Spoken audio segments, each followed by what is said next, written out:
Okay. Wait. Been out for too long. I kind of forgot what I'm doing. One sec. Check the pot.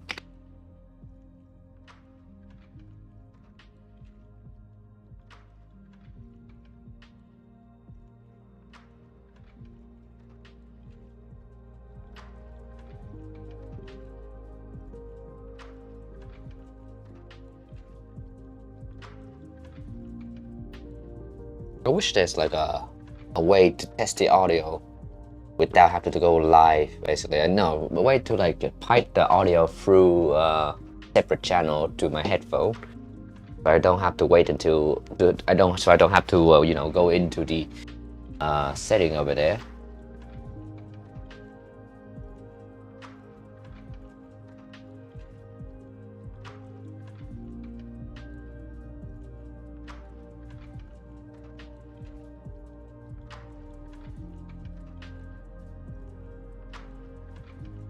Oh, okay. How's everyone doing? Been a day, is it? Alright. I need to go to the room view. Oh shit, just swap that. No, actually, let's go here first so that you can see. Wait.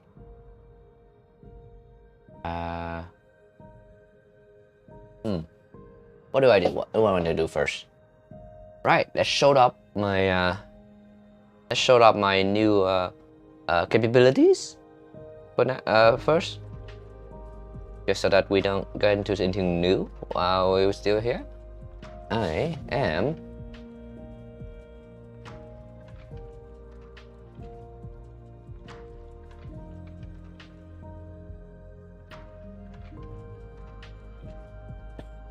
let me home.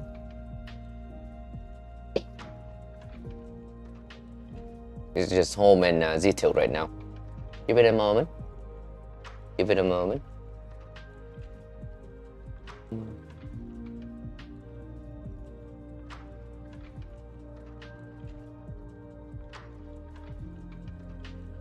Oh man. Now that the bed scanning thing is now becoming so fast, that homing move is actually the longest bit of the routine right now, which is tiring.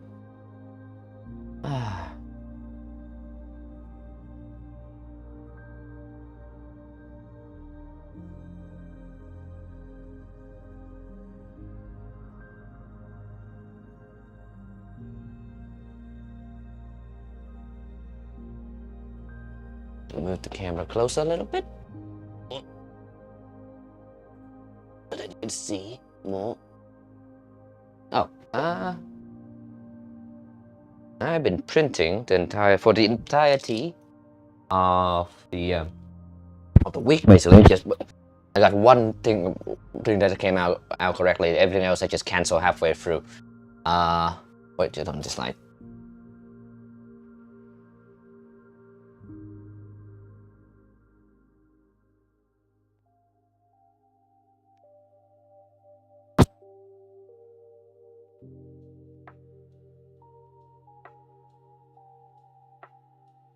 Okay, so desktop. There we go. The first what do you call multicolor print out of MissChanger V2. Successful multicolor print out of V2. So much work that need to go to this because there's some like a lot of experimenting thing that going on, and I hope Duken gonna show up. Duken or anyone who have been downloading my alpha file showed up today, because I changed like everything. I changed like almost everything. Sort of. It's like some of them is literally just me adding chamfer around some of the files, so it just look better when in print than anything else. But there is one in terms of the dock itself that I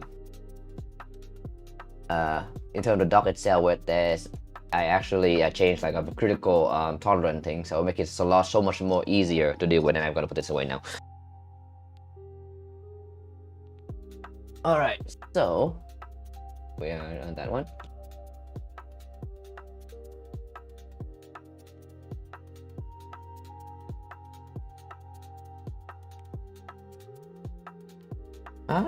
Talking about putting thing away, all right, it's finished these broke basically. So right, so first thing first, a cool new feature I can show off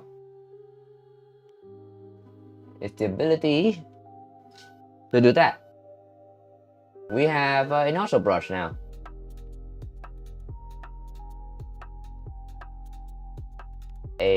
So and one of the things that I had done since I have done is that I basically set a knee clean flag. Oh, this is not on the screen, this one. Yeah, I put a knee clean flag on every the nozzle, every tool. So in other words, in the middle of a print, you have the ability to clean any nozzle that as you set to require cleaning.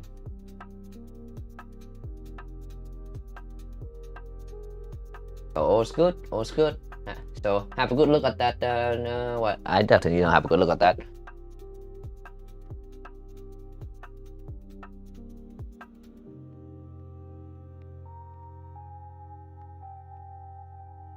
Yeah, just have a good look at that now.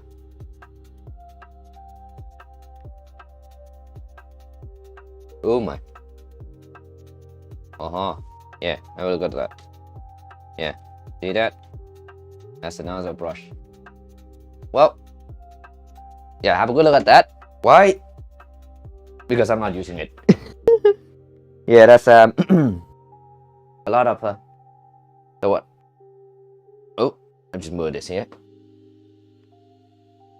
So I changed my mind how that thing is designed. The way that it works is not the oh my god, the mic is so peaking. What the heck? One sec.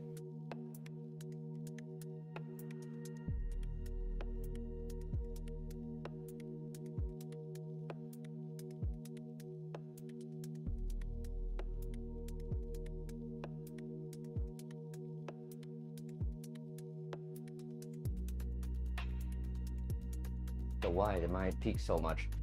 All right, so wait one sec. I will close the window so that the noise cancellation doesn't have to work overtime, which is gonna make my room really hot. Turn the radiator off as well. But anyway, the point what I'm trying to say is the way that it is designed as it is right now for the nozzle brush, the axis of rotation.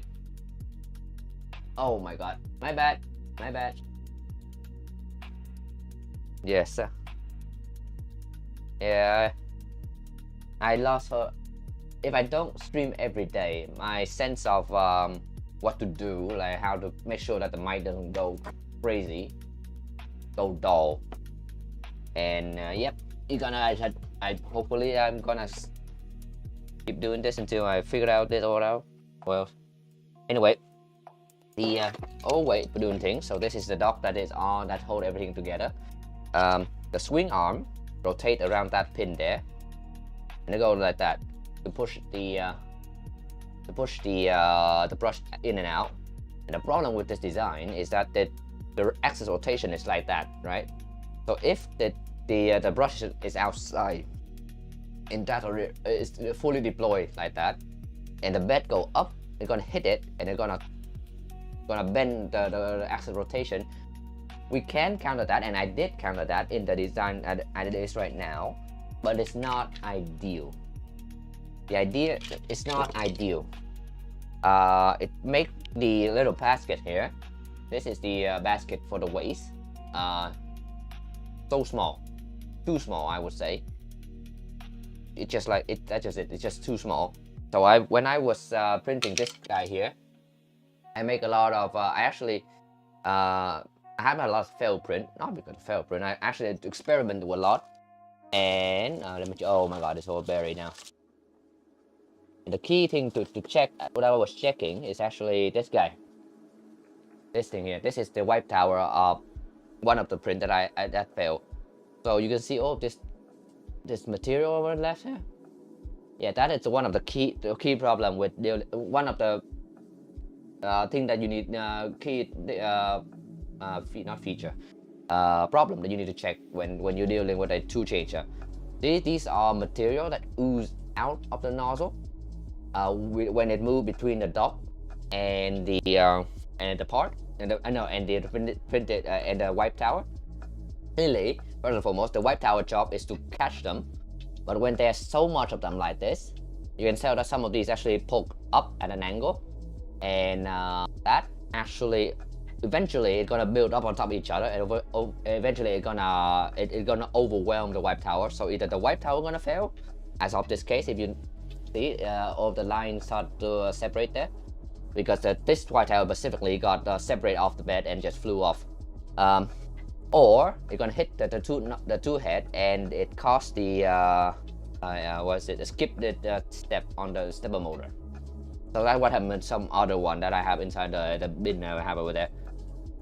Anyway, so to get to here, you need to clean those off separately, basically. So the wipe tower cannot be solely dependent on for cleaning this. That's why that's here.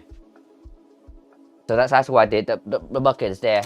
But in making this, I saw gunk. I forgot to take a picture of it, but there's like so waste, like little. So instead of thing getting caught on the wipe tower itself like this, all of this is just flying over the bed, over the machine basically, and it's a lot of cleaning after that. So I was like, okay, we need a bigger bin, and we need a more robust purging routine for for some of the filament.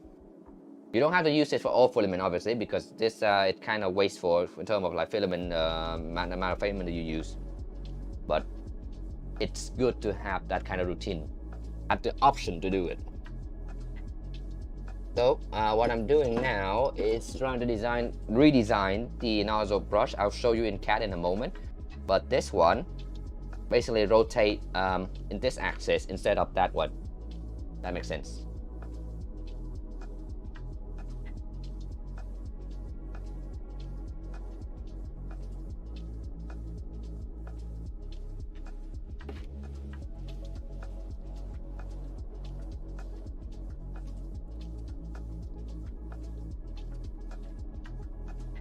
Slightly warp, but this is ASA, a flat ASA piece.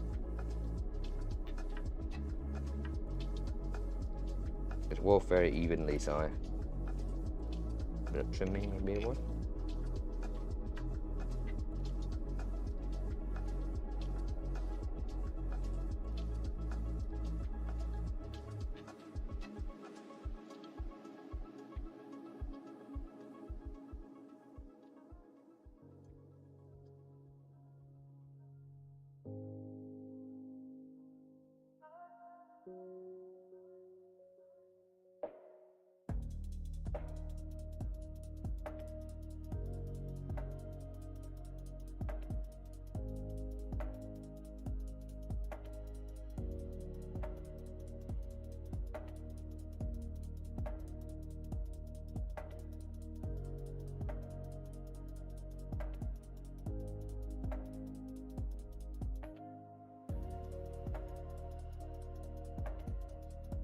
And let me just do some post-processing here, and then we bring it into the desk, and I'll show you how that thing come together. This is not the final thing yet, obviously not. I haven't do any of the chamfering and finishing touch on the piece at all. So fit and finish gonna be TBD. Right now, what I'm taking, in fact, it hadn't fully designed it yet. I literally just mock it. This is just a mocking.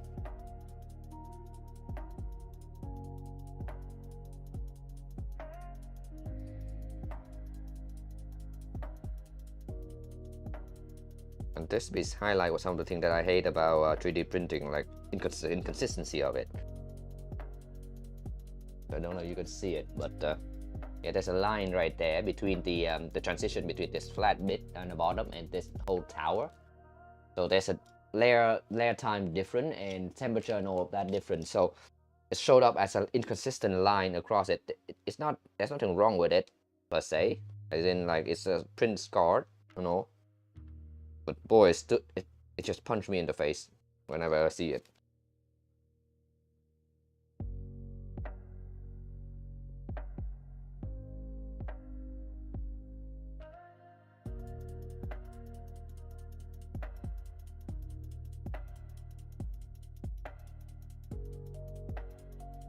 Yeah, that's the best I can do.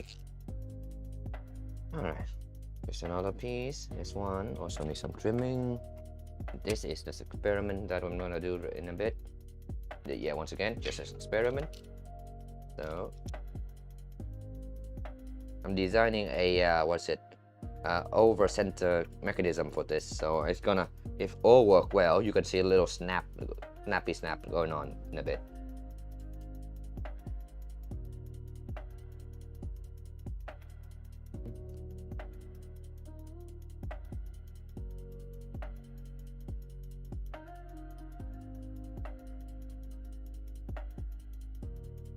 Alright, that's it. Alright, so let's go to the desk and figure it out.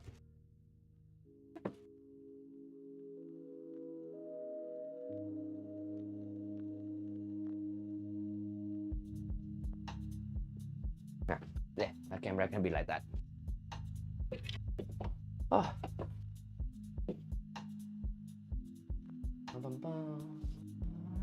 There's view. Oh, there's view, yeah.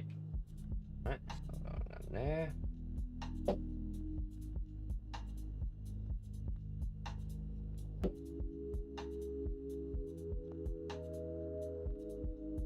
Ow, ow, ow, ow, ow, ow, static.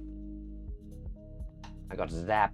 I don't know, I don't think it's gonna come out in the video, but I got zapped in the face with the static whenever I cut things up. Okay, there we go. This is the prototype that I have. I'm gonna take that part out of this.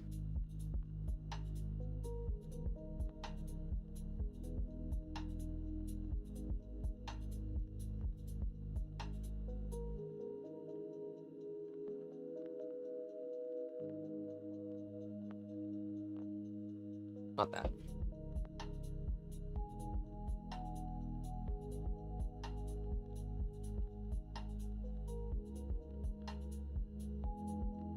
Okay.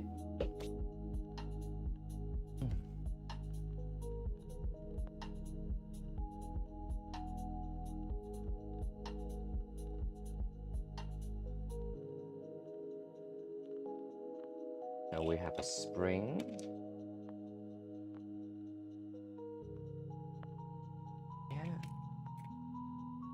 We're gonna have to use M5.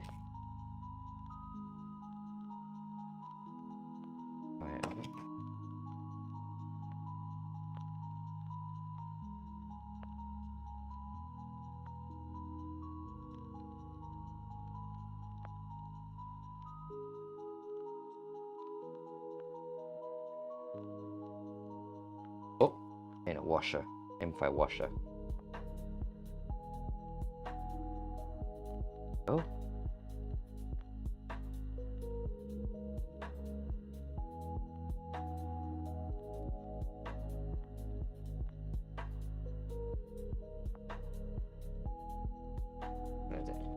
Like 5.5 millimeter spring here.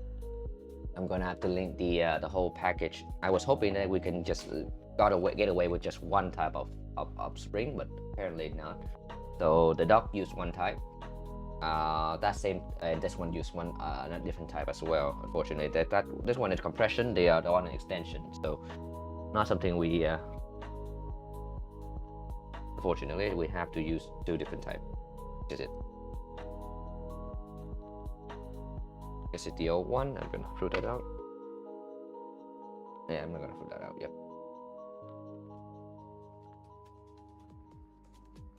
This hole is just about right. It would be good for this thing to have a little more what's it, friction in it. No, not more loop in it. So add some loop in here.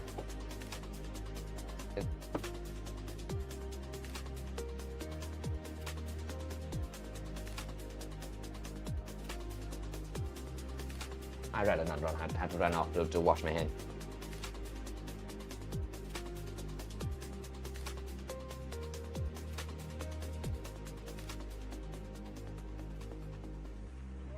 Just one pump on each hole.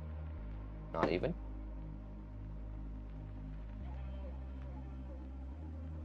Oh my, that's too much actually. This pin does not need to be precision. It's not precision assembling at all. So I'm just gonna do whatever I want here. I definitely used too much lube there, so I'm gonna have to wipe it off in a minute.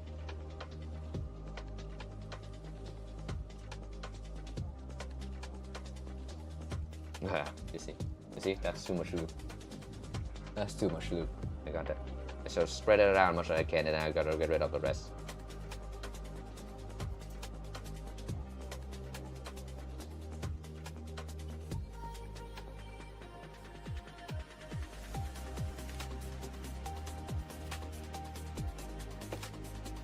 Good thing I put the gloves on.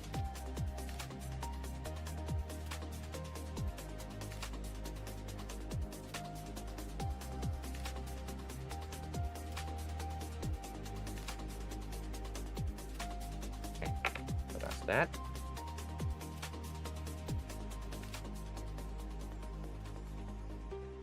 The way you do this is that you just insert these two springs here, like so. And then you're trying to maneuver this thing in here, like so. Ooh my! Trying to line up the spring.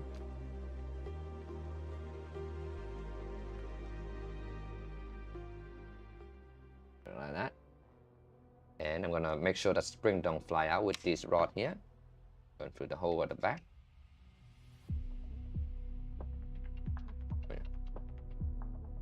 It's so much better fit now. That's good for me in my design work.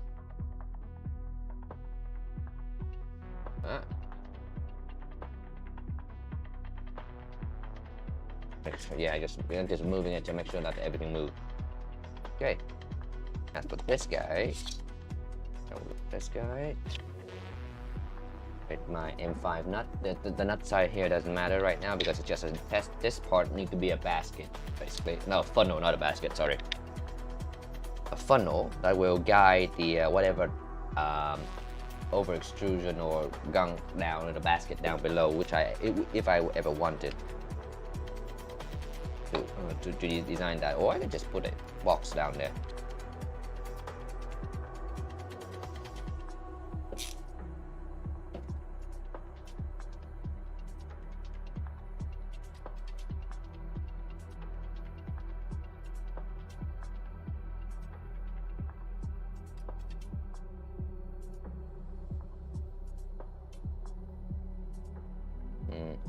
I don't like how stiff that is. Not sure what to do about it though. Okay, that's fine. Not precision part. Just need to tell myself that it's not meant to be precision. The brush itself is not made. It's not made evenly. So there's no point making this dark thing here to be even as either.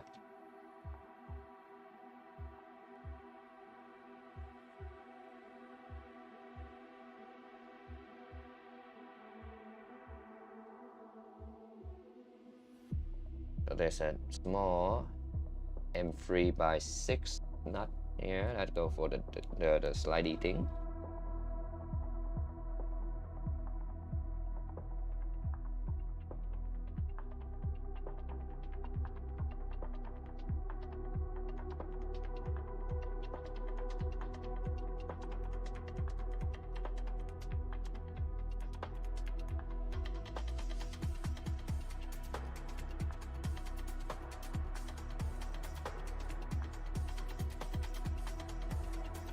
Right, a little early on the stream, but moment of truth.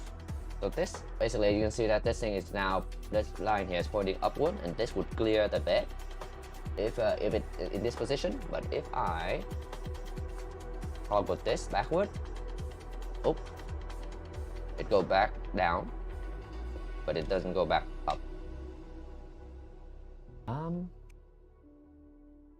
So now you see. but it doesn't need to be.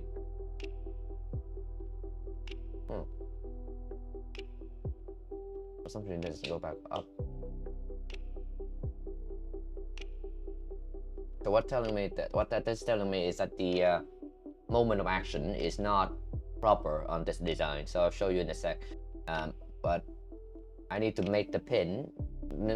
This is over travel. It traveled too far into this position, right?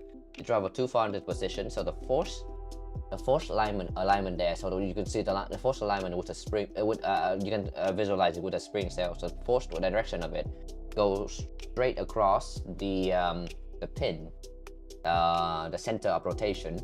It's too close to the center of rotation, so the moment arm is too low for this to generate enough force to send this back to the doctored position like that. But for some reason, it do well when I'm trying in undocked position. It works just fine.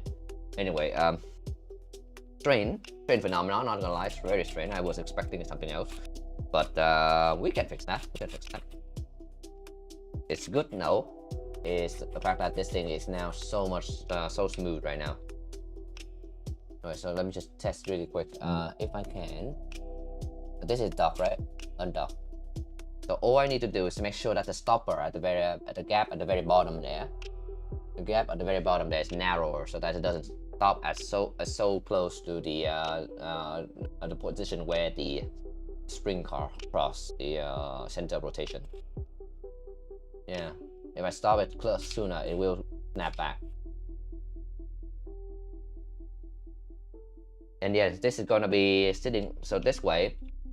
The way that it's done this way is basically so that if the bed ever go up, it hit this corner, this specific corner, this piece here, it will snap backward like that, and it's gonna go like that whenever you pull the gantry all the way back.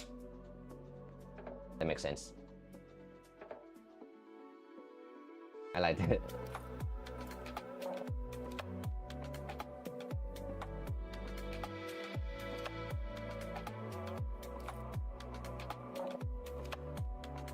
I like that.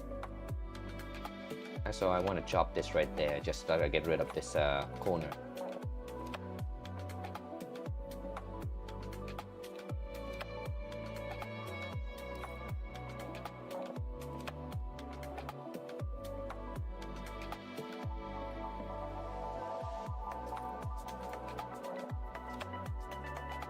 Yeah, I'm just gonna chop it somewhere right there.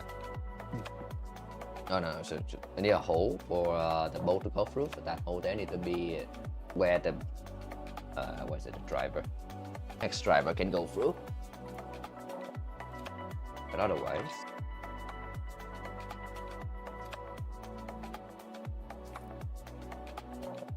yeah. So as long as this can go up to that point, so the hole can have another like 1 or 2 mil, not 1 or 2 centimeter, so 10 mil, 10 mil further upward on this institution, so that I can move that hole up and then just chop it right there. Save me some filament, and it look less sharp. Okay, that's the feedback for that specific one. I'm so glad that I don't have that I found all this flaws, honestly, because this is one. That means there's one less week. One week slower. Wording is difficult right now, but that means that I gonna have to delay the documentation for another week. So for anyone who was looking forward to me writing the documentation, teach you how to do this, you're gonna have to wait a week longer. It's so good.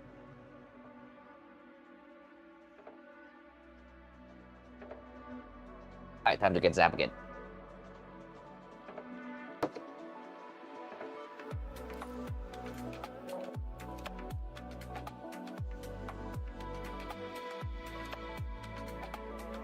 Damn. This slidey thing is so good. I hope the printer appreciate that, because there's a chance that this cause problem.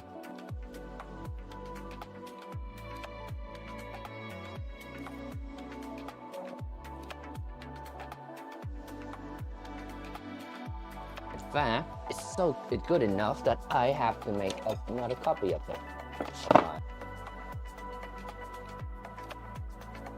Right, let's just clear the bed table there.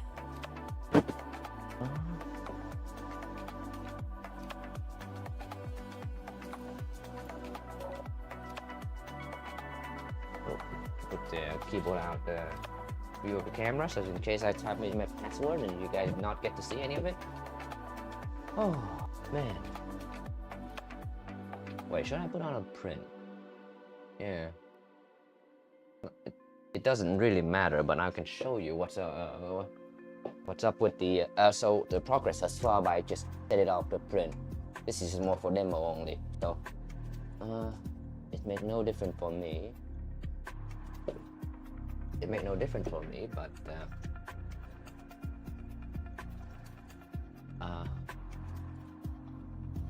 I'm gonna print this thing here again. So basically, just center the cube over, have it running in the background. It'll be in the corner for when yeah, it's gonna be in that corner there, as you can see. I'm gonna print that again, and I'm gonna make that so you guys can see it a little at the start of it.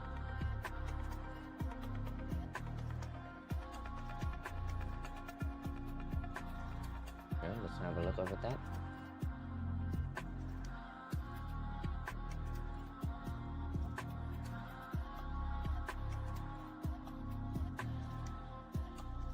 Yeah, just have a look at that while I'm navigating my FreeCAD file here.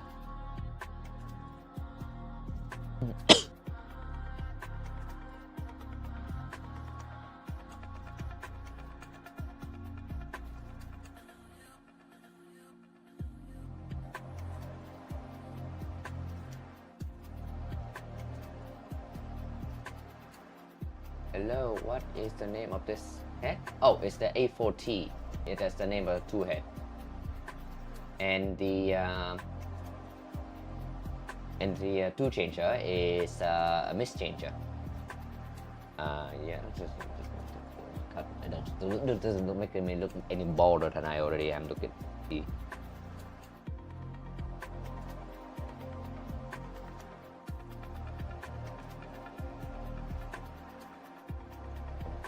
What was I doing?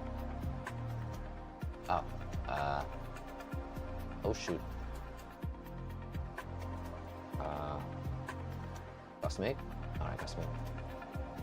The Cosmic desktop was freezing, so I couldn't navigate to my files. So one sec. Why is that thing taking forever? Oh, it's heating up the bed. I was like, why is the machine not moving? I want motion. It's heating up the bed, so give it a hot minute. Where is it, the file that I'm looking for? Nozzle cleaner, yep, nozzle cleaner. Oh.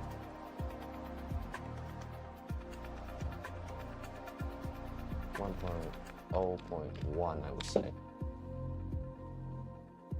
Just navigate, just move things around a little bit one while for now. That file. No, it's okay. Alright, that's it. Alright, you're gonna see in the corner there. I'll swap it back in a sec when it's moving. It's heating up right now, so actually let me put that workspace. Yeah, this workspace here. Move it to this one so that I can actually monitor it myself.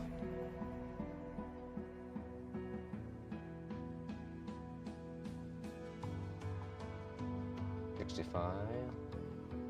Oh wow. Honestly, it made me kind of miss the 650 watt heater on the sideboard. The sideboard, yeah, for those who don't know, the heater on the LDO kit, although very well made, and well made, and they install the heater on the heater mat on the silicon heater mat onto the bed. It's free out of the box, so there's none of these funky thing that you might end up with as it when you deal with it yourself. so that's good. But it's only 600 watt. The 650 on the Trident, on my 2.4 on the right now, which you may not see on the screen, is 650, and it's making just so much faster when heating up. It's like that thing is like what, 50 millimeter X and Y bigger, but it heat up so much faster. Anyway, I need to work with this for now.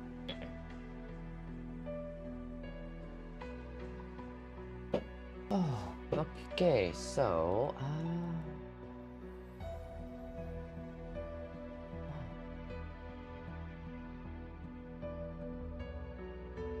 it's almost done. We can swap it over here.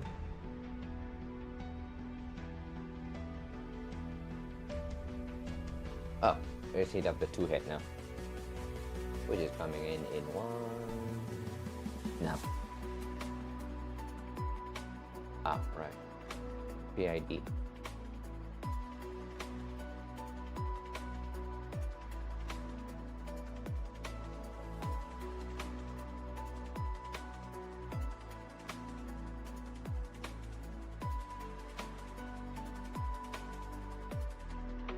Hit that time, man. Start moving. It did. Alright. Wait, when did I? Okay, that's the first clean to make sure that it can home correctly. Let me see. What is happening?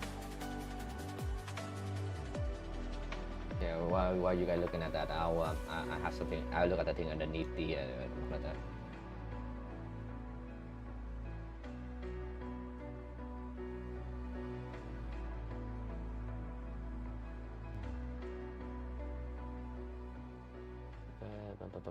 Base. Oh, I'm gonna break this entire thing.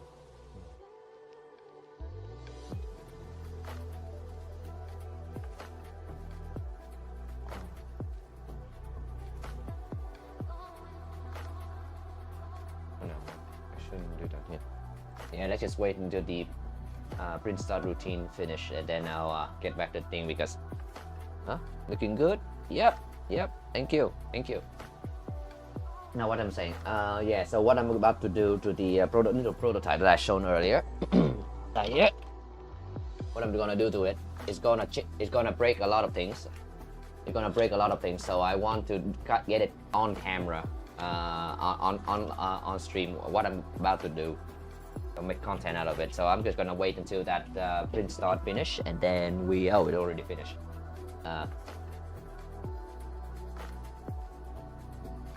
Yeah, so one sec. Yeah, it's active. Yeah, it's gonna purge now.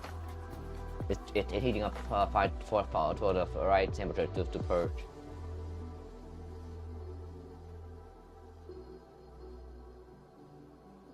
Oh, I can try to see from the purge side here.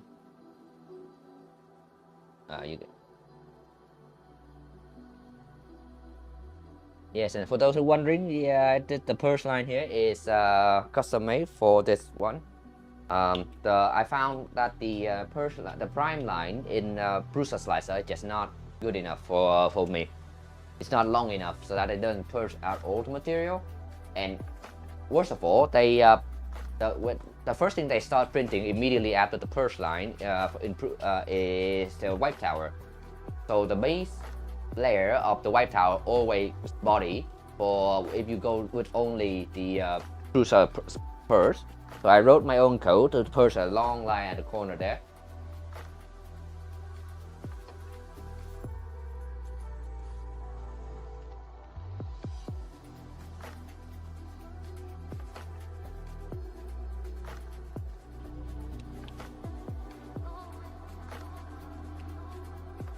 And actually, I not just wrote that. I wrote the code so that it can be. You can do the purge in the y-axis as it's shown right now, or you can do it along the x-axis. So there's a one-click config there that you can change when well, actually it's already live. It's already in the repo, so anyone who see it will probably be able to do it. There's no documentation on it though. you guys gonna have to wait. If you want something to read up and not have to read the code yourself, you're gonna have to wait.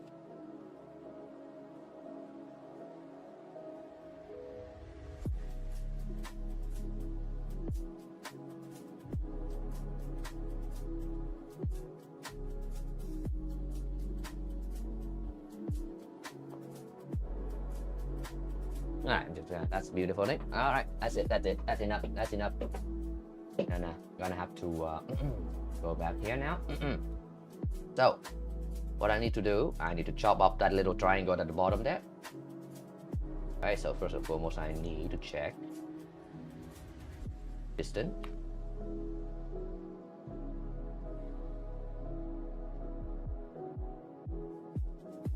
Running 4.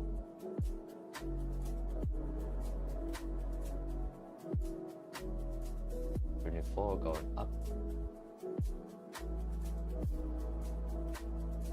Oh, and one cool thing is that gonna see. One more cool thing about this current setup right now. Maybe not this layer actually. Oh wait, no, actually I'm gonna take a while, but we'll get there. We'll get there. When the stuff, I can hear it from my side here, so I'll swap to it as fast as I can when I see it, when it comes to that. So it's about the wiping of it. So the way that I did, and the reason why it took me a whole week to print a single cube, it's not because I cannot bring a cube, but I was testing the wiping, the cleaning routine. It haven't finished, that's why I'm still working on the hardware at the background. But yeah, oh, I need to take this off. I think the sound worked, right? I think the sounds already work, so I don't want to have to monitor, have to listen to myself anymore. Anyway, so while that's doing that, let's break this thing. Oh, wrong button. They don't make it clear this setting at all. This is 160 minus 24, 25, 75. Make that horizontal. And make that 75. Yeah. Oh, no, my bad. Get rid of this side first. Keep that at 106. And then that can go. Oh, almost. Okay. Oh, wait. Yep. Oh, good. The stream is a delay, so it took me out a little bit. But yeah, you will see in a sec. Come on, I want to show off the cool stuff.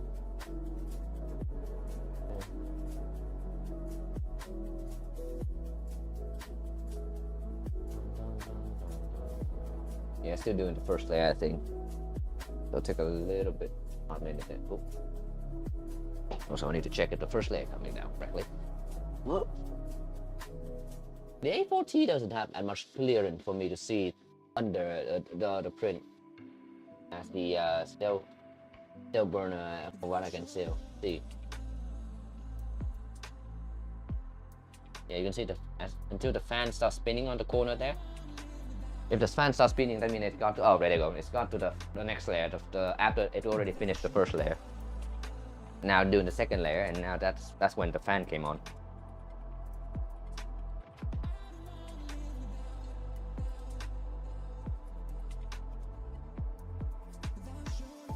And of course it goes super fast when that is happening.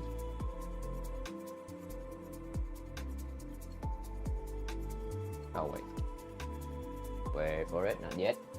That's not the cool part. The two chain part is yesterday problem. It's yesterday news. It's everyone know that again. Anyone making a 2 chain is not that cool anymore.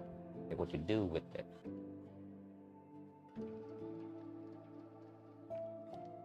Right? You see how that one, when it picked up, it doesn't. It immediately go to the dock. Now watch. Watch this.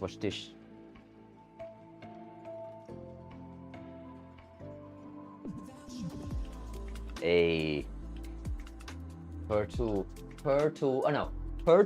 or per filament. No, wait, per material or per brand nozzle wipe. It's that actually set in the slicer. You can set it to either wipe you can set it in the config to wipe for specific material, or you can set it in the slicer to have it clean for a specific brand of material.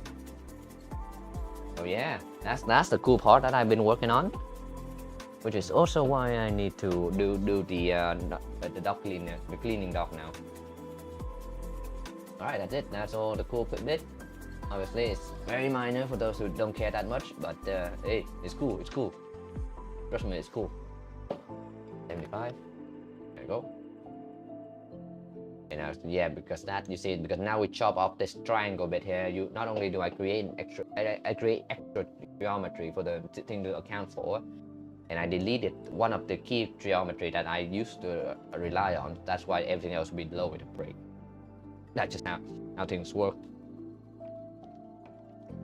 So I have to first of all go back in. I forgot to measure.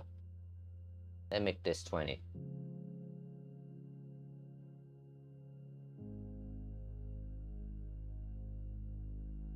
Hope I don't screw myself there.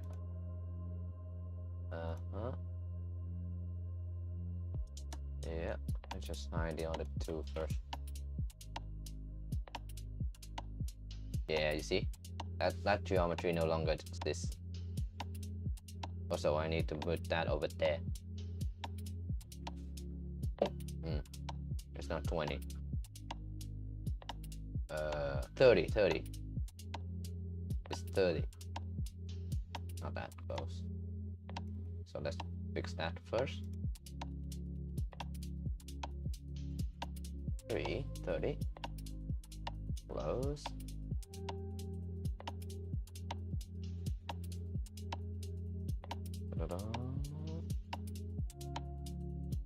Okay, what was I after? Yes, that one. Now we need to redo that one.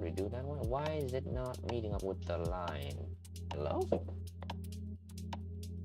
Am I missing something? Yeah, I think I cut backward too far. That's why it created that problem here.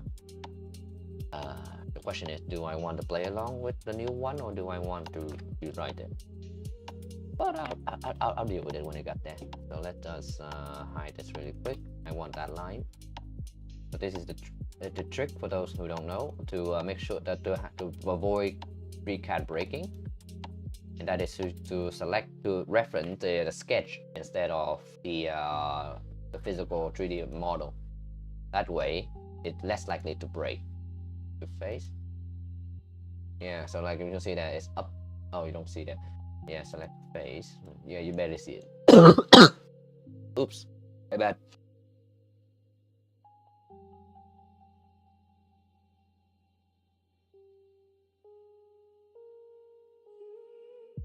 Damn.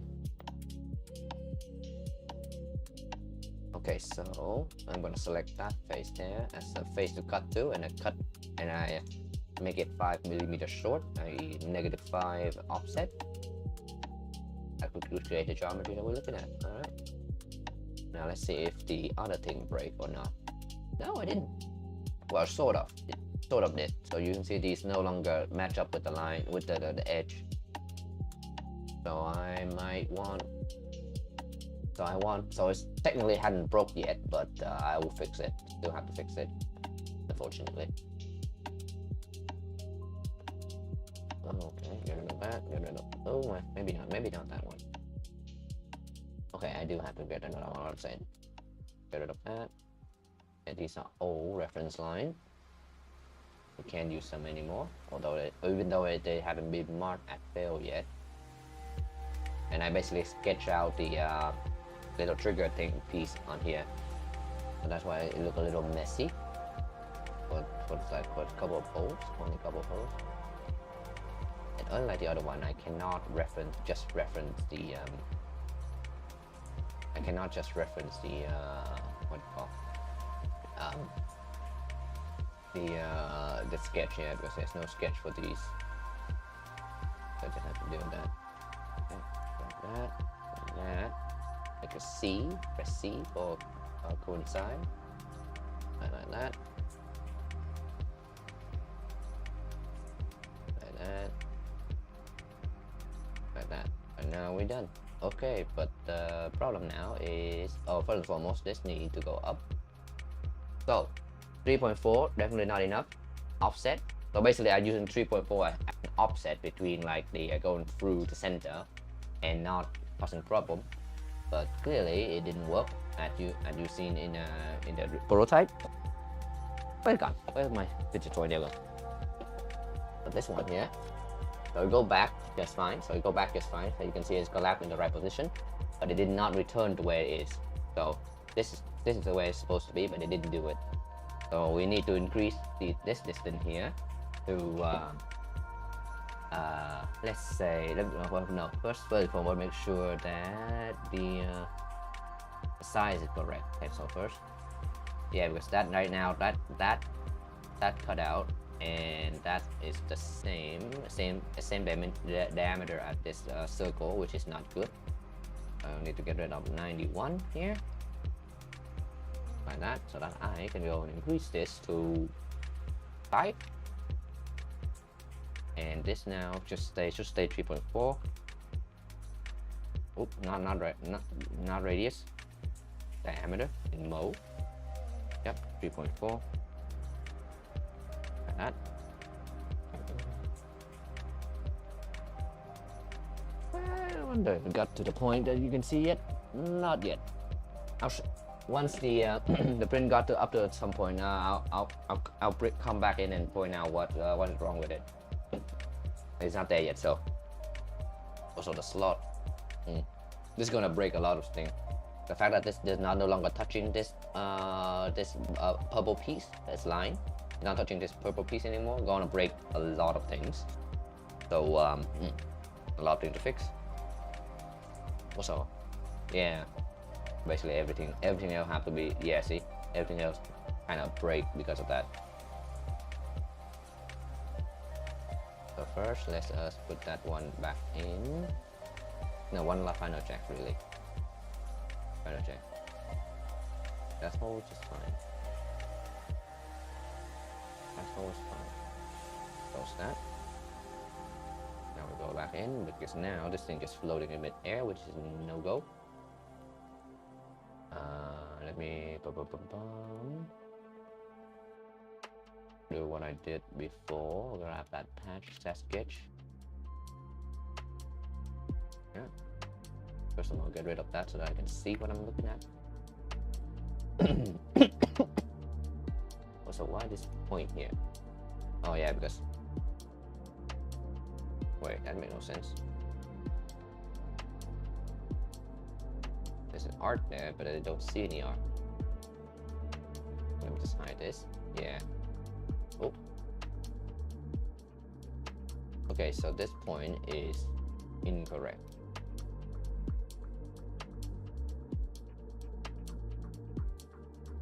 Oh wait, no. This reference. Wait, what are you referencing? What are you referencing? Hello?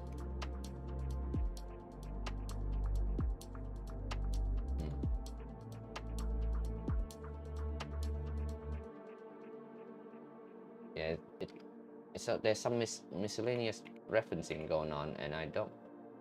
So I want to get rid of this before I continue. Just want to make sure we got the right one. Also, there's a point here that no longer, there's a center of this. Alright, I see it now.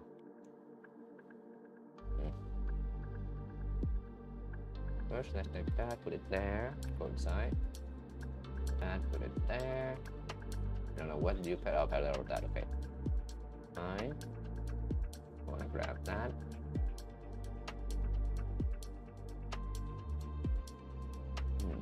Oh, I need to close this up as well.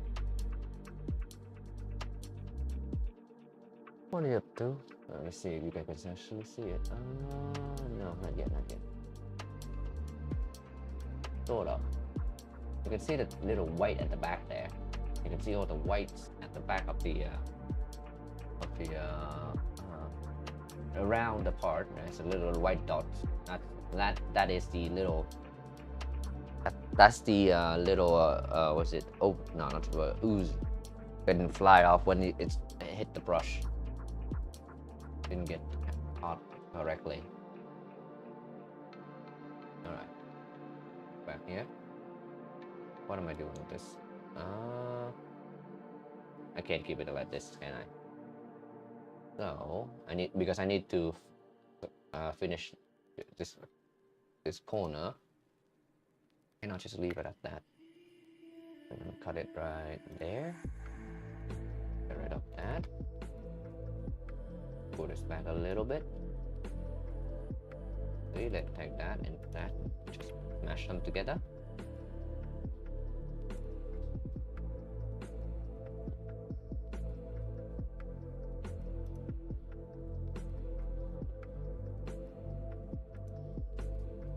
I should have just used this tool, but hey, better late than never.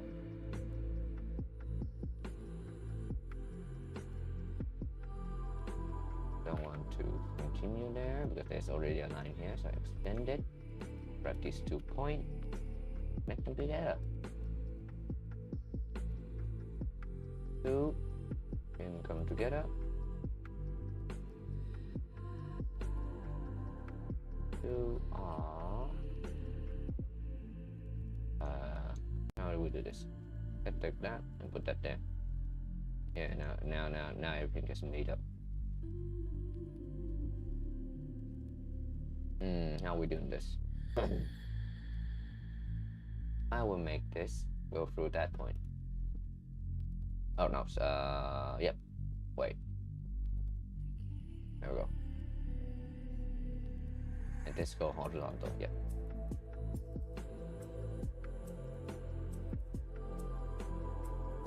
Same thing here, same thing here. This one will go through that point. This is gonna be tangent to that. Yeah, like so. Now this go vertical. Yeah, just like that. Oh, right, I got it. Oh no, don't tangent to that. Oh wait, no, do tangent to that. Never mind.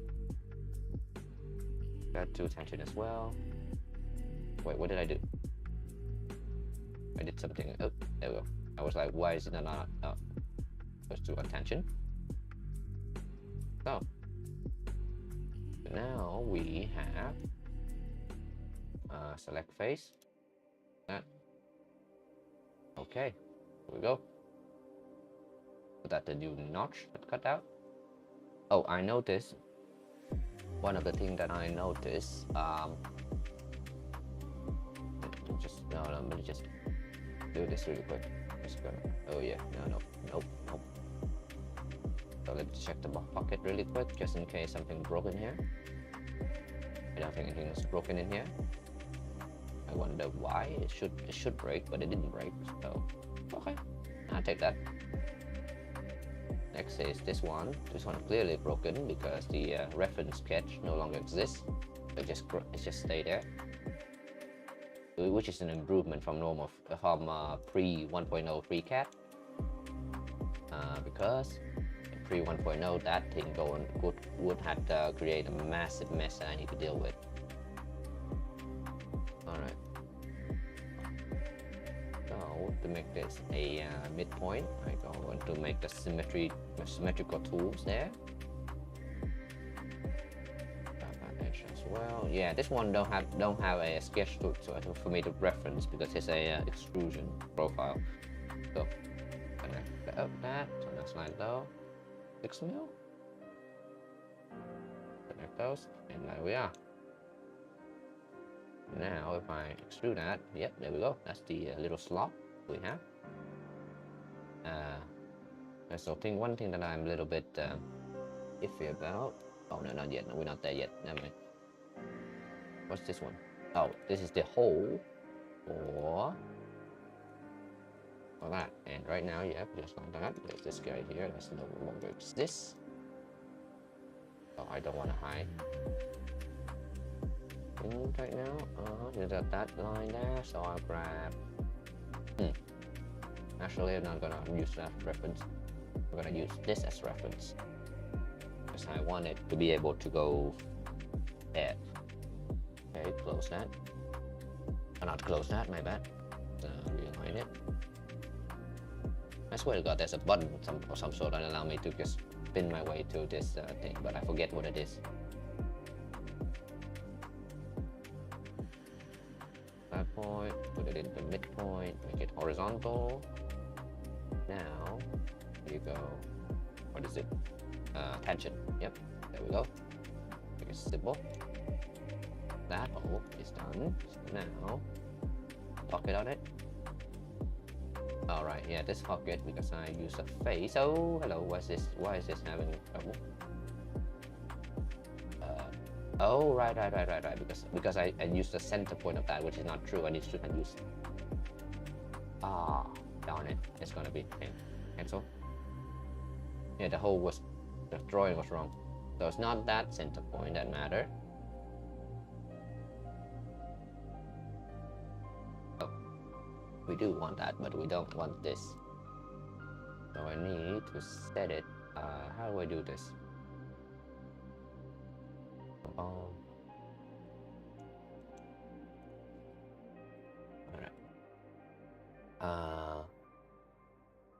Okay. I will set it to. Oh wait, no, I got it. Get rid of that. Put this in here. And basically, I want this need to be 10 mil down from that point. I don't want to have to be bothered. I don't want to set a number because for some reason I felt that annoying. So I'm just gonna use this geometry, make them equal to make it the center. I think. Okay, I take it back. Probably setting the giving a hard number is much more advantageous than just doing that. So let me just D here, make a distance 10 mil. Okay, and that's that. That's actually the more what is it? Was design like what do you call? Solid design, more solid design. So later, if I have to change the shape of this thing again, it won't break. Is what I'm trying to say. Anyway, this need to go select tool, select face, that surface. Right, and minus it's gonna take minus 10 mil. So we are expecting a M3 by 16 to be able to go through. Maybe 9? No, 11. So we got 5 mil up to go through the hole. Like that. So M3. So we are expecting an M3 by 16 to connect to mount this thing into the gantry, not the pillars. Save that. And I think that is. Wait, what's this one? Oh, those. Okay, yeah, this is the inset for the spring. That's fine. This one is a trap, and the trap didn't work. Yep. Oh, this one goes to select the neutral plane. Neutral plane is that guy. Select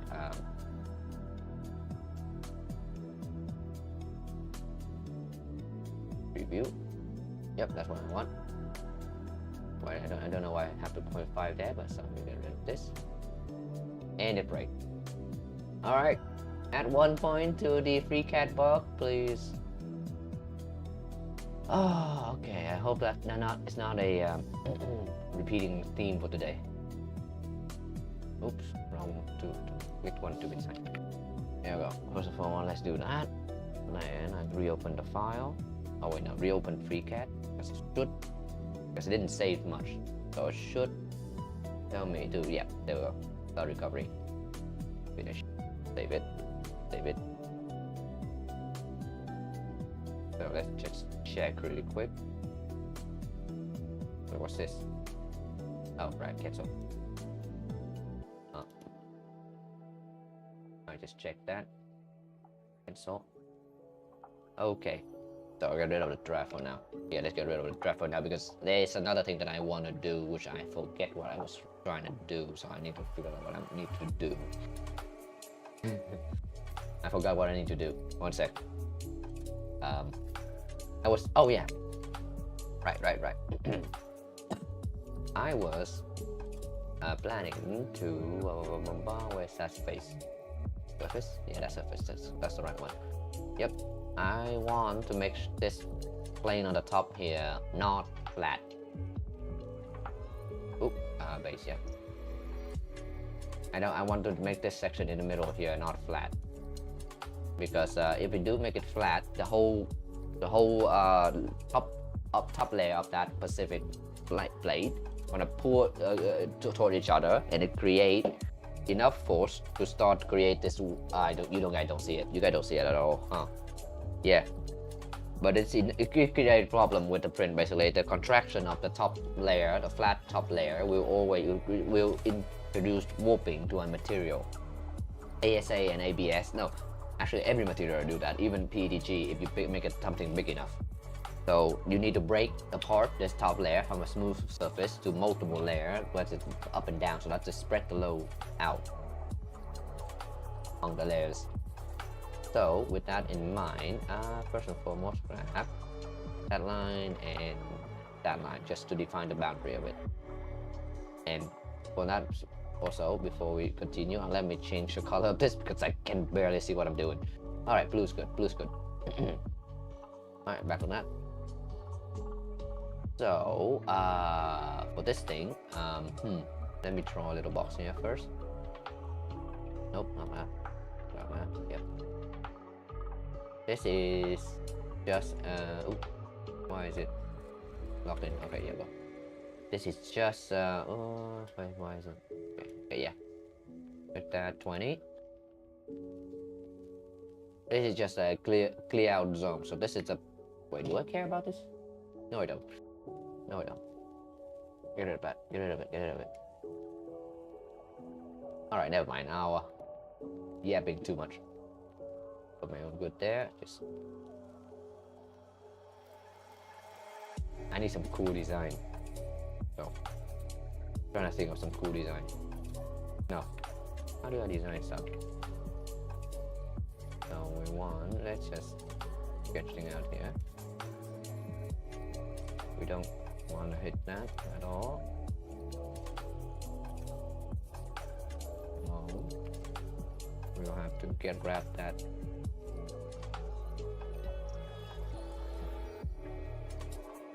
Okay, that's the hole that we want to dig down, but don't want to do that. Just don't want to cut out the whole entire thing, kind of. Do I? No. I will put some, if enough for nothing else, because I want to put, wrong button. I want to put some style into this, and to do that, I will just put a point there, put a point there, put a point there, and I'm gonna connect. Put that one, to that one. Right, and I'm gonna turn this, that, and that into guiding construction line, like so. Okay, and as for this dot, this center, I'm gonna connect to that. Yeah, well, looking good. All right, and now we just start defining stuff. We do this. There's some coherency here.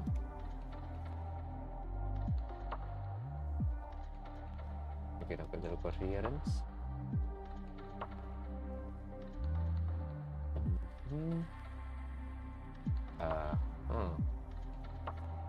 Maybe. Yep. Oop. Line again, line 2 again.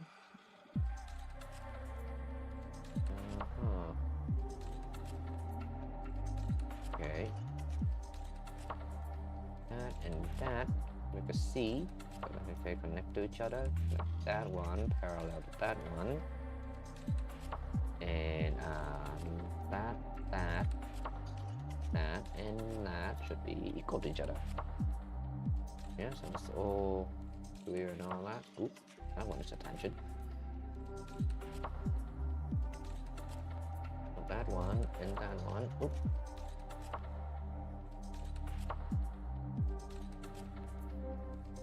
How are we on this? How are we on this? I like that one to be parallel. There's no real reason behind it other than it look good, really. That one equal that one? No. What is it? A good-looking line look too good, so I'm gonna make that. They're gonna make that one equal that one instead. Once again, this is basically, then I'm gonna define this as 5 mil. Make it a good square for the whole profile. It didn't work too well. This one should have been equal to that one, but for some reason it didn't stick. That's like so. Whoa. Things start to get a little bit trippy. Oh, why is that? Oh, because of that. Okay. Okay, I don't want this one to go there. I want the distance between that and that to also be 5. And honestly, 5 is a little big. But we will stick with it. We'll stick with it. As for this, I reckon, from the look of it, this thing around there. Let's give it a distance of 4. How shall be 4? This one? 6. Yeah, just slightly off, but it look more organic and less, you know, well, designed it. And now I need to figure out the angle here. Once again, there's no practical reason to do one way or another, but I want to get back to order now, so I'll make these two equal. But then I'll make it look vertical. Never mind. Okay, oh wait, I got it. Like that. Coincide with that. There we go. And now we can cut it. Up to face. Wait, do we want through one? Would this look good? I need to add more meat to it if I want to make it look good. Okay. Yeah, I think I'm doing this. At first I want to have at least one layer just to separate it. Look, wait, no, we we cannot do this. What am I about it? We totally can't. Never mind. Cancel. So right, because I do that, I need to make this 5. Because that would make this little gap here not so jarringly. Oh, you know what? Actually, let's get rid of that. Oh no, not that. Not like that. Just get rid of the equal 5 part. And I want this to connect it there, and then one more. And of course, the free cut and their infinite wisdom. This side, we know what's the, okay. There we go. Never mind. Equal. There we go. That way. Okay. It should. Yeah, there we go. Took a hot minute to actually update itself. Fortunately. Oh. I don't know. Okay. I was like, is the music still going on? But then I realized oh. Jesus. Oh yeah, you can actually see it now. Okay, that's good. Let me show you the room view there. Alright, ignore the filament just dangling on the corner there. Just that is a product of me not putting the panel on. But right now, the key thing that to focus on is that little blob right there.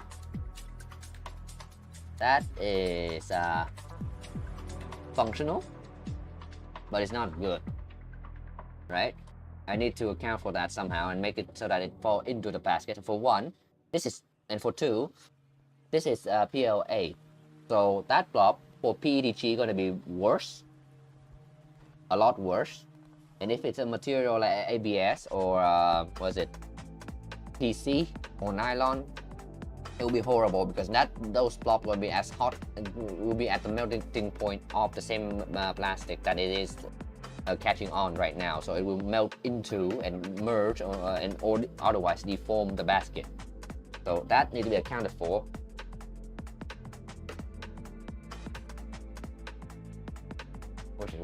Which is not what we're doing just yet, because we're still stuck at the mechanism of all things. But yeah, I'm working on it. Working on it. Where was I? For some reason this looked orange to me, and it spooked me out because orange is a color of a failed reference or broken references. Oh, maybe not this. Actually, I think I noticed what irked me now, because this does not touch that hole, which is not good.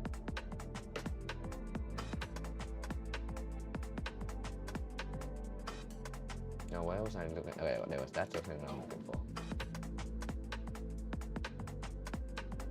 Maybe I did that in fact. Yeah, like that. That's a little better. The point is, if it doesn't support, oh yeah, actually, let's make that go to there. Okay, and then I can try to pull this down somehow. Why is this not pulling down?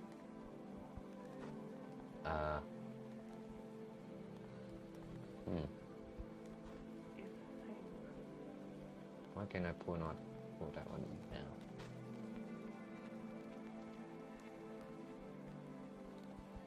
Why? Let's see. Right, why is that not working? Oh, right, because this is a normal. Okay, we need to draw a curve here then.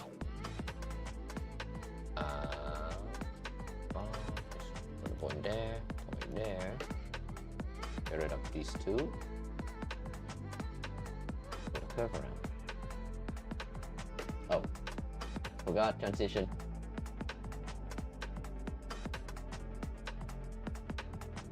No. So, oh, and this needs to have a color. No, not this. This is the actual line. So, like so. That one should be tangential. Not tangential. Normal. No. Oh, it's already normal. Just need to connect. And that. And now just like that. That one and that one equal. Should it be equal? How's that? Let's see what it looks like now. I want it a little bigger on the second one. And this is basically I'm just styling right now, so it doesn't really matter what it looks like at all, almost.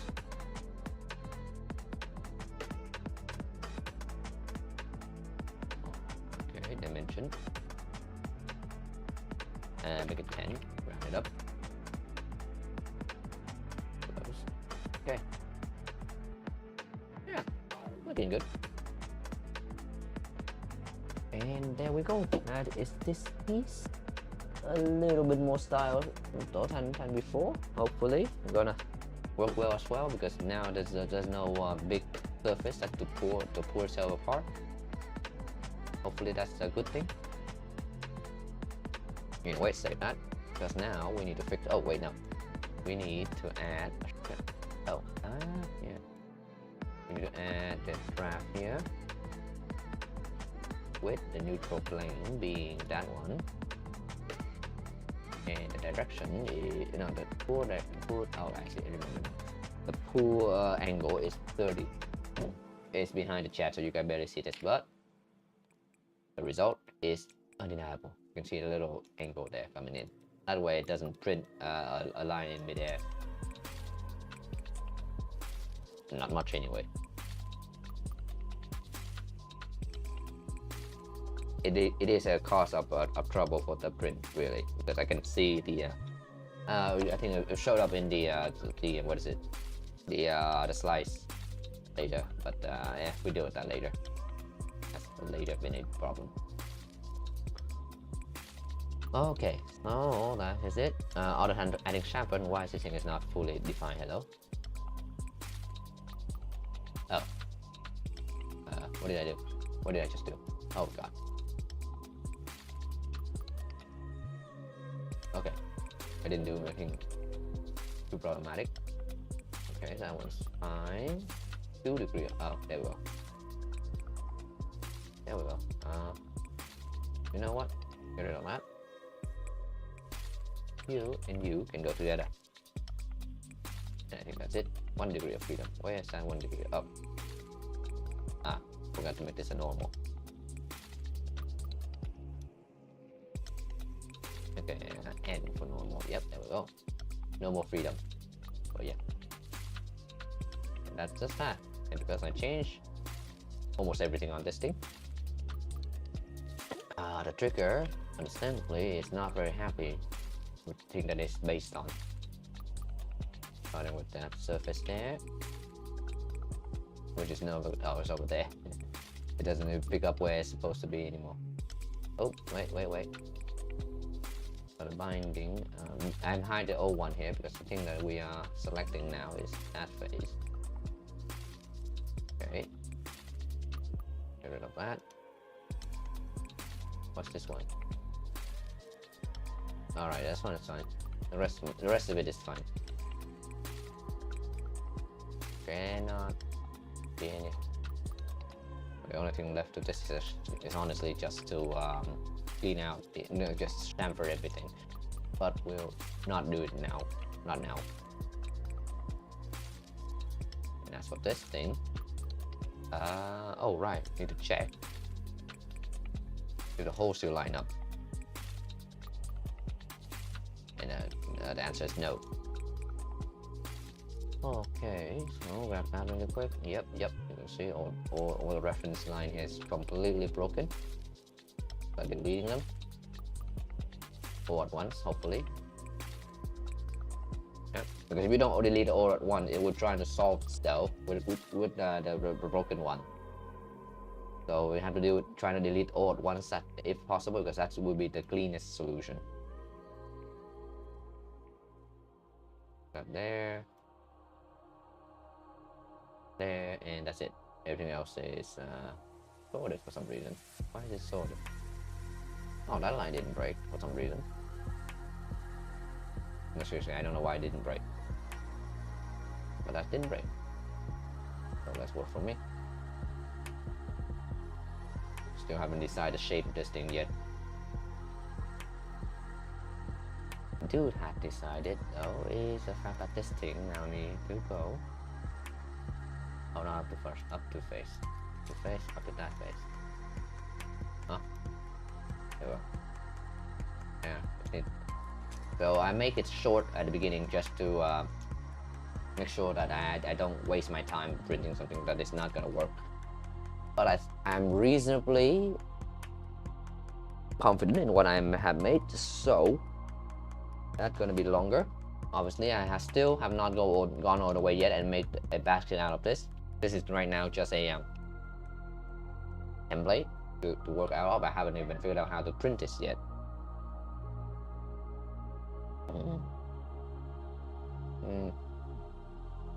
Which I'm thinking about it right now. Because along this edge here, going to be a bunch of a mounting point for different things, like the nozzle brush and the whatever thing that we're gonna use to get rid of the little knob.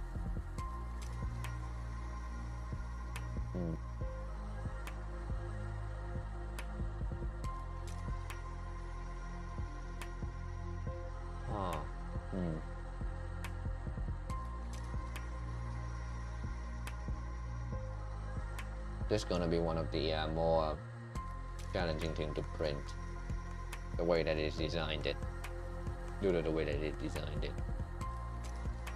I may not want this to be in a circular profile. because if we print it from the bottom up, so we print from this direction coming upward, this is gonna need to be a profile that is more accepting to the support, to the generated support. So circles are not one such profile, and that's all right though. I can always make it trapezoid. Yeah, was it a rectangle of some sort? Yeah, that's okay. Anyway, just keep it as circular, right? As a field shape right now. What is it called? I don't remember what it's called. Yeah, you keep it in the shape that it is right now, because that shape is actually very fast to print. So I can export that. Okay. Oh, where did I save it? Oh my god. Try it again. Export that. File, also clean. Okay. Oh wait, it's 0.1 now. Wait. Yeah, I'm removing the old one. Export, save that. Save that. Double check, yep. Now we bring this back in. This is V2, so let's go to V1 now. Clear out that one. Now for V1, what I like to do is I want the whole quad gantry level first, because the tramp of this bed can sometimes fail, because the bed, due to the weight of the gantry, sometimes it just gets so far out of tramp that it didn't work. So I move the camera so that you can see what's up with the V1 here. I think you gotta get, oh, I'm gonna transition over here real quick. You can see in the corner there, a little blob failed off. This thing here failed off, and now it's on the bed. So over the course of the print, it's gonna be like, it's gonna do a lot of that, and it's gonna cause a lot of problem, fortunately. Which is why we have to deal with it now in software, with the new, hopefully deal with it in the new design. Anyway, that one now showing the V1. So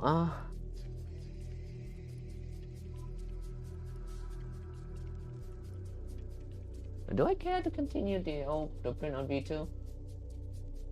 No, I don't. Take it a little bit. I would like.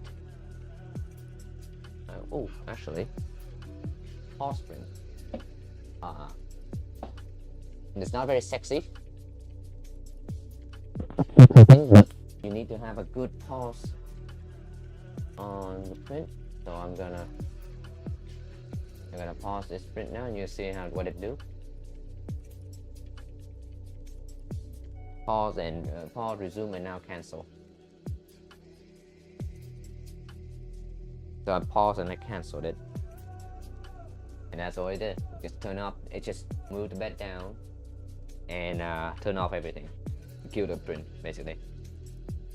Don't need to succeed. I just need to show you what the problem right now, and with the little blob. Oh, it's gonna make my statistic look horrible when I look at the flipper statistic. I'm gonna miss. Oh, get a scraper.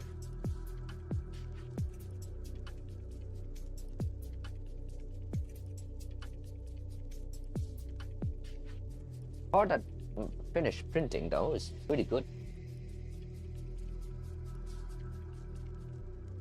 I'm trying to reserve this. There we go. So, if you remember, for those, oh, actually, let's go side by side here with the two. So for those who are wondering what I'm trying to get at with this guy here, so this is the old wipe tower.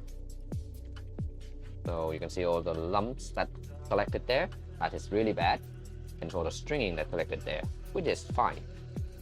It's material dependent. It dependent on material. Some material, from some brand will give you this string, which is completely fine, because that's the whole point of the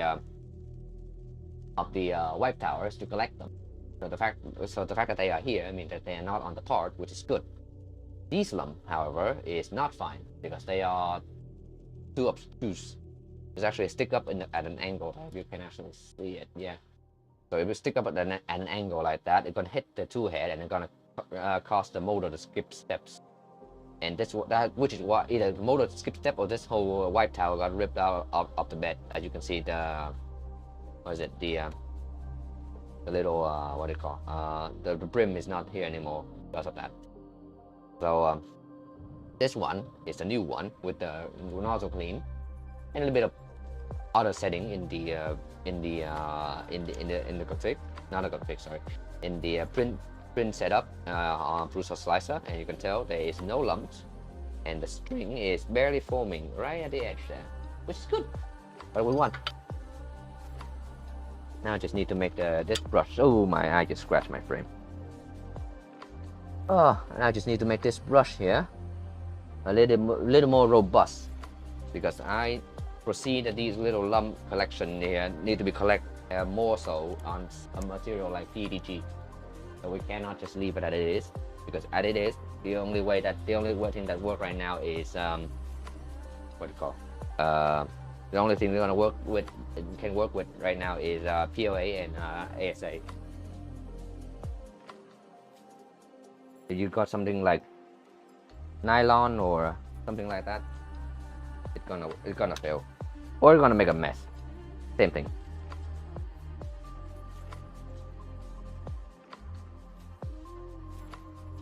Missed a little bit there.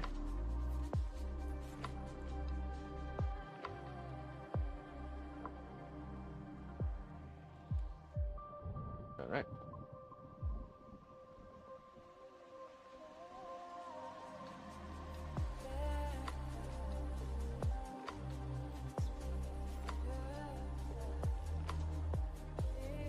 There we go.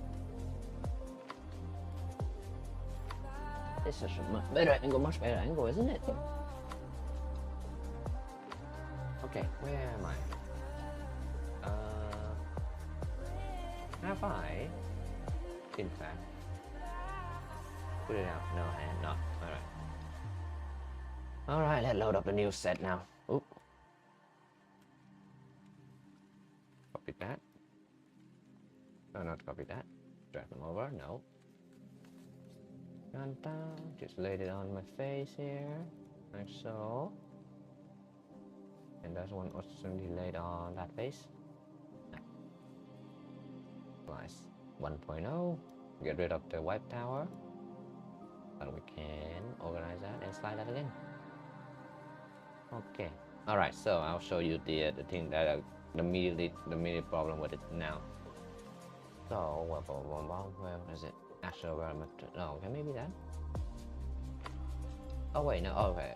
Okay, actually, it's not gonna show up much anymore. Which is strange. Layer time. Okay, there we go. There we go. You see this green line? That the green line gonna show up in the final print. That's gonna be shown up as scar between the layers in the final print, because the layer. This is the layer time. There's just no way around it. If you're trying to design something that have consistent layer time throughout the level of restriction that apply just unreasonable. So our only option is to just deal with it. There's layer time different, drastic layer time different. You can see there. There's a green one, green, and then down the very bottom there's a big green bit. Just have to deal with it. Yep, just have to deal with it. Oh wait, do we want this to be that long? I know for a fact that it's 55 if I want to, wait, is it 55, right? I'm pretty sure it's 55. I'm pretty sure I already set it up. Yeah, 55. Yep, never mind. So if this will work, we can mount it to the printer actually, just to see how it goes. Alright, so we can export it. Put it like that one. Oh, what base? I don't want a base. It is what? 1.0.1. It's just iteration of 1.0 basically. Oh no, don't say that. Slicer now, upload and print. 1.0. 0.01. Yeah, there we go. I might want to get rid of the old version. Just to not make a fool of myself. No, make a what is it? Yeah, this one is okay. You can see right there the temperature. Okay, nice. Okay, let's zoom in. It's already 62. It took V2 ages to get here, and it took the LDO kit took ages to get to 60, above 60. But for the V1, it's already there. I literally I click it just now. So yeah, there's two things that could have gone different. One, there might be that the LDO, the way that LDO mounted the thermistor is different. Could be. So I'm not gonna point a finger and say that the cyborg version is better or anything just yet. Could be very different. Some interpretation there of the data. But let's not jump the gun on that one. Oh, let me show you that. Oh yeah, this is the thing that I want to make. So I don't want to fumbling with the nut and bolt, the bolt on printer, on a printer panel. I mean, anyway, it's heat up. It's gonna run. You can see it in the corner. Oh, that corner. So yeah, that's that. Leave it at that. How long is that? It is 4 hours. Wait. Cancel that. I'm not waiting 4 hours for a prototype. 10%. Yeah, okay. Print. Wait, 4 hours, but on what? Printing what? What? Yeah. Time, feature type. Yeah, perimeter. I need to kill the reduce the perimeter and yeah, just reduce the amount of perimeter on this. This is literally just a prototype, so almost no reason to go big, that big. In fact, let's make it 5%. It cannot be 0. I try 0 and this doesn't work. Way that this thing hold together. Let it slice. Okay, so we have still 4 hours, unfortunately. Alright, we did external S3 right? Yeah, 2, already 2. I can't do that anymore. There's a solid infill, 48 minutes. Yeah, whatever. It's sliced, it's exported. Replace. I'm just there. It's just there for me to test stuff, so it doesn't. Yeah, not worth the extra material cost. All right, where was I?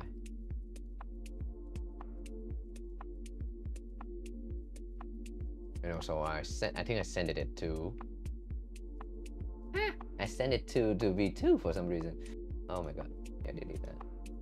Oh, so my ass. I was talking out my ass when I said things about heat up time.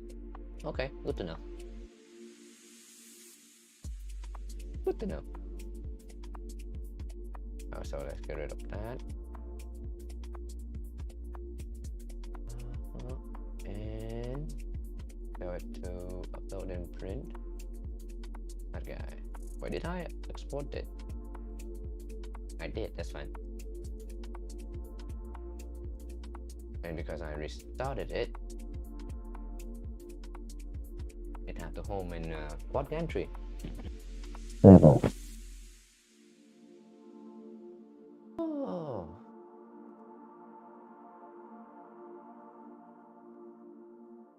It's gonna heat up first. All right. We're not waiting. We are not waiting.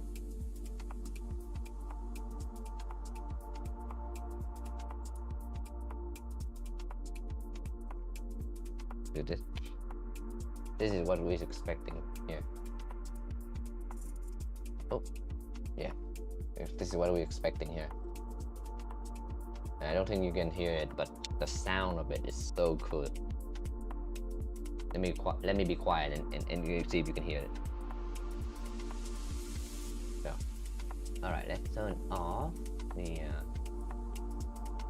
noise cancellation just a bit. Let me be quiet. Oh, you can already hear like background noise there. So, here we go.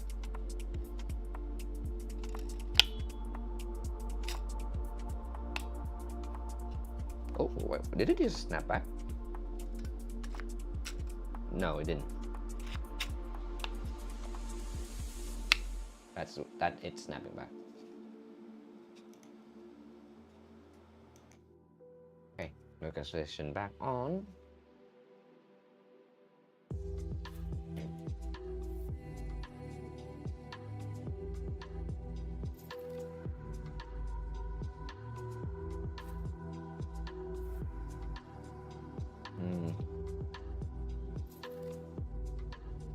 Technically, it doesn't matter all that much, I don't think. I'm trying to rationalize my decision here.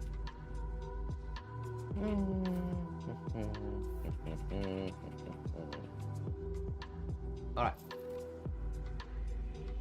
While we're waiting, it does snap back, but only if you do something to like knock it on it or something. Alright, let's get to the computer, back to the computer, back to the design. Oh, and because the one thing I want to do now is I first rename that to no template. Don't want to have to wait. No, so I want a template instead of an actual part here because I don't want to have to make the whole entire thing that I'm gonna make just to wait. I don't want to wait for it to be made to actually then only later figure out that it didn't work. Right? It's gonna be much bigger than this, and yeah, don't want to waste too much material here. So first thing I need to do is this padding here. I don't want this circle. Right, that I want. Oh, that's 3 millimeters. Yes, yeah.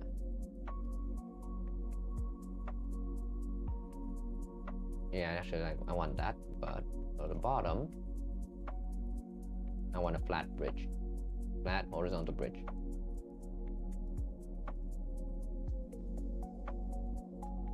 Parallel. Should I make this a parallel? No. Not fun if I make it parallel. Not fun if I make it parallel. So I'm just gonna grab those two and put that there. Make that dimensionally 3 millimeter apart. So that way these two are now the same distance apart. That.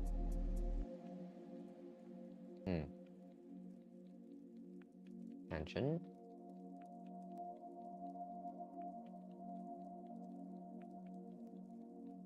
Okay.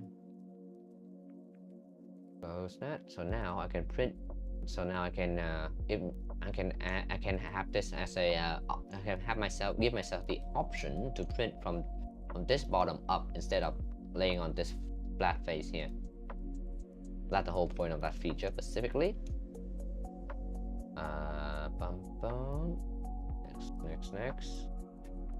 That is the template itself. Then I will grab I'll grab a clone of it. Funnel.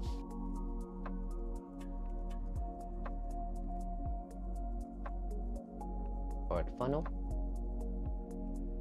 Get rid of the template. Change the color so that I don't oh, come on. Fine. Okay, purple is fine. No, it's not. Purple is the same color as the reference lines. So I would have a hard time seeing it. What part of random color do free cat don't understand? All these colors look absolutely garbage. Alright. Right, so this is the point where I need to decide what to put on this thing.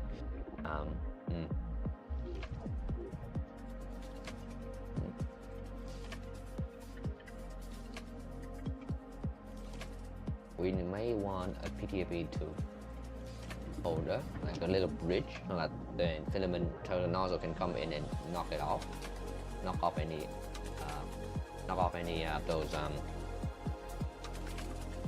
things. I forgot what it's called. We also want a brush. Do we want a brass brush or silicon brush? That's the next question I need to ask myself now.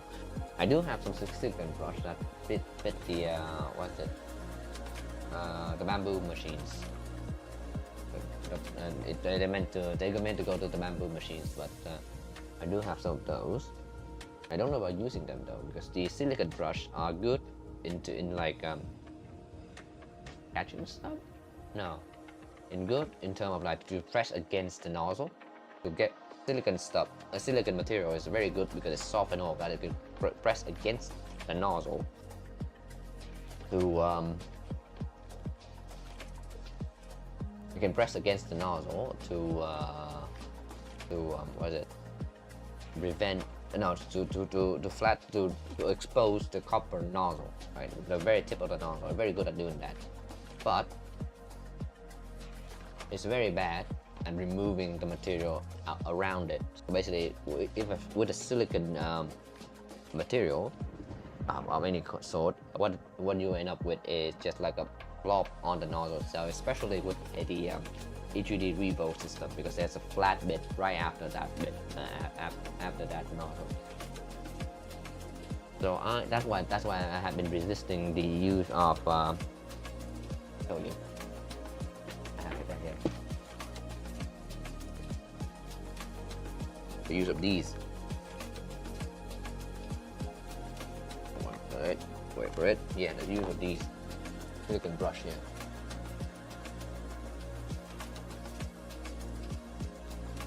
Been resisting it, but I have to.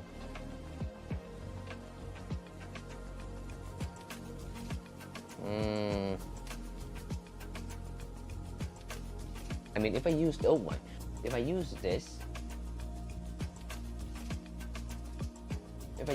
for one, you definitely do not get to clean the nozzle because it's not big enough to scrape the entire thing, right? If I can print a mock E3D stuff in, where the heck is that box? It's over there.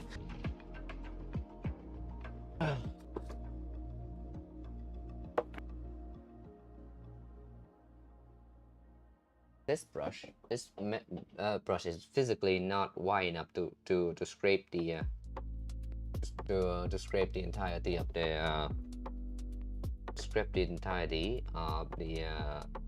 E3D Revo here.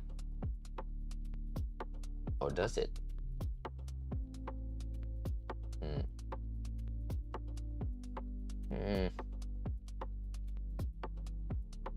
Okay, you know what? Let's give this a chance. We can give this a chance. For one, we don't need to cut this. That's my primary reason why I want to use it. I don't have to put it on the bench and cut it. For two, I want to see how durable this is, because brass brush can get can break over time, disintegrate over time as you use them. That's not. I want to see if the silicon one will fare any better.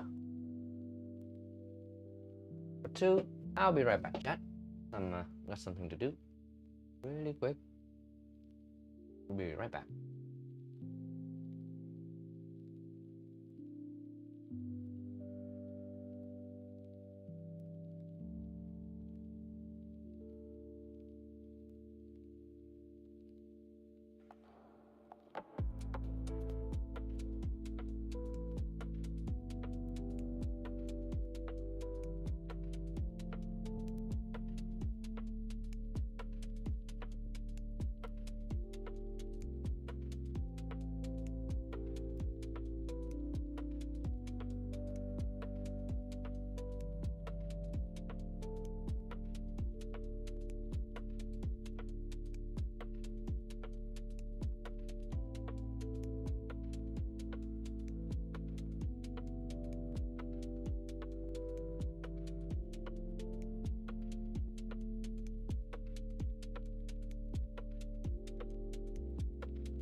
Right, I'm back. Let's go to the room really quick. It's heating up now for the final heat. No, for the final heat. Yeah, before what does it need? Before bed probing.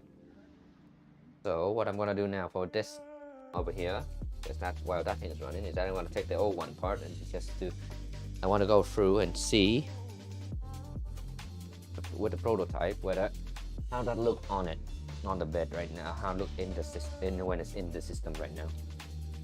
There's nothing to, it's not working, gonna work, but we need to see what how everything fit.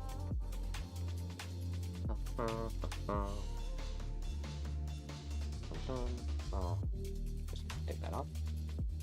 That was one of the idea that I had. So that like, if you want to disable the nozzle brush, you can just do that. Not gonna use it now anymore. I can look on the corner of my eye and see how the other one is going. It's going well. Well enough.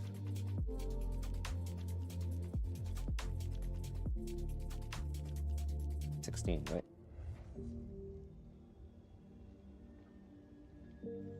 Yes, that is 16. Right. Oops.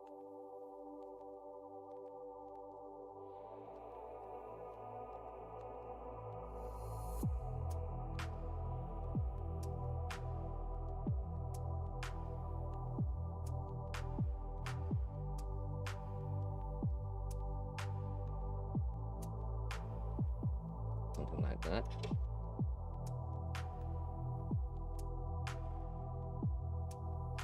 It's gonna go back, gonna hit that. It will snap.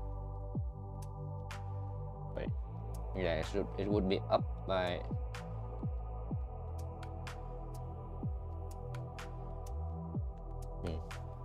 Yep, so don't worry about anything not moving. I'm just this corner. What you need to see is if we have enough room, but will it extend into the bed angle enough? And I don't think so. What I want to know, no, it's just lower it. Have to lower it.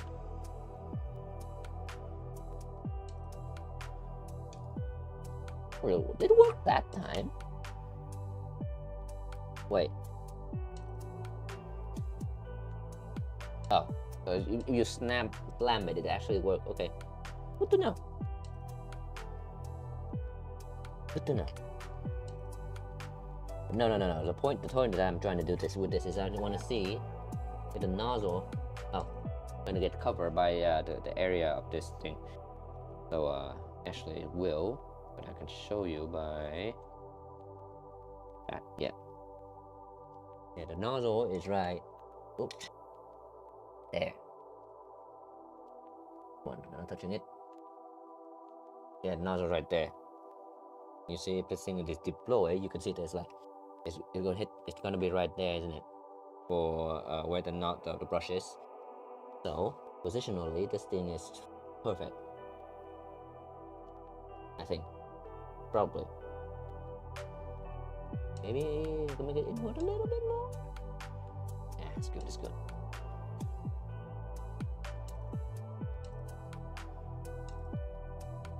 Yeah, we don't want to have to slam it like that. Moving the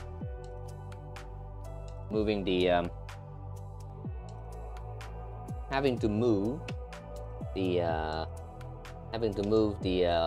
gantry enough to make that slamming happen is not exactly good for accuracy. So I'm not doing that. It's just something I just realized just now though. All right. Oh well. Seriously, I think I scratched that frame multiple times at this point.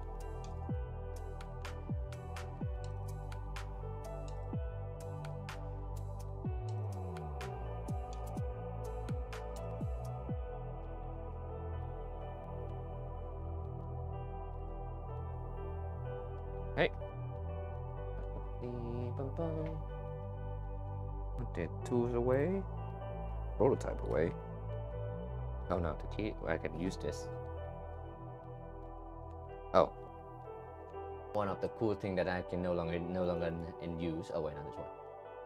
One of the cool thing that I was designed to this, and now it's no longer of any use. And the fact that I can do this, remove the basket so easily. Unfortunately, this function is no longer relevant.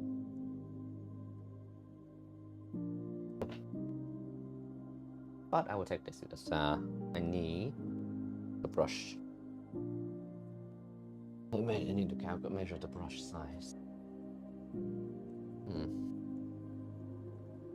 It's so deceiving because the only thing that this thing has been cleaning is the POA, so it looked completely fine.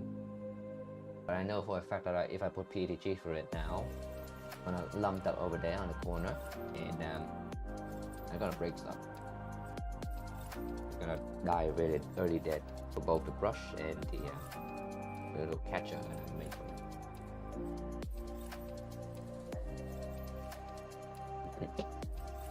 For that matter, I need to put my headphone on so that I can get some music into my head. Just wait a second.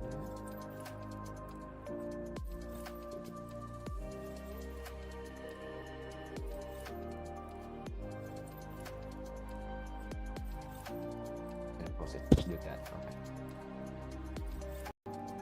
There you go.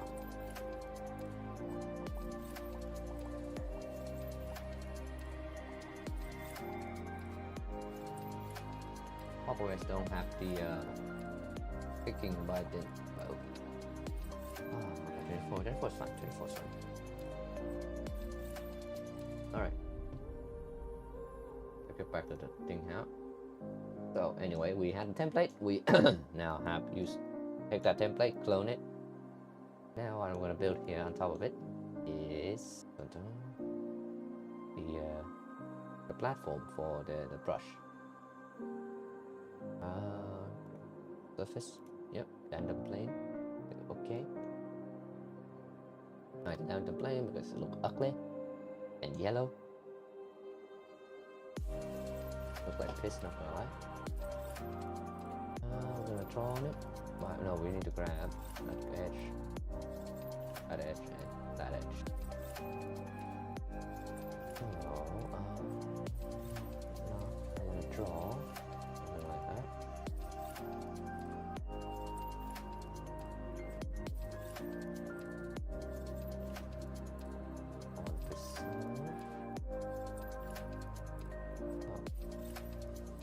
Easy, just a four straight wall. On the side, just straight walls. Horizontal, grab that, put a tab. For those who don't know, the reason why we do this instead of just grab the point, we don't want the point to merge. I want to be able to detach the point from the line if needed. Very important if you need to change a lot of things later. This platform originally is one to make it suitable. Still haven't decided whether I want to use the silicon mat yet. I'll tell you what, the silicon one is I can print a little block but adapt the silicon to this thing. Right. So let's just build it for the brush, and then we adapt the silicon to it later. So the brush is let's just try it out.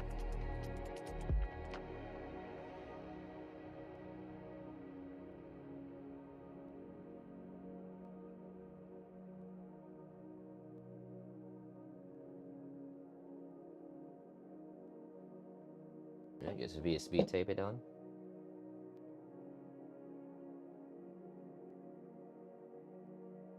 Good tape, to be honest. Ow. Tape. Brass brush is 38 by this more important one. 12.5. Make this 13. Got 2. Wait, 1.6. 1.6 mil. So 4 walls. Wait, 1.2. Oh no, 1.6. Keep it 1.6. So 4 walls is. Oh, that one will be horizontal. And the depth, how deep are you? I'm gonna sink the entire thing. I'm gonna make sure that the brush itself does not fall outside. Oh, God. Yeah, that's a feature I'm gonna think about it in a bit. This is 18.6 minus plus 2, so 21 mil. No, 20. Let's make it 20 mil. So the depth of this now should be. No. Depth is 20. Make it 20. Oh, I don't like that wall. Okay, you cannot, you don't want, I don't want you to be vertical. That is vertical. Oh, it's vertical.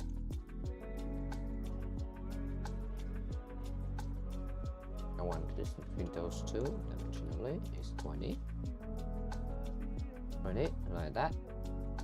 But I want to add a little line here to make sure that the distance between that and that is not too low, too small. Dimensionally. Oh, normal. Sorry.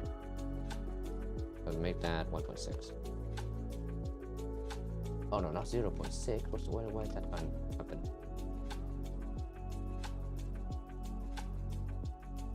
Oh, 1.6 is smaller than I thought. Alright. Make that normal. Oh. I really want a different place for this, but yeah. Leave it at that. Leave it. The length of that is done. That's one. Oh, 1.6 as well. Equal. That side is done. This one is easier.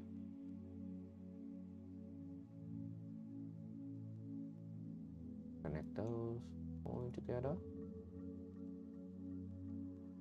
This time we should not make that equal. Oh, printing this thing on a vertical is gonna be a little challenging. We'll see when we print it out. Do that. Okay. So we'll do that. How big are we? How big are we talking?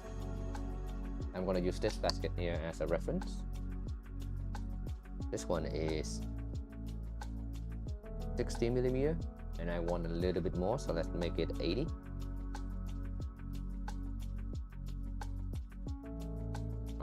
See,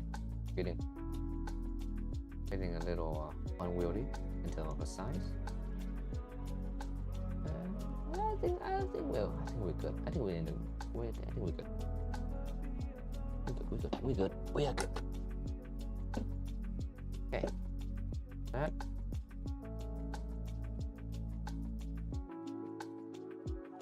And now we just grab that surface, put a random plane on it. Random plane is not needed. I can literally just start just drawing on that surface. But best practice, draw a random plane. It's just good practice. That's it. I need that line and that line. Yep. And also good practice to have a little reference line as possible. Because what is it? They break. You change too much on the sketch beneath, they're gonna break. That's why I did the way that I do it the way that I did.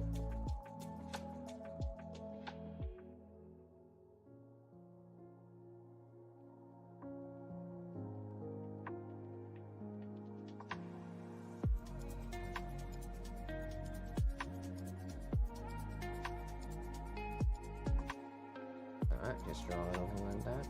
Drew it by 2 millimeters. For that and that is the same size, I think. Yeah, 2 millimeter. Thick. Okay. That's it. That's the. Is that the? That would be the what it called? Oh my god.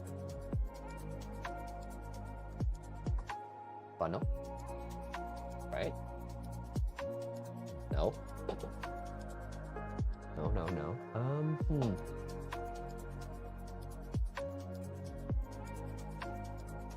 I need to start thinking about how the funnel gonna function now.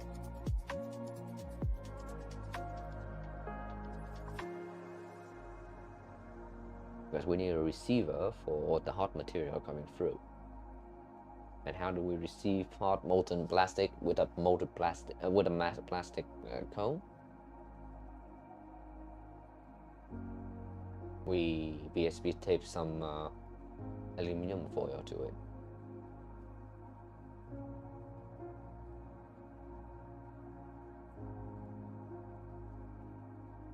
Or should we put a nozzle? Put a nozzle slot in there.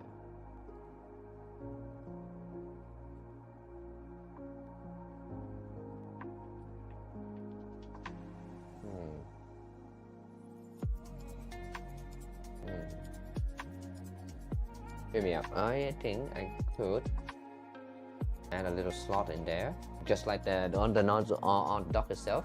Just like on the dock, we could put a slot in here. Let me hear myself really quick.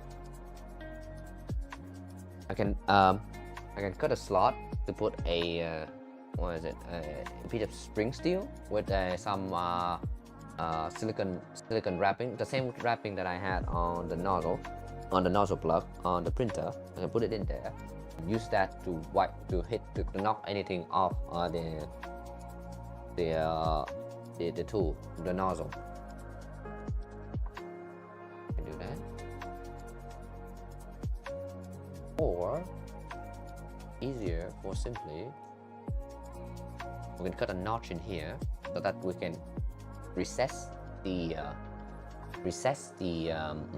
well, we're not gonna have two notch, not on the left and a notch on the right. To recess the no, not on the right this side. Yeah, to recess the brush so that the whole brush sit in the volume of this box here, and we can look that way. And as long as we can have a cutout so that the nozzle can pass through. Yeah, so that way the brush itself become the knocker thingy, or to deal with all the little zit that ooze that came out of the nozzle that just was falling onto the bed just a bit ago with the print. So I think I'm doing that. Let's do that. So I'm gonna put a surface here. Also, that the one thing that necessitate though is for me to make sure that the nozzle is way out of the brush zone before hand it back to the printer. So let's just do that. Make that plain. Say okay, then hide it because that looks ugly. There. What I'm gonna do, I'm gonna grab that line there. Yeah, upright. And I'm gonna draw a little angle here. Get rid of these two vertical bit. I actually want them to be angled. Equal to each other first. Cool. And then make that one go there.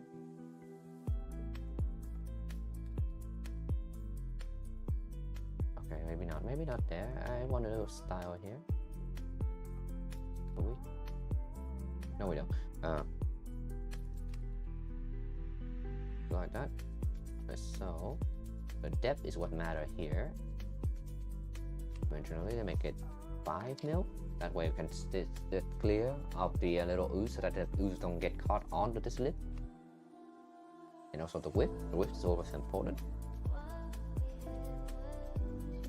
This one is gonna be, where's the mock nozzle?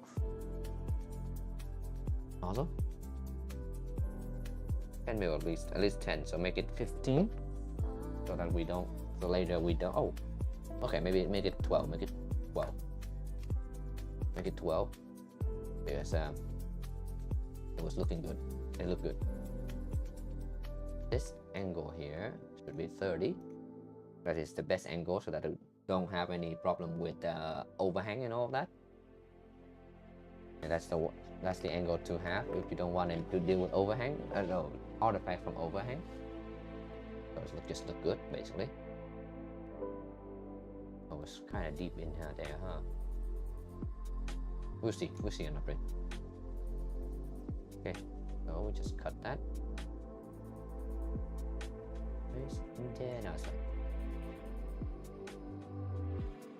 Okay, that's it.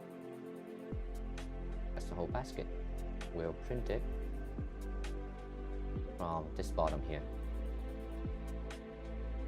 Not a basket, mind you, this is a funnel. We can make it a basket, but then I have to design a quick release mechanism because I don't want to have to unscrew anything to get all the gunk out. But I take it back, I don't want to do that because this thing moves, right? This thing moves back and forth. So if this thing is half full, which is not gonna happen, but for most of the time, but if you do need to purge material and this thing is half full, it'll be a bad time, wouldn't it?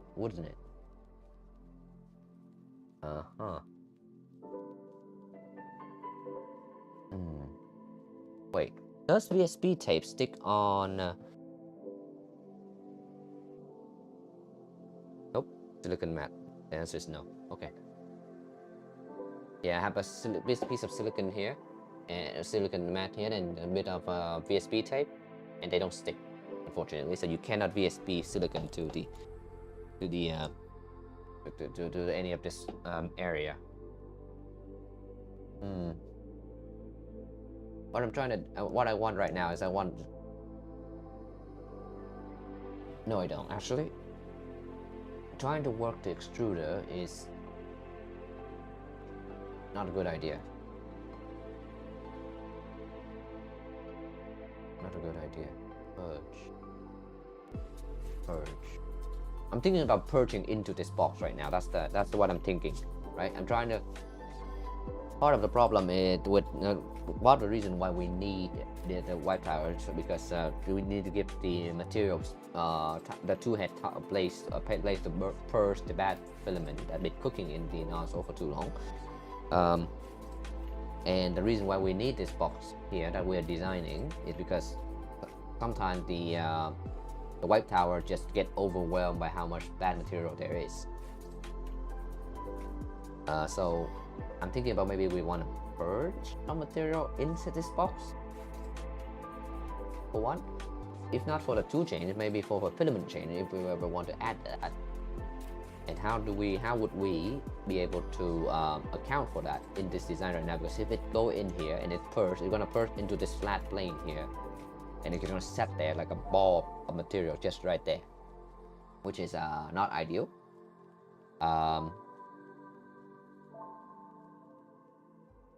We need to find someone to catch it. How?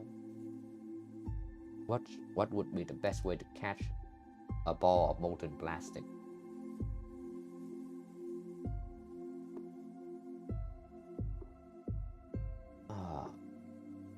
Okay. That thing is. Wait, let me say that again. It's 13, isn't it? It's 13. Let me grab one of the metal pieces I have laying around here really quick. This is what's it? A bit of a 0.2 millimeter filler gauge. Right? How big is this? I can purge it onto this thing. That's the point. That's what I'm thinking of doing. Purge it onto this filler gauge. This is 12. This is nearly 13. Yep. Okay. So I can make a slot in here. So if I bend this,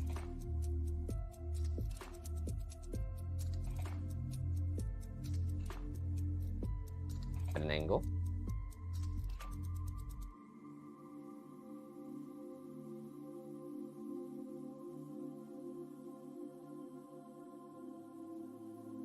a good right angle. That need to line up there. The Pinopex is not designed to be this kind of precision, do this kind of precision work. Yeah. Oh, never mind. It break. It break immediately. Okay. I cannot bend this. I'm surprised these filler gauge actually break so easy. I was hoping I can bend it into like a little bit, like a little triangle like that, and shove it into this gap here. Clearly that won't work. So do I shove one just across? I can just shove one right across. No, I can shove one in at an angle. What I'm saying? Yeah. Oh, we can do that. We can do that.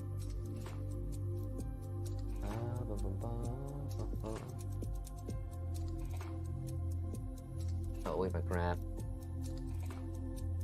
that line and that line there, oop, that line there, and make a surface between them, like so. Okay, and I'm gonna push it inward so that I have some meat on the bottom. I 2 millimeter, yeah, 2 millimeter down.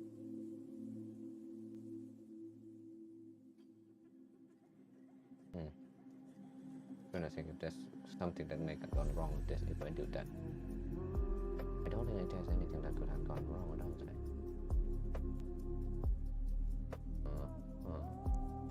Alright, let me try bending that thing one more time. Let me try bending this thing one more time. So yeah. So yeah, this little thing here. If I can bend it, I can avoid making a slot. Oh. Didn't break this time. That's odd. So avoid making an angle slot, rather than I make a vertical one, and then I shove that little end in there. It's not gonna take any it's not gonna be knocked out of position anytime soon, because it's not even gonna get in touch with not touching the nozzle in any way. It's literally just there to catch the molten material, so that said molten material does not fall onto the right. It's so that molten material don't fall onto the plastic around it, which can damage that plastic. Alright, so I think we'll go with that. We hope that this works, and enjoy the design around it for now.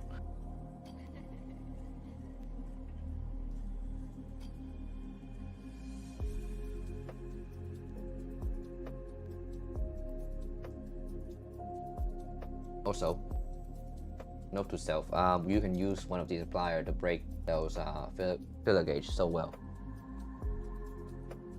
We'll probably make a jig with this, using this for using this to bend the thing. Wait. Oh. All right. So cancel that. We don't want that bridge. We don't want that. We want right, that one. Just that one, yeah. Like that. Not a normal to it. I want it to go. No, normal. No, sorry, no. Deactivate normal. Okay, never mind. Parallel. All right, yeah. Okay, I'm gonna get that. I'm gonna spin it in the Z direction by 90 degrees. Nope. Okay. It's the Y direction then. There we go. Now it's in line with that. And I'm gonna move it forward by. Is it moving forward? No. Oh no! Oh god no! Wrong button. I pressed the wrong button, so I have to do all that again. All right, so it's the Y direction by 890 degrees. And in the Y direction, it'll go up by 1 millimeter. Oh, okay. About the X direction. There we go. 1.6.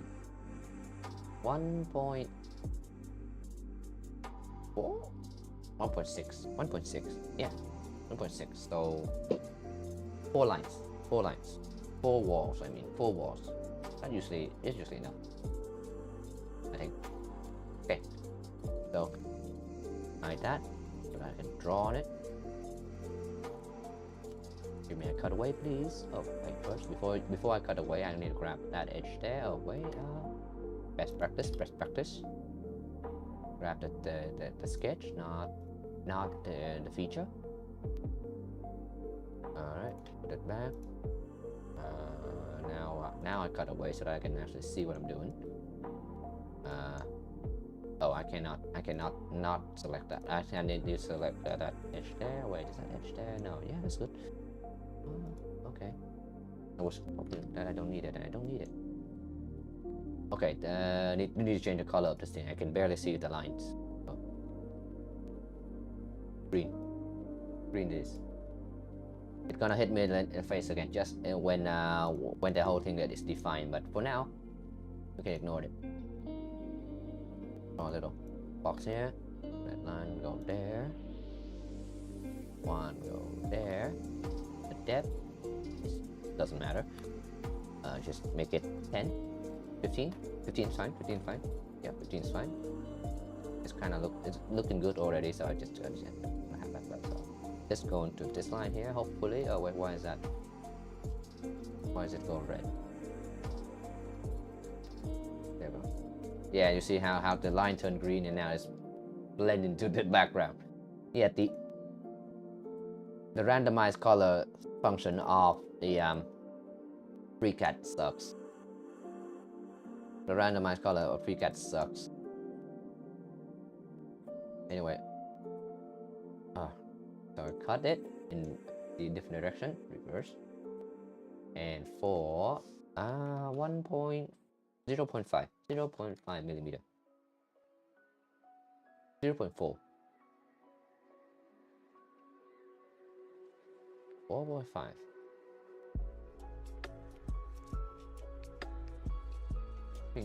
Thinking, because one of the things that I could do is to wrap the in case we want to wrap some Teflon pan oven liner, Teflon oven liner around the metal leaf, just so that actually I don't know why would you want to do that, but I think 0.4 is good. The lead itself is 0.2, so we're giving it 0.2 of tolerance slot in place. Also, it's 13, right? We make that mistake once, and oh, it's 12. All right, make it 13. No, 12 is fine. 12 fine. All right, that's a little slot. Will hopefully. So basically, the idea is right now that nozzle came in, purge a little bit here if needed, and then turn right, and just scrubbing itself. So that's the idea. What could go wrong? What could go wrong? Genuine question.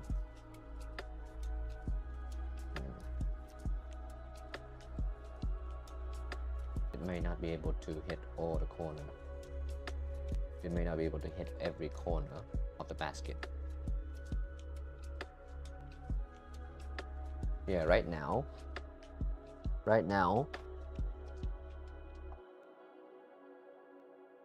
the backmost position, like at max Y, the nozzle is hitting the brush like that. Right? Oh, actually, nobody watching. Sorry, my bad. Right now, the whole thing is at an angle like that. Seriously, I mistake the preview and the programmer, so I've been showing you my face the whole time when I meant to show you the cat, and now I swapped the cat when I meant to show you the face. Anyway, my bad. Anyway, yeah, right now the backmost Y position the nozzle like that. It cannot go backward anymore. So maybe we should position the brush backward a little bit more, like that, so that this can go forward a bit more. Sorry, forward a bit more. So this one can go back, forward, back, forward, back, forward through the brush. That way, utilize all the every little wire in this brush instead of just a few in the middle. Okay. All right. Not making a fool of myself. Put this back. All right, got it. Damn it. Yeah, the amount of time I make a fool of myself is ungodly. All right. Oh, first and foremost, while we're here, increase that by 5 to make it 18. Yeah, close that. But also, we need to push this whole dog thing forward by 18, and the way to do that is actually with the base down here.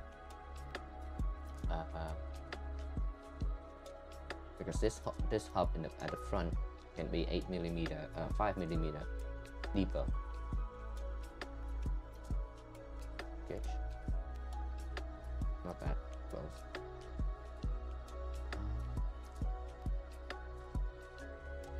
Can it? Yes, it can. Yep, 5 millimeter deeper. It's gonna break something, isn't it? I bet you it's gonna break something. All right, show me what you broke. That, yeah, immediately after that. Yep, there we go. Yeah, because we push this thing forward a little bit like that, it will cancel, affect the other stuff. This one works fine. Oh, wait, no. Check. That's fine. 41. Yeah, I just need to remember to make this longer. That's all. This one. Oh, okay. But now it just doesn't match up anymore. I see. Why aren't you working?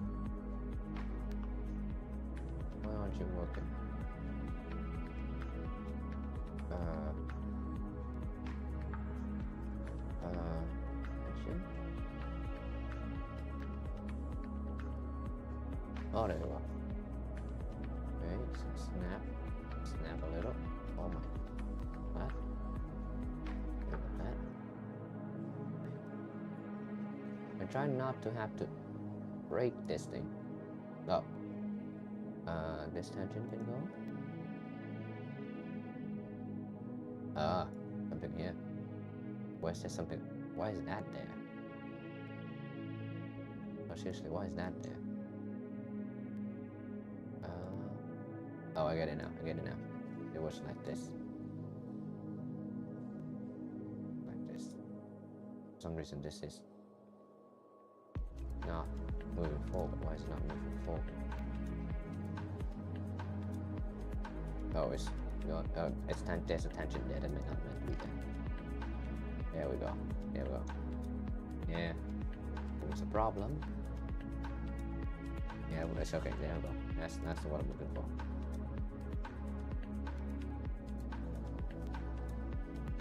Tangent. That one side.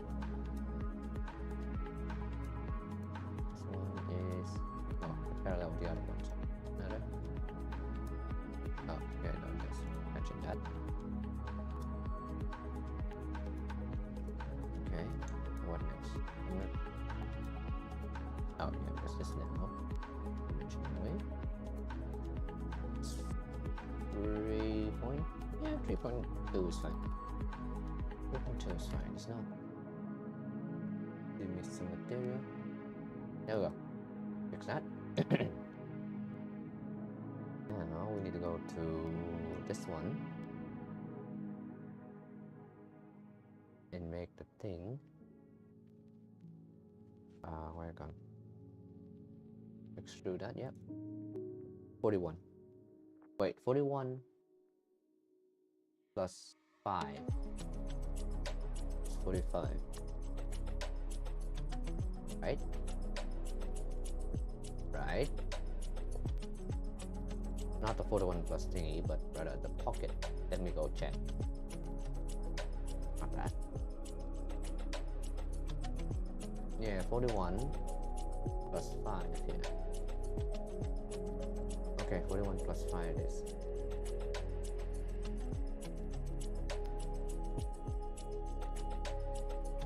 Plus 5. 45, yep.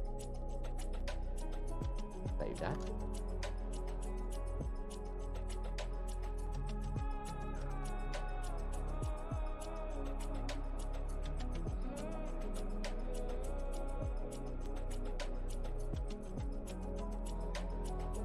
That's not true. What is that? What is that now? True.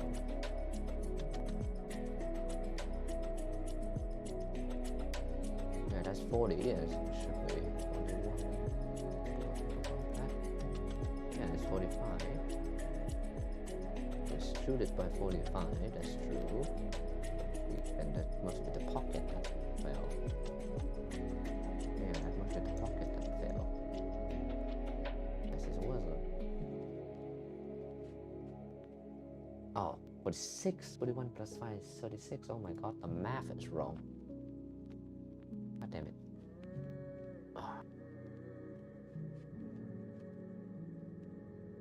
Error 0404, brain not found, I must say.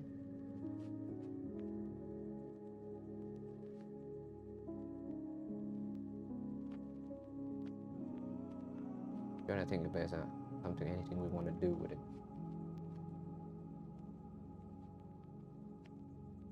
Save. Alright. But with that, I think that whole thing is there. Okay. It's there with a little experimental nozzle plug-in device.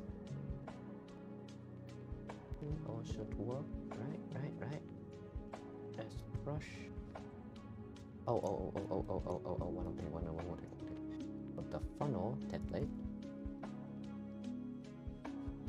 Because now we move the entire thing to the front by 5mm.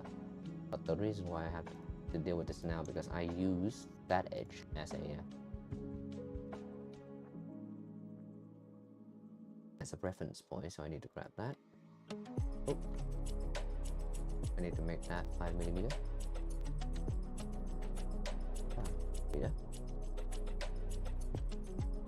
And is this still good?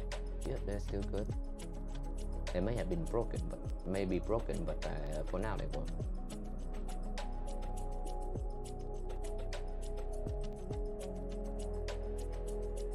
Also,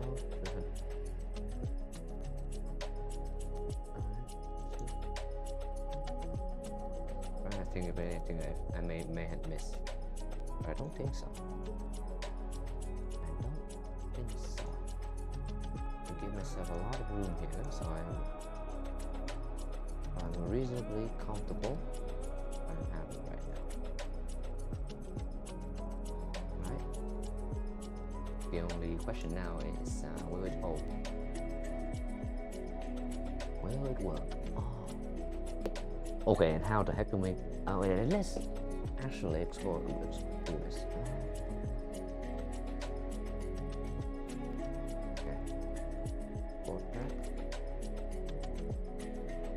Let's see how it's gonna look on a print bed. Well, this is now invalid. The only thing valid now with the print we put on the printer is the mechanism itself. That's all that matters right now because in the last prototype it didn't work. So now we just need to figure out a funnel here, and it has to be printed in this orientation. This thing. Pause. Smart fill. Oh, not smart fill, just automate it. You see how that goes? Yeah, that's too perfect. Okay. That is one concession that I had to make in terms of printability. But I think it's okay. I think I'm okay. Honestly, I could just do built-in support pretty easily. Oh, don't. Why you? Oh no. No, don't fill out that hole. What's wrong?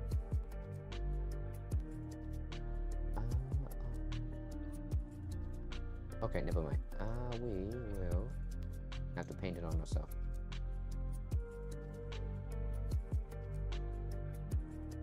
Yeah, because I don't want to fill up that hole.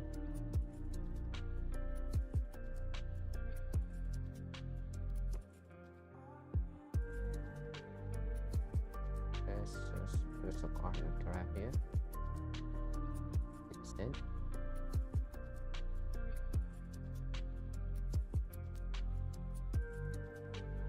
Oh. Okay. That work.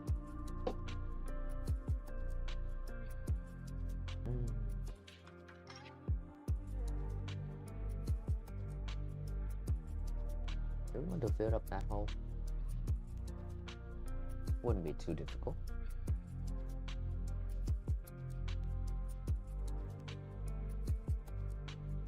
Let's see if that layer.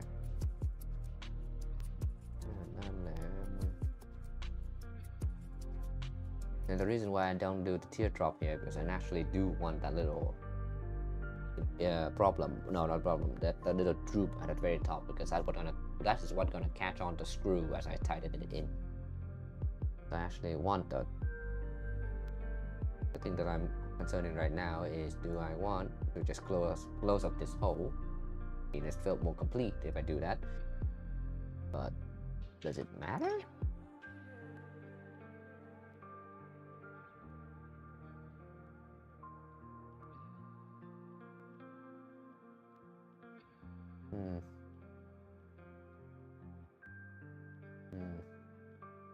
Okay, let's close it up. Let's close it. Not that big of a deal. And that which is why we're closing it.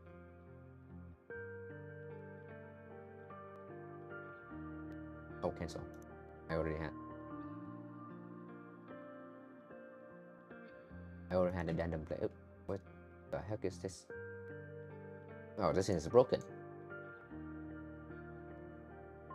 Oh, done. Oh no. Okay, never mind. No, it's not broken. Cancel. It was just well, it's sort of broken, but not by the print. Okay, so I'm gonna grab some in the hole. There's no reference point here, and because we're gonna point on point anyway.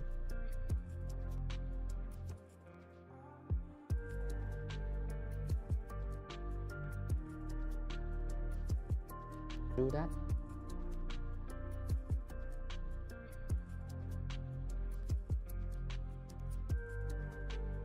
Okay.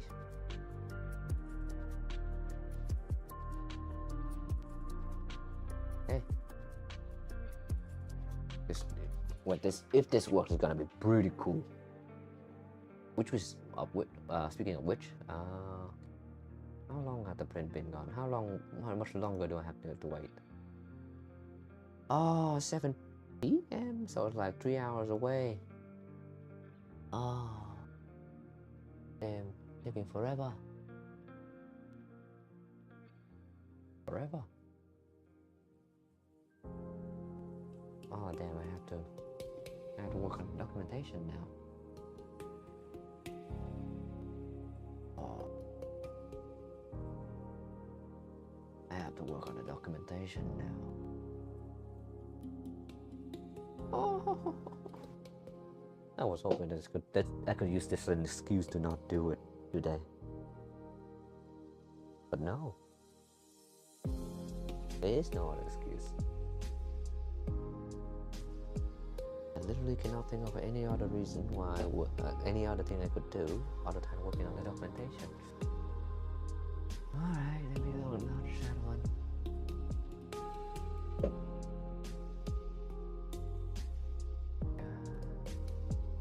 And I put it up here.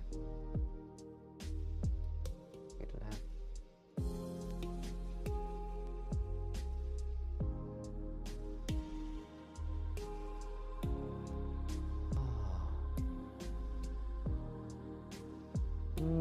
What do we do first?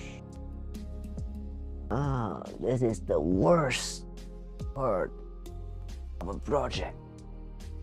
That's gonna take a better part of a year here now. What? We can do this. We can do this. Right. For those who don't know, oh wait, no. Actually, let's do that. Making sure that the wiki link first. Yeah, that's okay. Yeah, the link is in what is it called? Manage the label. There we go. In the plan section, there's the wiki which you can pin on top, like I did here, and that is where all the documentation for MissChanger is gonna be, including the not that bomb. Yeah. So right now I have uploaded everything I bought for this project. I had some of it need to change because where is it gone? There is the spring. Tailgate. Wow, yeah. Well, this need to change because now I need to include the kit that I use instead of just the Pacific spring. So yeah, I need to update that. Oh, this a little bit just so you guys can see better. Me to see better as well. That's a plus. Let's see. Let's update that first. So let me. I have to do this outside because I don't want. Because it's a really bad idea to show you guys to put my Amazon account out in the open.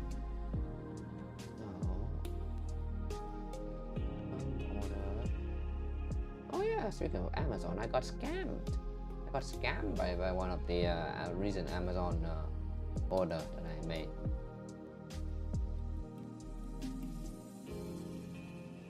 So what happened is what is it? I ordered a deck for a skateboard, and it looked the advertisement is very fancy. So I was like, this must be. I thought for sure it was a boutique kind of thing. So I bought it, and it said, okay, it's 6 months for production because it's made on order. So I'm like, oh, it's cool. 6 months later, which is which was earlier this week was the 6 month deadline. They updated it to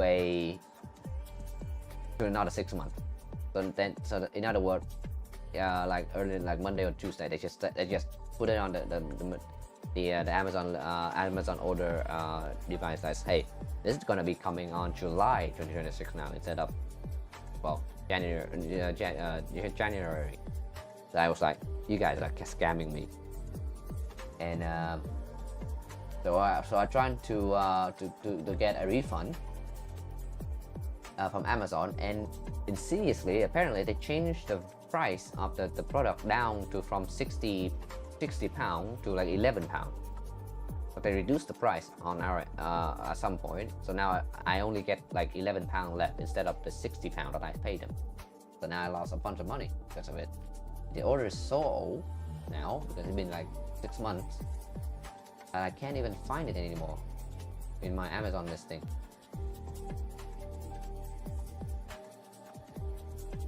So basically I lost.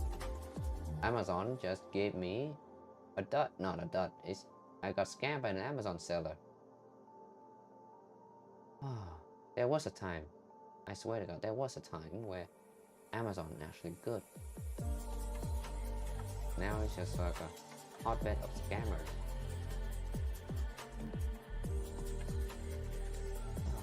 The time we live in. Okay. Alright, what were I after? Yes, I am aftering. Oh, I first need to open the bomb listing. Documentation. Bomb.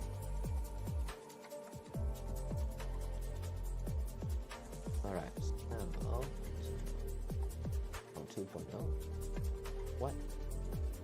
0.112. Check the item.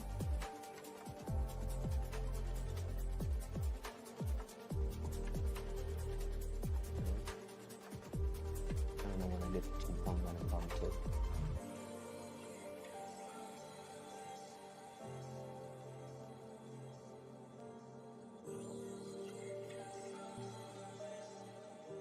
What did I do here? What did I do? Oh, right, I remember now. This is because this one is not deleted. Yes. This one, the other one is not format in a way that is suitable for the table in GitLab. But this one is better. And instead of this spring, I need to grab a spring kit that I got. That one. Spring set. Let's call it that. Steel spring. Set.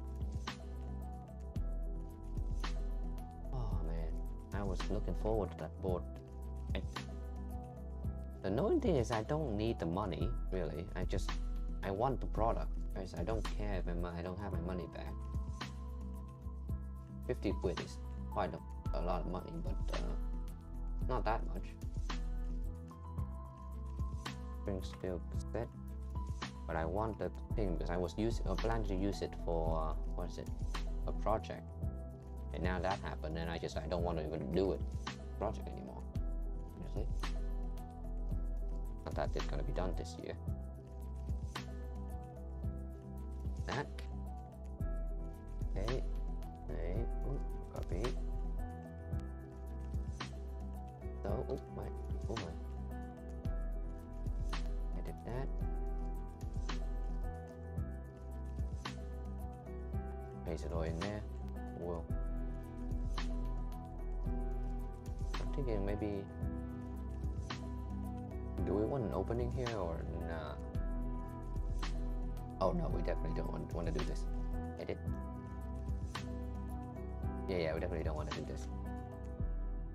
Because I don't want that top line to be there. Delete row.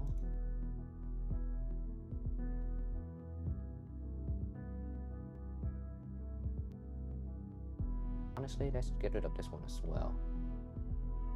This is there because I was calculate the total amount of money that I spent on it, but this is not up to date anymore. Trying to keep this one up to date is just plain old impossible. Just say so. For now, let's just say we spend more than two grand on it and just be done with it. Just keep it at that. We keep the bomb as a bomb. Right, so save that. And while I'm here, get rid of these. Do I want to get rid of these? I'm not sure if I want to get rid of this.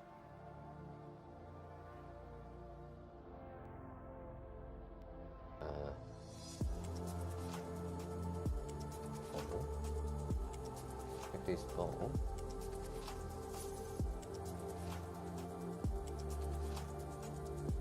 Yeah, bowl.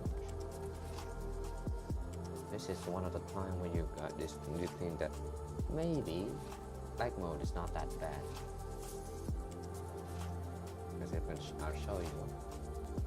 The bulge did not show that. Okay.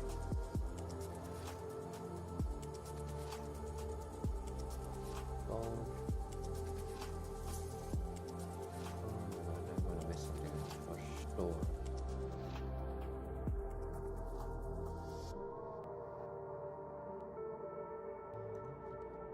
Yeah, just give me a hot minute here. It's so it's difficult to read this. A tool. I'm looking for this little gap here.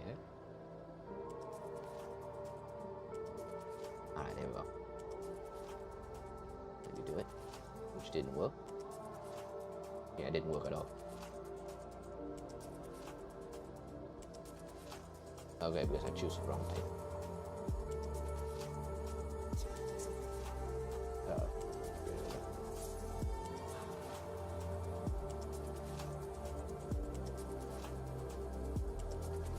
work?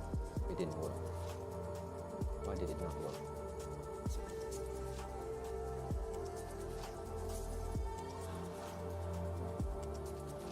The whole thing, come on. Okay, that didn't work.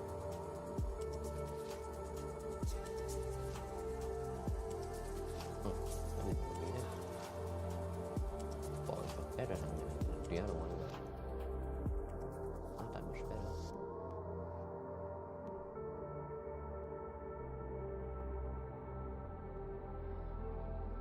There we go.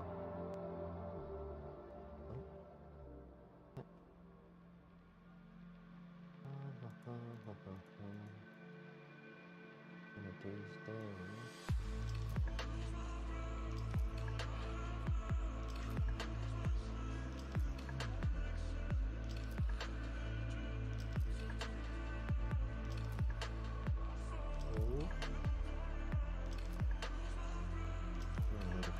So just put it in normal.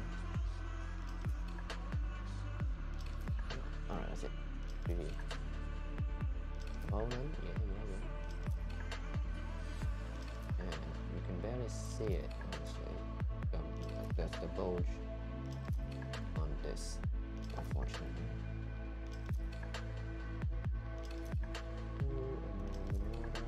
Order source.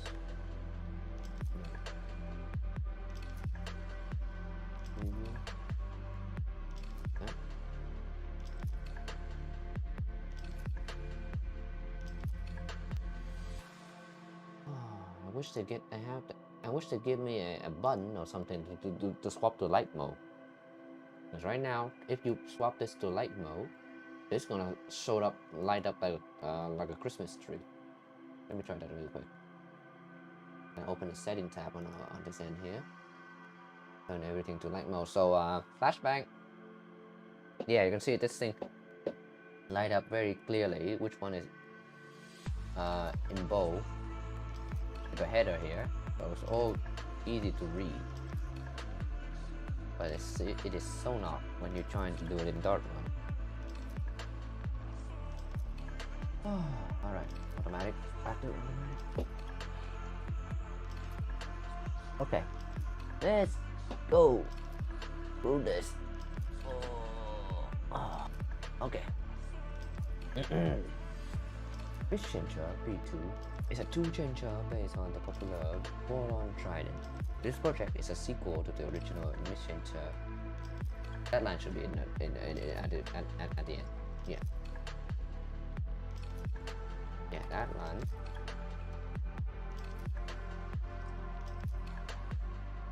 The very end. Yep, like that. It's not that big of a problem. It's the project aim. Okay. One more again. MissChanger. Oh. New line. The project aimed to provide a reliable tool-changer system to the base machine. System to the base machine. Don't need that part.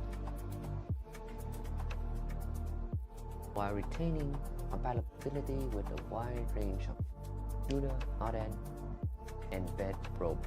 Oh, that's gonna be tough. That one, last one is tough.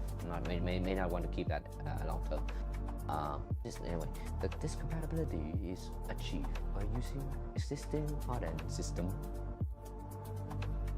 and the Z probe mounting system of the original Voron x-carriage.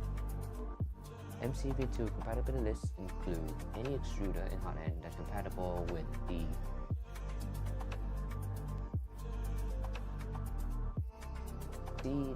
Blockwood tool and tab version of the A14 and stock LG burner. Oh, maybe not the burner. If it change, I can put it in later. But right now,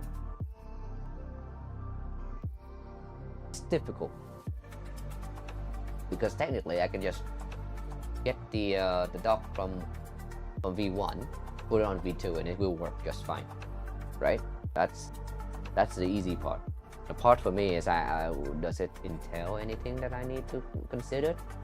The answer is I don't know. So I can't test it because I don't have. Oh, I don't have extra stuff. It's a lot more work. So I'm just gonna exclude it for now. And when it comes time to test it, if we get there, we'll do get there.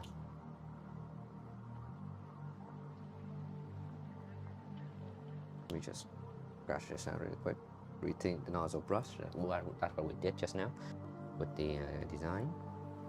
Now we need to compatible still burner compatibility.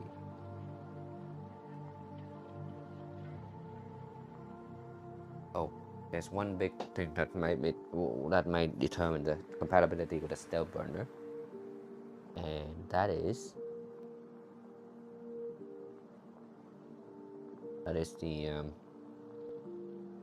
the thing at the back there, the drive change. If it hit the if it not gonna hit the stale burner motor. Well, no, the stale burner is not gonna hit that because the stale burner was designed so that it's not gonna hit. Okay, that's one out of the box. Then the little drop down, would the drop down be enough to clear it? Don't know. Does the beacon clear it? Also don't know. So there's a lot of unknown right now going on with the machine. Not gonna lie. So yeah, I'll see if I can just snap a stale burner off the V1 and just try it out V2 really quick. Not to run it, obviously. We can't do that, but we can try to just put it on like physically, see if there's anything we can just like quick adjust to get there. So stale burner compatibility is something I need to check. The next thing I'm gonna need to do is compatibility with another thing. So, because I read this line on the screen, other things start flooding into my head right now. So that one is the extruder, so that's good. Any Z-probe solution that fit in the stock Voron CMM system. Software not it. Software not. Where not accounted for. Not accounting for. Not accounting for software. Not accounting for. Not accounting. So yeah, now this is one of the things that someone else had to pick up as well if they wanted to further support, because the only way I can support something is for me to try it on my machine. And I cannot try something on a machine if it's already hardwired for something else, right? I cannot try the clicky probe if my machines already have a beacon on it. So I'm stuck at beacon, and I only know that it worked with beacon. I can't, because I had no means to test to quickly swap it out for anything else. Or not accounting for not accounting software support. Accounting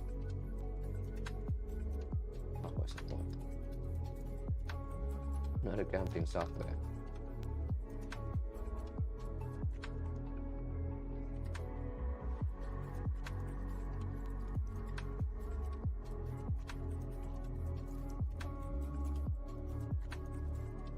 Not accounting for software. Not accounting. Alright, that's that. That's the introduction. Anything else I want to put in? Do we want an introduction? This should be. Okay, that. Oh, not that. On the front page. That's it. I'll go to this front page here.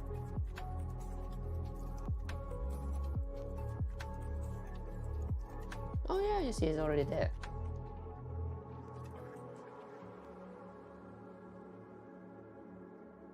Oh yeah, actually that introduction is redundant. This introduction is redundant. So should put in something else. Yeah, I should not do this. Yeah. Alright, first and foremost, yeah. This is welcome to the wiki. Yep. Welcome. Oh, homepage. Wait, homepage. No, get away. Cancel.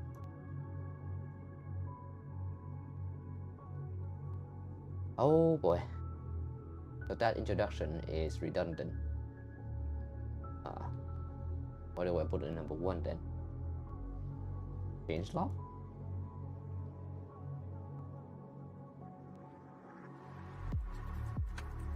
Changelog. Yeah, let's put the changelog here.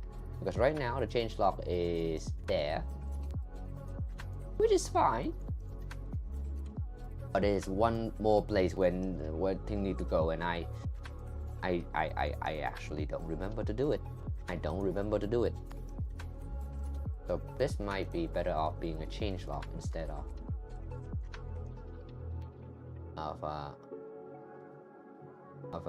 that, right? Oh, that. So this might better be a changelog. Review. Yeah. Yeah, there we go. Huh. Love it how I make so much change in a single day there. I upload it and then I start fixing it immediately.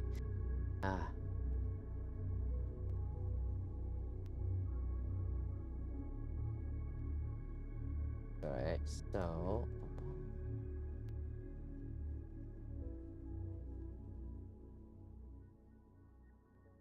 preview.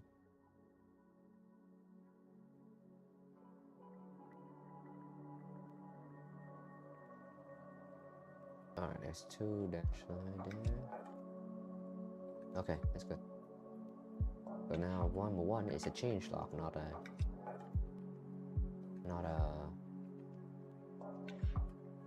thing. So, and also one of the things I want to do now here is to delete that part. So that basically this whole thing is a single piece. It's the work in a single day. I don't want to write the changelog every day, every little changelog rest upon every commit. I want to separate it by the day. And so the alpha 1 is on that day, and this is everything in it. So it is change did not change. So we're gonna combine these 2 sections.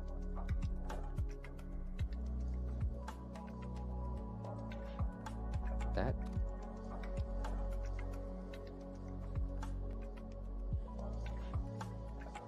Okay. Looking better. Alright, so that's the changelog. Change a little change there. In which case we shall delete this. Alright, we need to do this by git.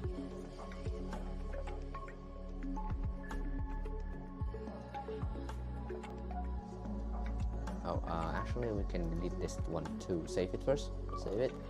No, not delete it. Close it. I mean. And I'm gonna fetch. Put that in because I fixed that just a minute ago. So, and I will now go. I can't show you guys this part because I don't want to accidentally show anything on this. But I basically just deleting the changelog of the project. I want the changelog in the wiki, not on its own file. Basically, the wiki is an NO and BO in terms of like what updated or not. Wait, is that a good idea? No. Because what if someone else wanna work on this? Someone else wanna send a commit in. If someone else put a commit in, the wiki is not that good a place to update it, isn't it? It's gonna change.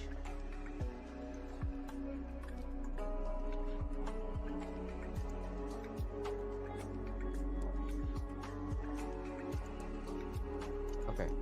Maybe that was not a good idea.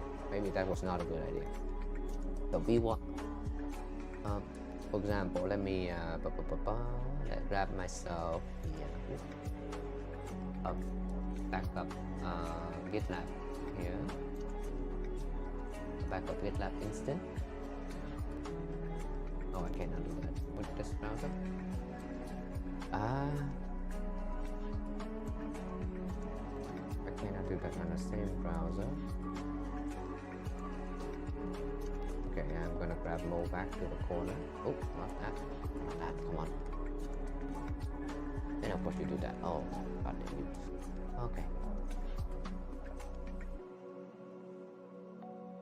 Alright, just give me a second there. Alright.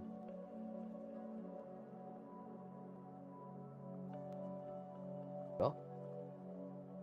Right, what did I do along with this guy?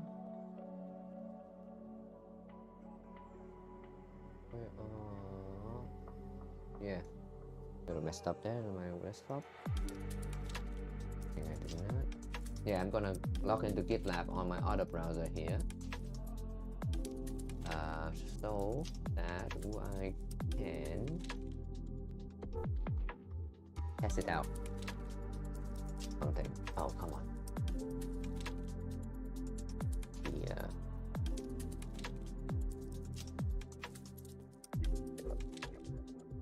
Yeah, let me just log in.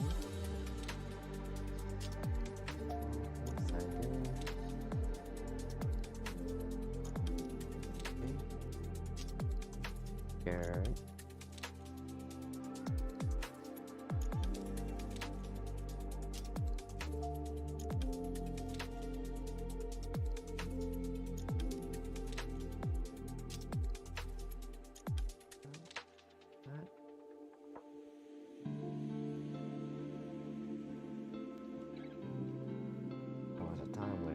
GitHub to log into my password.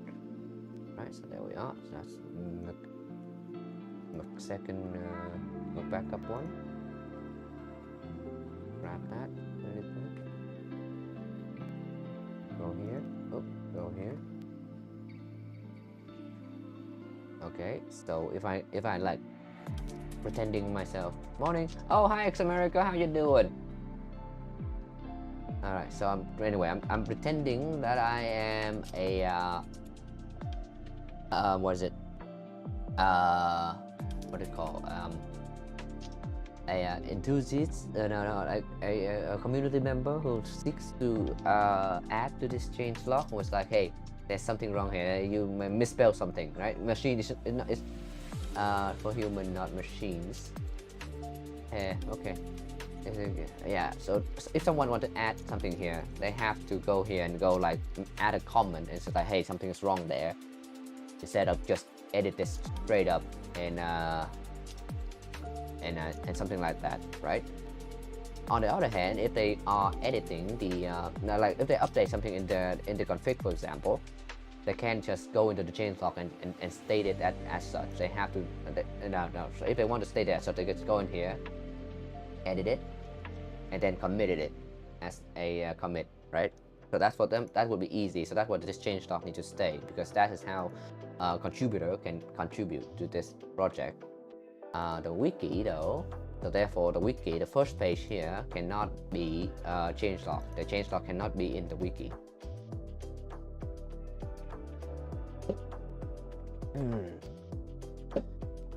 Oh, and X-America, because you wasn't here the whole time. Let me grab that one. Yep, I am going to change how the nozzle brush is gonna be designed. It's gonna be looking something like this. It's gonna look something like this now.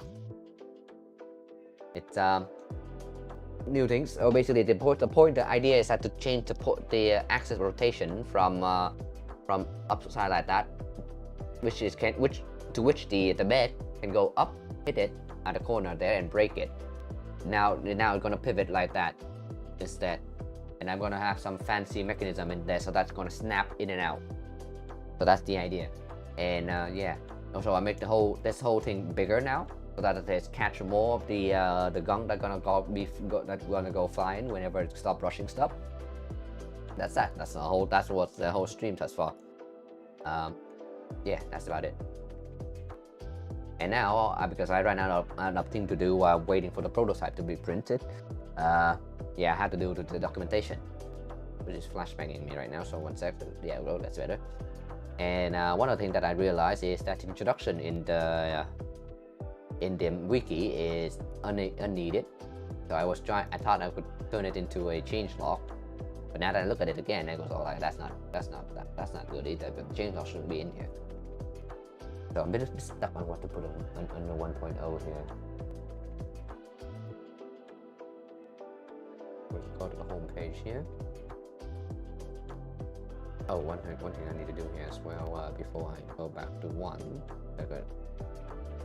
Yes, Psychosis is a contributor back into 2.1. I put it here because I thought I was gonna use the same probe here, but I'm not. I'm using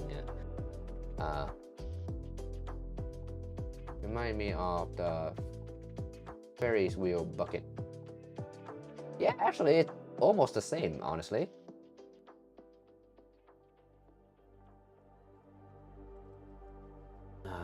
Alright, save change. So I'm no, the Psychosis. Yeah, Psychosis is a contributor to the probing solution, which I'm not using. That's for V1. So we got Scott, who provided the beacon, by the way. So if anyone want to claim him for me not supporting your Pacific probing system, that's him. That's it. There it is. Go to MissChanger, go and add him there and say thank you. Well, I would have bought it myself anyway, but you know, if early tester. Oh yeah, this guy, this hurdle bound.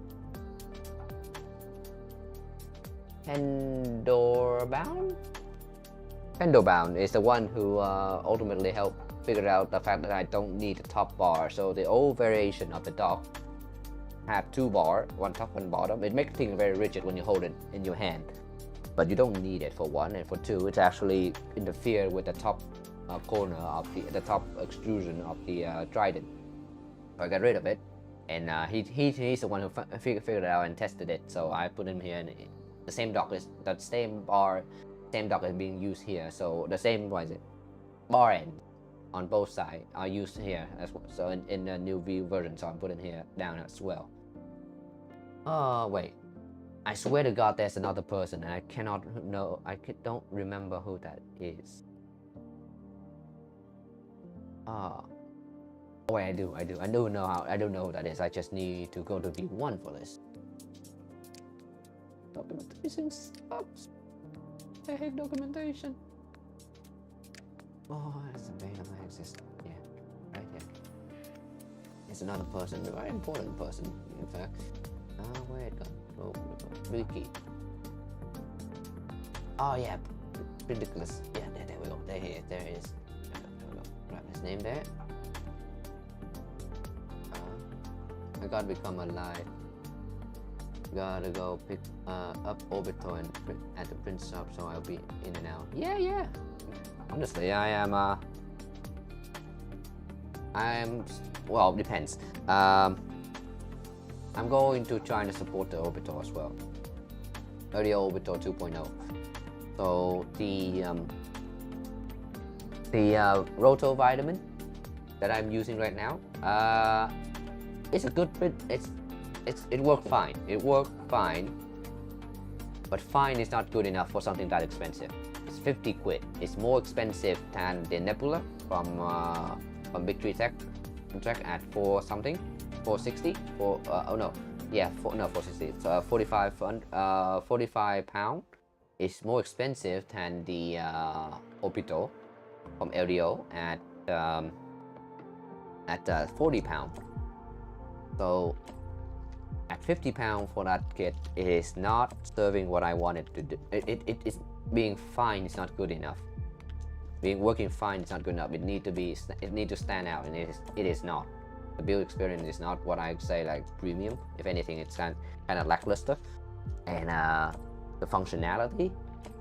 What functionality? The extruder gear is not large, so it's not good with flexible. the motor is a little underpowered, so I very early on the first time I trying to print with it, it actually skipped some step. Partly my fault. There was ABS in the nozzle and all that.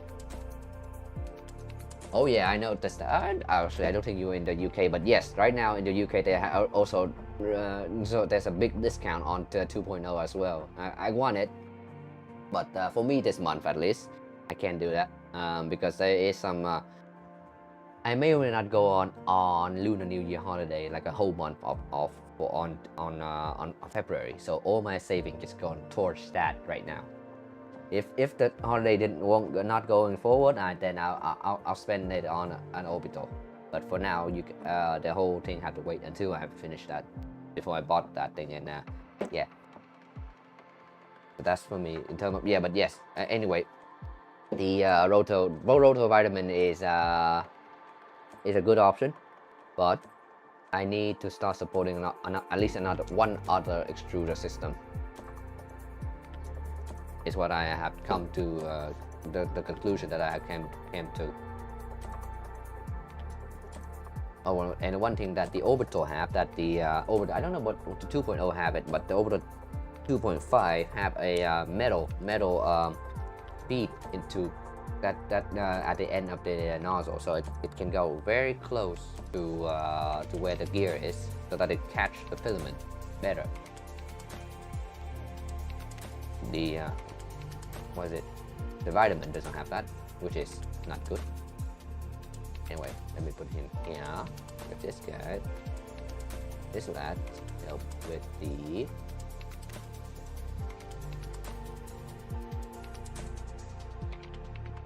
this person.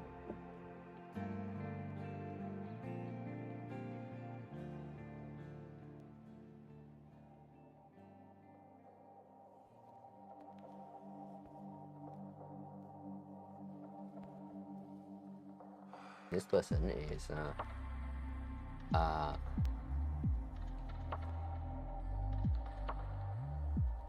no, actually not. Okay, never mind.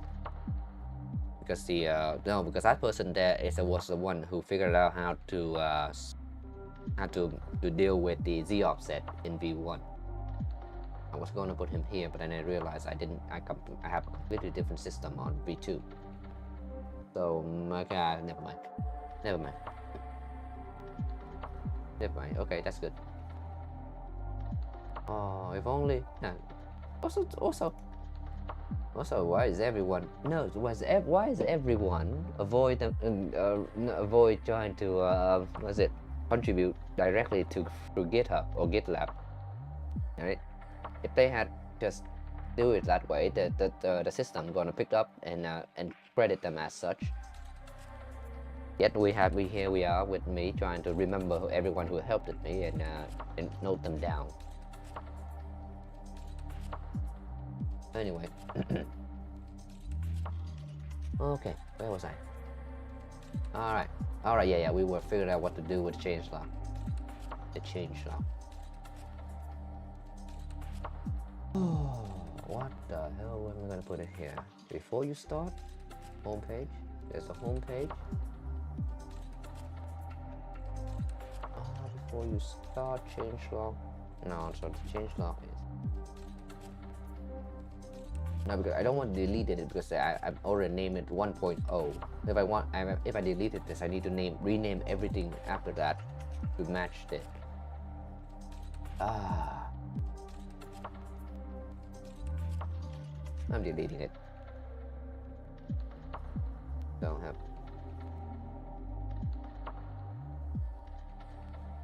Better not come back and bite me later. Better not be coming back and bite me later, but yeah, so now I have to go through and do all this.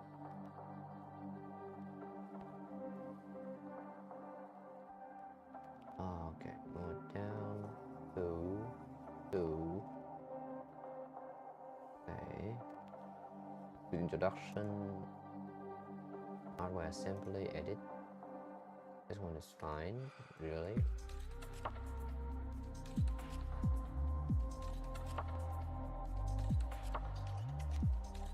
Where are you?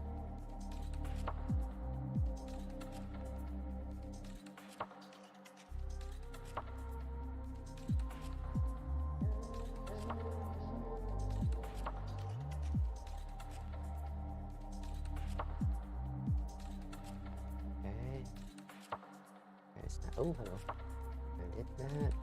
Yeah. We are too early at the stage where I have the excuse of I don't want to mess up what's already there. But just have to do this.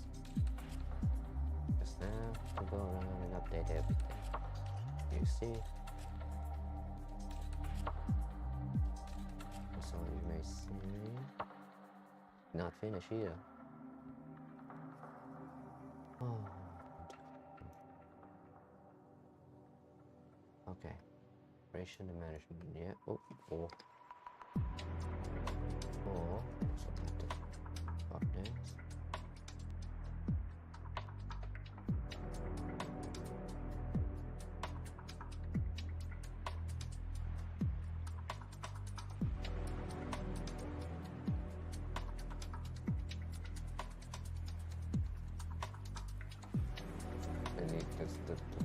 There's inconsistency in the naming there. I need to check that in a sec.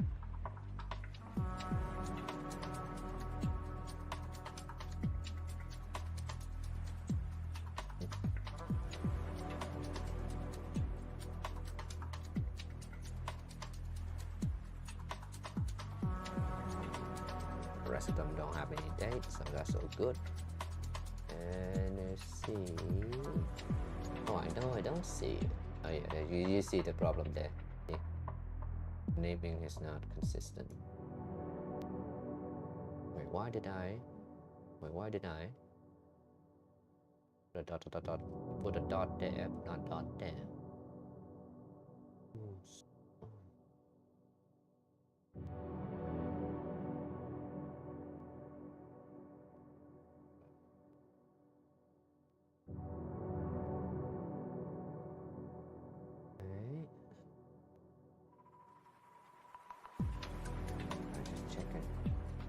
Dot on. Dot. Dot.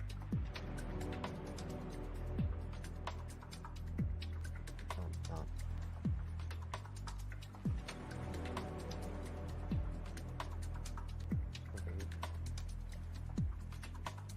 Yeah, because you need it's hard to reorganize things.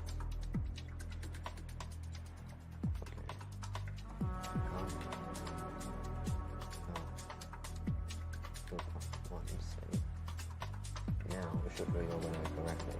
Yep. Alright. Oh, there's a space here for some reason. This one is just a minor thing, so I'm just gonna do that. Take that. Alright. Now can we start? Okay, before you start, some tools require lubricant.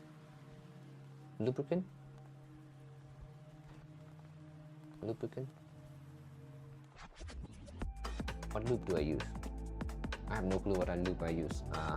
Just lubricant. Liquid grease.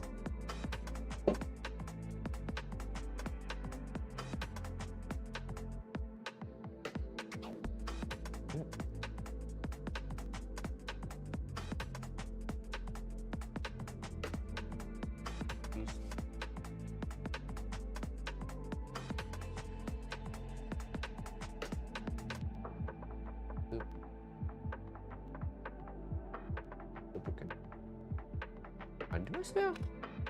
Hey Google, how do I spell lubricant?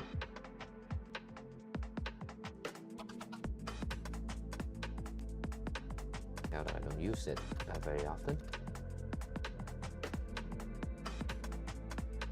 Okay. Didn't have no dot there, but a bit too late. Okay, we can fix that at some later point. Okay, so that is the before you start bomb. Oh yeah, one thing that I want to check. That's something I want to check. I can tell that every fiber of my being is telling me to not bother with this and trying to dodge the task by doing something else. I swear this is the last one. This is the last one. Now, let me just check something because someone asked me if this thing gonna fit on a 250. I'm not gonna answer them just yet because I don't actually know. The key here is actually the 2 headboard at the back. So let it load first. I need to find out how long the extrusion on the 250 is. I think I wrote it down right.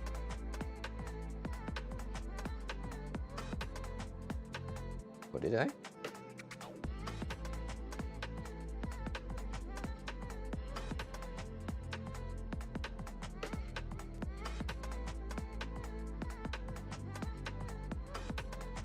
I swear.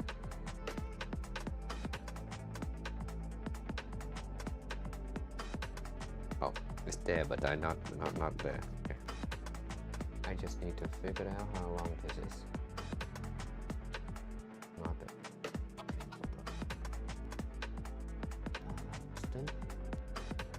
370. 370. And then we got ruler. Where's the ruler? Ruler, go to D. And it should take about 71 millimeter for the dog. So 370 divided by 71. No 17 is not anything according. So calculator. So 370 divided by 71. 5.2. Oh!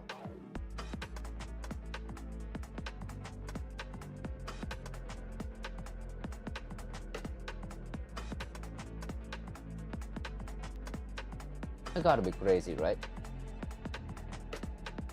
Oh no. Yeah, I am crazy. 370 minus. Yes, who could I forget? The bar ends. 28. Yep, 28 times 2. 28 times 2. And that divided by 71. Okay, 4 and a bit. They got room for 4 A4T on a 25 or 250 millimeter Voron.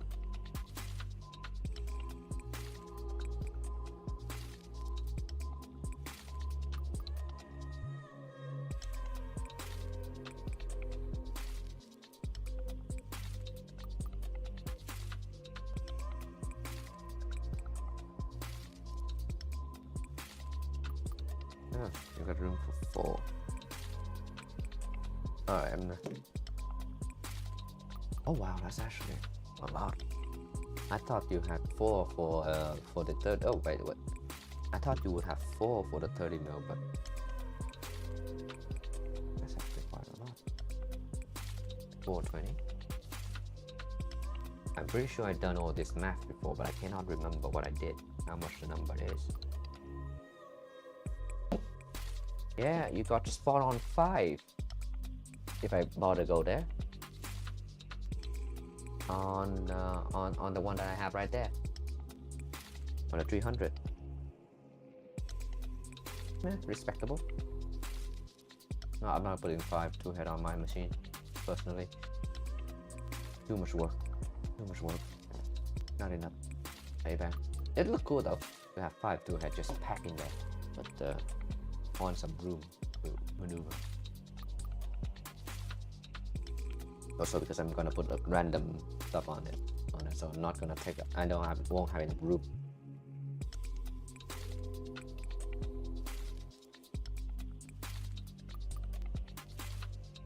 Alright, what's that? Yep, build material.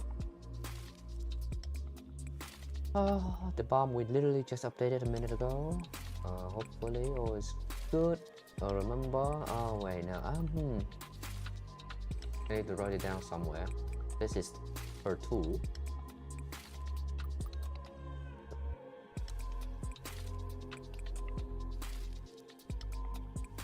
So, oh, this is gonna be a little sketchy. So I may forget that I did this and delete it.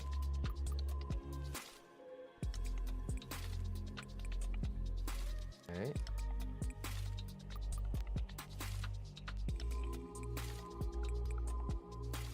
Okay, just put that there for now. Table. Bomb. Little material. Materials, material, note. Field of materials, note. Notes. The listing.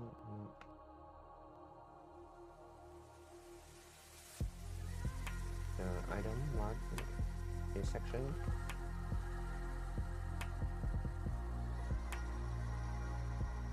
As per material per tool head. The quantity listed in section. The quantity.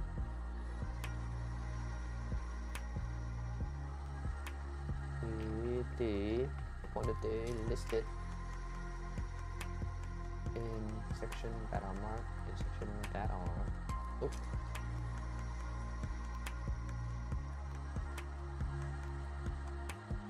marked are listed as such search for a single nozzle for a single search for only account for only account for only account only one tool head. The head need to be multiplied, need to be multiplied, and need to be increased. And need to be multiplied, and need to be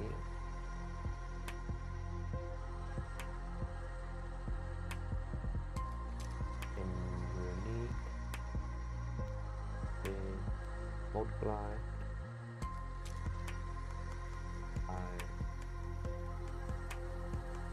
by the number to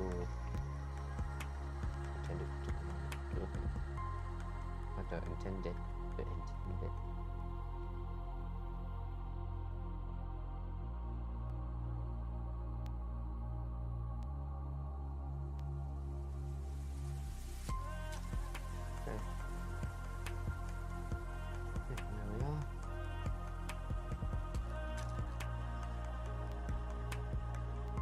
there's a line there, that's good. Okay, so that's that. After assembly, we'll be here. Are the gummy bears ready?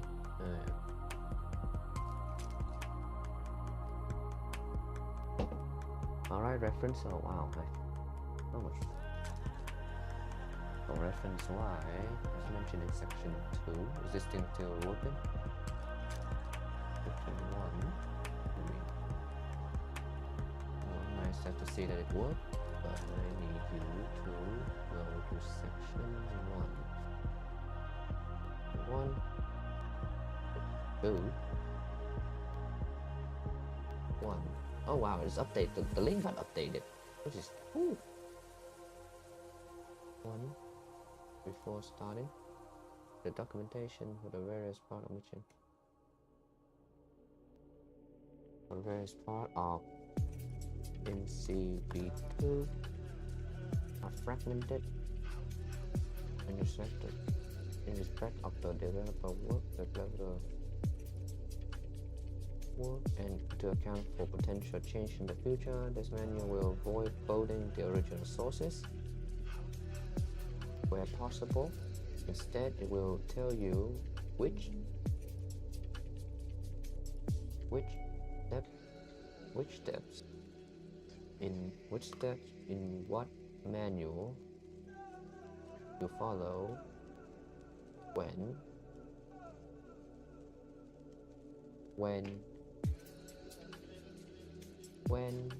potential deviations and the deviation.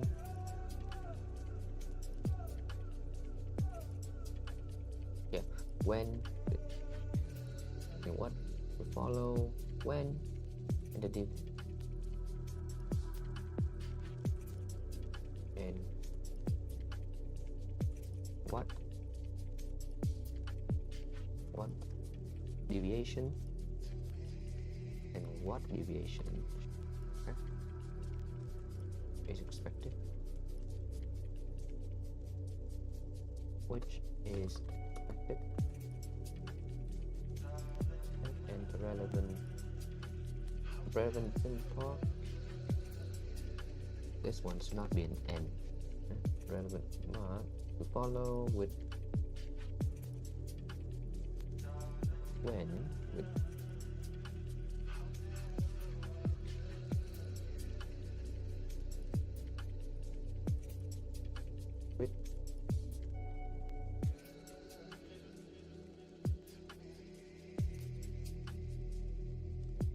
printed part, what printed part, and what deviation.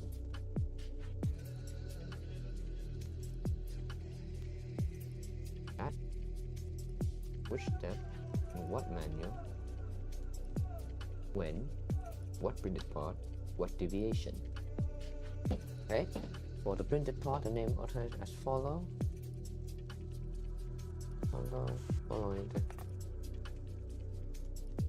as per the Voron documentation, as per the official Voron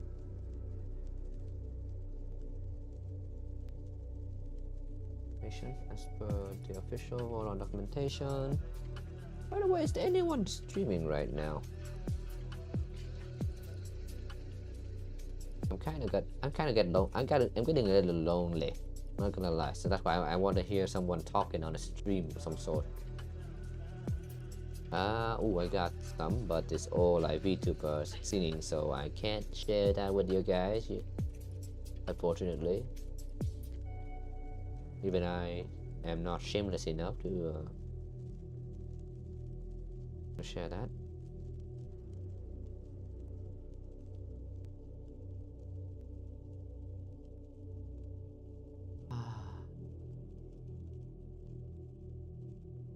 Oh, hello. There's stuff coming out. Oh, this one. No. Don't focus. No, because I'm using other people's stream. Basically, I'm losing focus. That's why I'm scrolling through the thing. Yeah. No, focus. Go.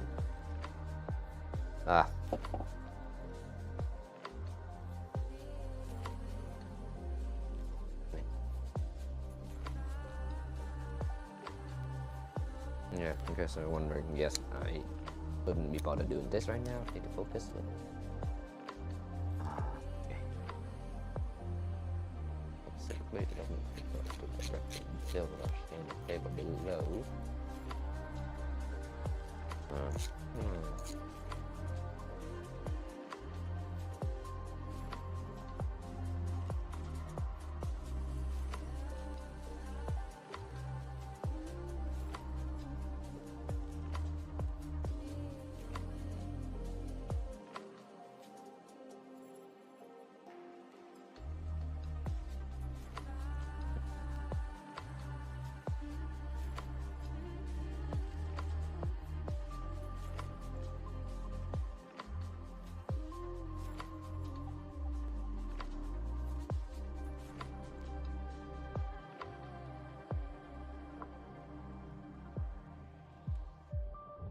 I'm not happy what I'm doing right now. I'm dodging the responsibility, but give me a moment.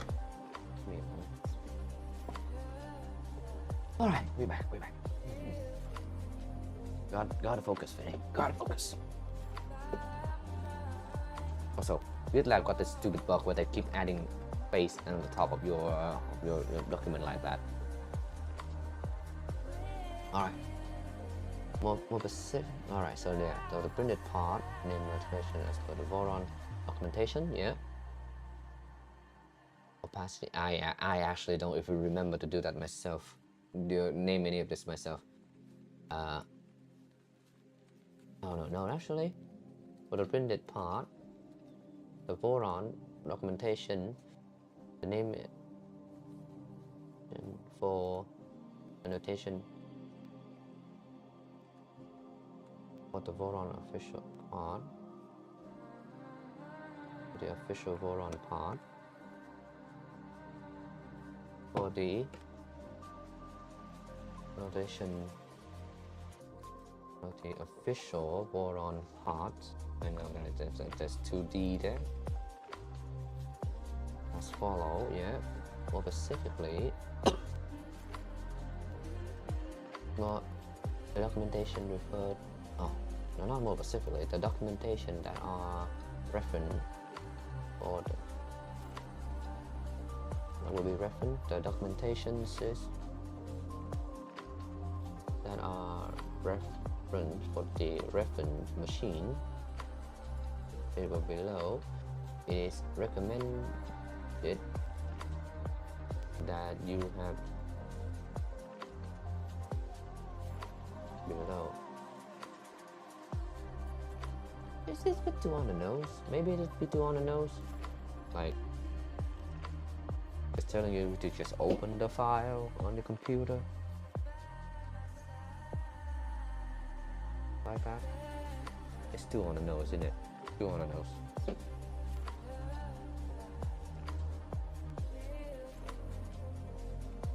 The following section mirror the section in Voron. The build. Oh no, don't do that. To the left, you mean? When you edit, so I don't fill it out.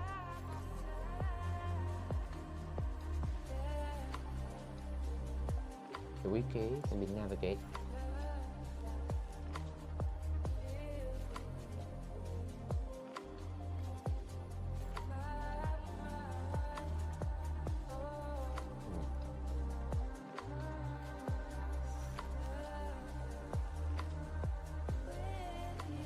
That should not be in this section.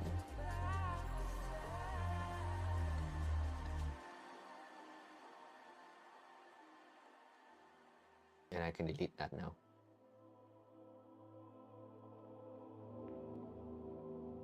Yeah, I don't know where they saved that actually. There's a chance that they save it under the may count that towards the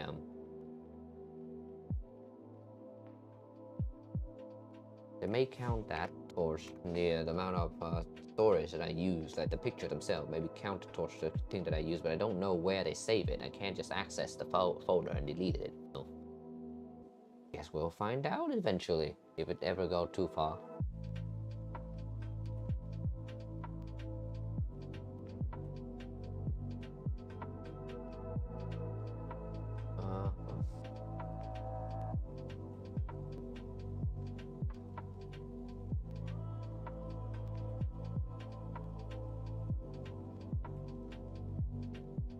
In a page. Okay, that's that. That's that. Font, save. Part 1, the easy part, yes indeed. The frame. Yeah. You can navigate it using this on this page section here. Let's mention that before starting. There multiple document menu, blah blah blah. Nevertheless, let's get back to this wiki, which can be in the wiki. Okay. Oh, to sort. Streamline the process that we intended to. the point of reference to be the point of reference for navigating the various menus. Okay.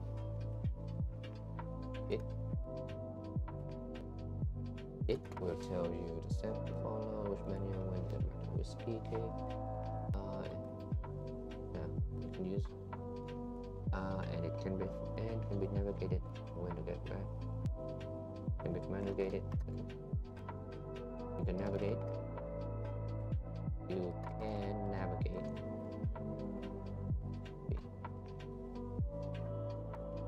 We navigate. There's wiki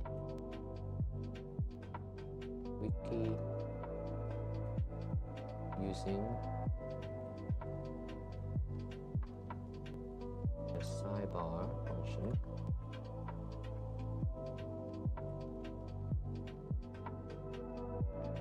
Sidebar function, under function, the sidebar feature on the website. Feature, sidebar feature, sidebar.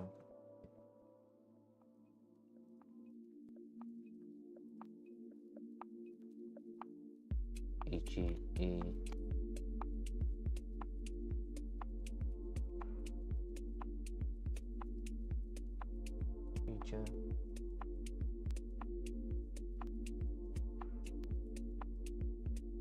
review.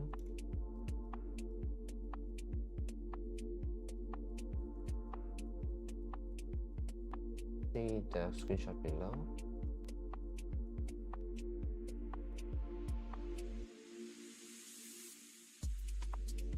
I can close that. Oh, my breath, my eyes.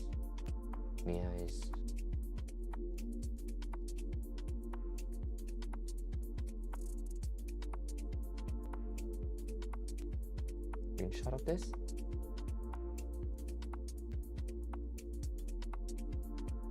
Tool. There gotta be a screenshot function somewhere here, because I know for a fact that more tool. Come on. Okay, never mind. I'll use this.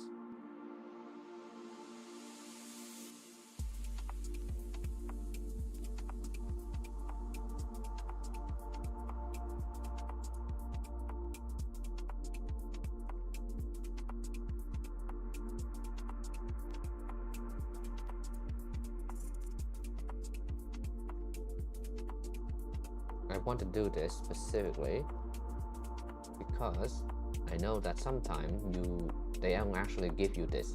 Sometimes it's collapsed it, and it's not very obvious how to enable this.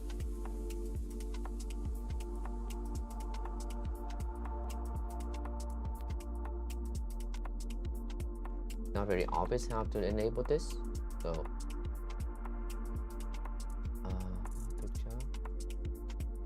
I want to put it in there just so that preview, so that people can tell that there's a sidebar.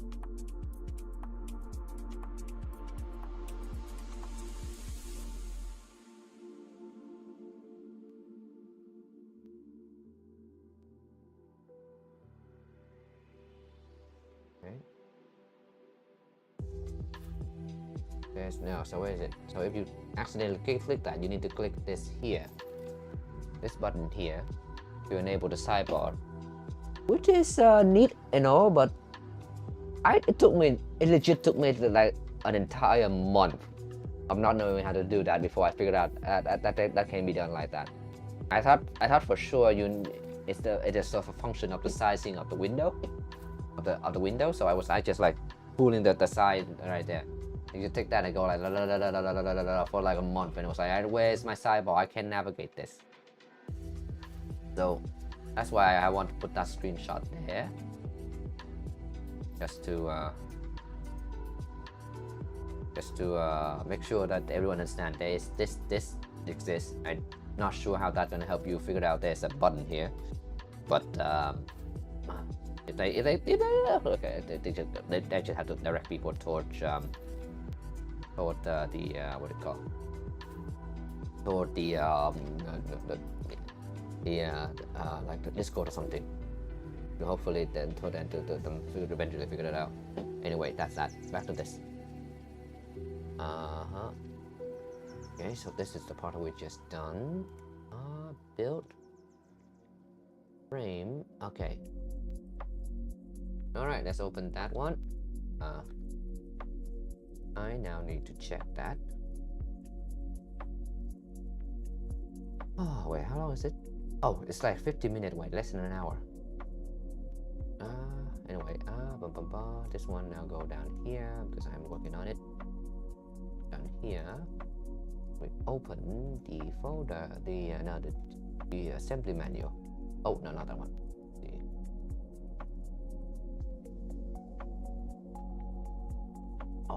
Flashbang. So I'm gonna read this and just to go through it myself. Follow Voron Trident manual. Reference 1, page 12 to 21. Design note. Is that one? Yeah, that one. 12 to 21. 7, 8, 9, 10, 11, 12, 2 to 21. There is not a frame, it's exactly the same. Not alright. Right, there is no fuss from mission size here. The deviation for the kit provider. Alright, that's it. Deviation is note. Right, remember the notch bar need to be inserted before you put the frame together. Don't ask me how I find out. Know the number of time I need to do to try before I find out. Don't ask me how I find out. Okay, but that's that. Yep.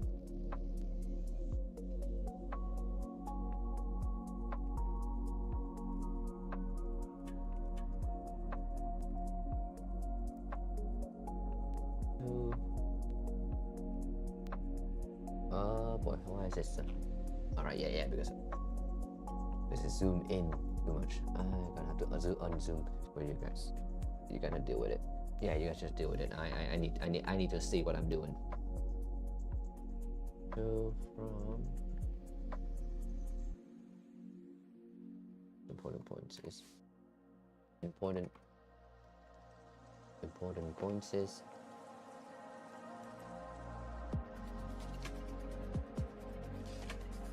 yeah. The printed part required for this is tension. Wait, tension left, right. Oh, you mean tension left and tension right?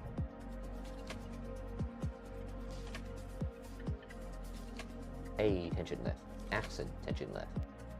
Oh, it's what the oh, it's the idler. Yeah, it was like, wait, it's not the frame, but no, it's the frame. It's the AB frame. Yeah. Follow Trident manual. No deviation needed. Nice. Easy. Follow the Trident manual. Video note. It's unclear. For page that. I could give it a space here.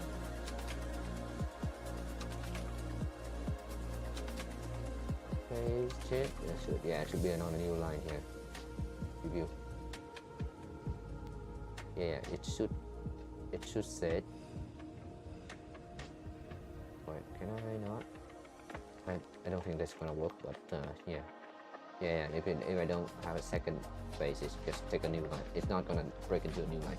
Yeah, it should say skip the magnet insert. The non-useful effect is installed. Yeah, that's one of the their documentation was not clear there. That's my one thing that I didn't notice. Should say follow the menu. The audio kit build note reference 2 is unclear for page.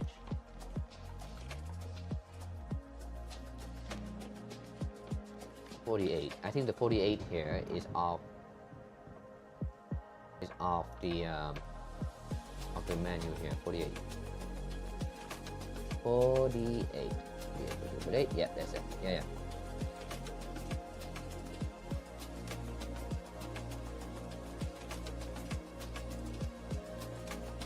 There's nothing wrong with putting a magnet there, isn't it?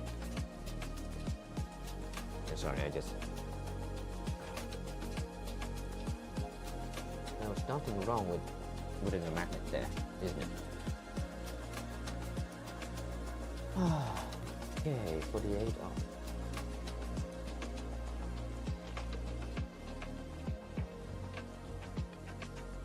Note unclear for page 38 of the note for page 38 of the Trident manual. Yeah, that's you. Okay. Okay. That. Okay, so close enough. Wait. Alright, that's good. Alright, so that's the easy part. Easy part. Axis. The Z axis. Okay. Oh wow, the complexity just escalated. Oh, it really did escalate it. Oh. Oh, which page are you looking for? 62 to 97. One sec. Oh, it's like a mosquito bite on me or something. Not a mosquito bite, I just feel scratchy in my foot. Bottom of my foot. Got to be light. Gotta pick up the orbital at a print shop. A print shop, by the way. America, you can actually there's a physical shop you can go to for your stuff. Oh right, the reason why it's difficult is because of this. Oh wow, escalated.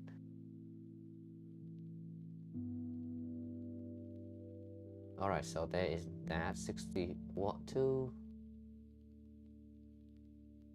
6297. There need to be more specific than that. 6297.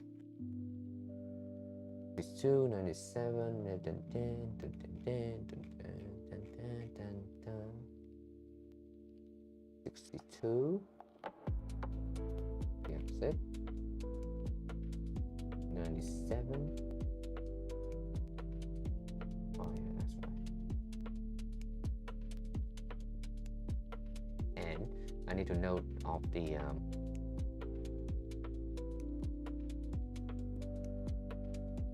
but use the part.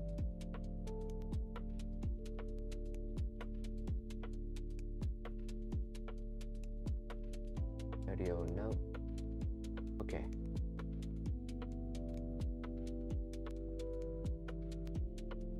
Okay. We got it. We get this. We got this.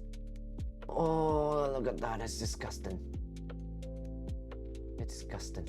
Look at all this formatting problem that I have to go. I'm gonna do in a minute. Oh boy. Come on now. The 2 with printed part. Follow. 1. Follow. Escalating.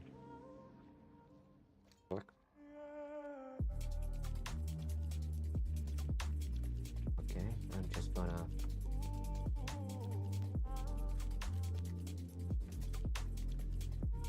escalating complexity.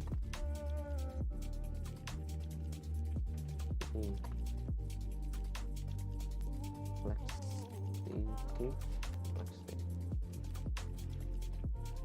Easy bit. Escalating complexity. Escalating complexity. Follow. With deviation using part. Use optional. Using some. No, optional, use part. Use the mode amount. Use the mode amount. Z mode amount. Z mode amount. Mounts from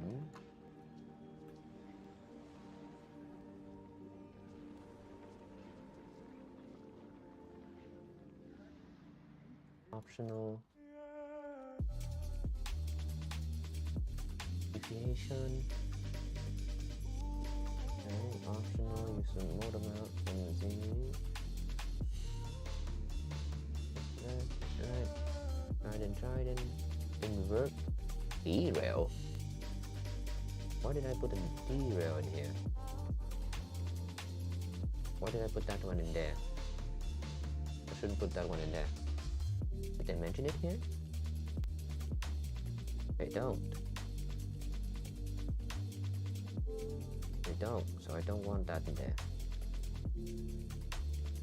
Yeah, let's save that, but for next section, not there.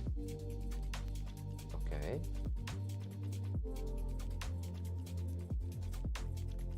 Invert dim mount.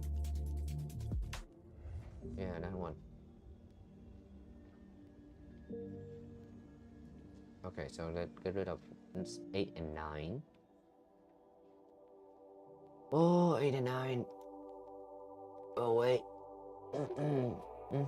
Oh, I need to rename it.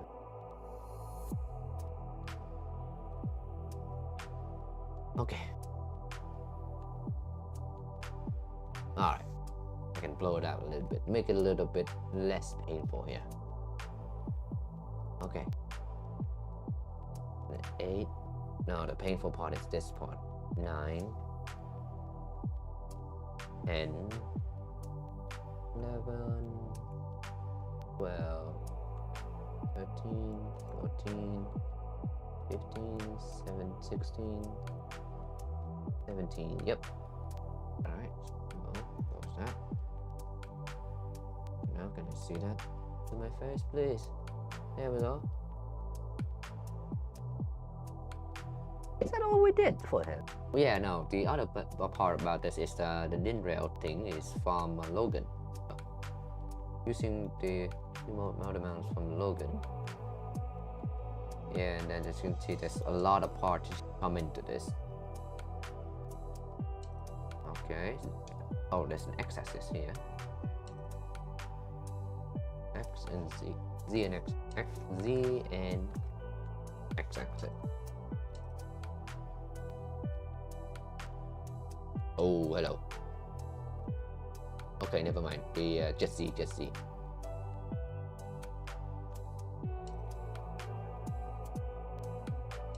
the Z. Okay. So I'm gonna grab all of the X. Everything below it. Copy that first. Copy. I'm gonna be safe here, and I'm gonna put it into a clipboard text file, just in case I lost it. Wait, maybe deviation. Alright, mark the X here, get rid of all of that. Save. I'm scared because I may not. Alright, so that is the z-axis escalating. I wouldn't say it's escalating in complexity. I would call it a bit more complex, a bit more. A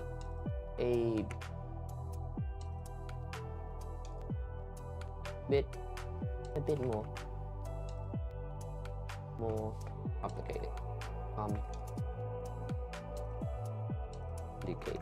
more complicated.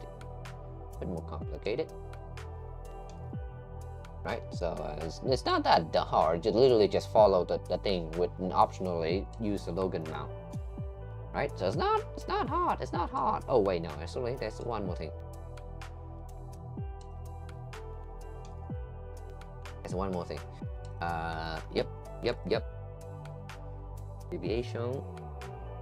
That one and LDO nut bar. LDO nut bar. Deviation, LDO nut bars. Yeah, like that. Not that it mattered too much being here because that's part of the frame. But yeah, good to know that it's there.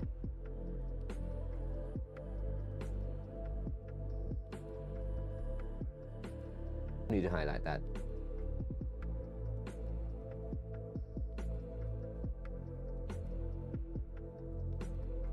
Okay, now I'm actually happy that I... Okay, next one. X... Wait, what did I do here? X-axis. Oh, no. X-axis.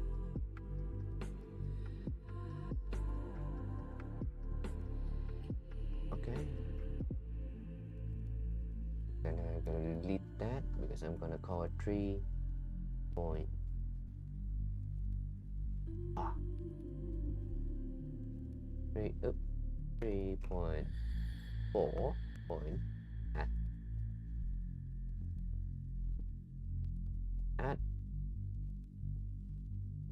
so BBT really quick. Let's just copy that, put it in there. No. Yeah. I want to check if the naming scheme is correct. Yep. Wait, build step.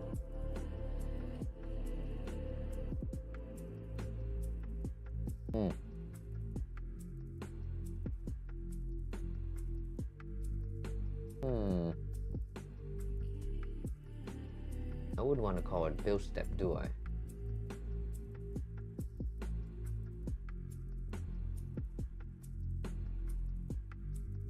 No, what I want to do is frame, call this frame.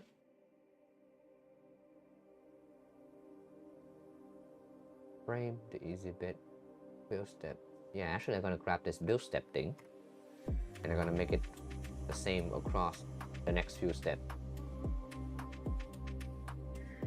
Because ultimately, they're all build steps. Edit that. Yeah. Okay. Copy that.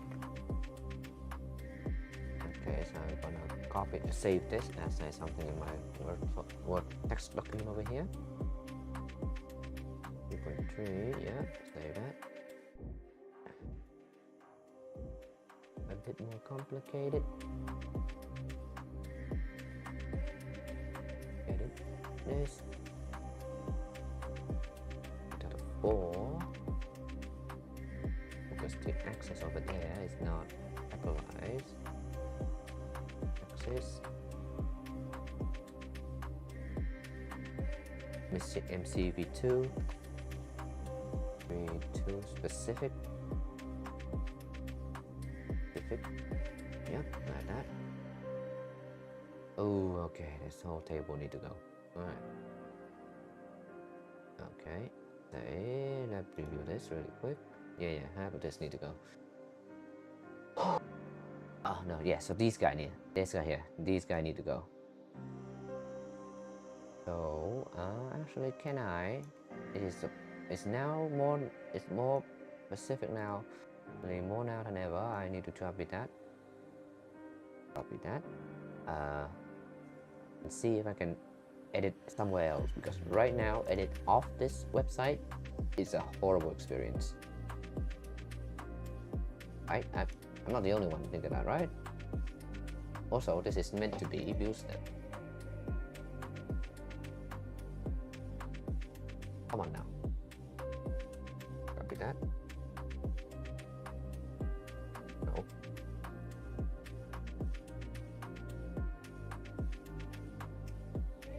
Or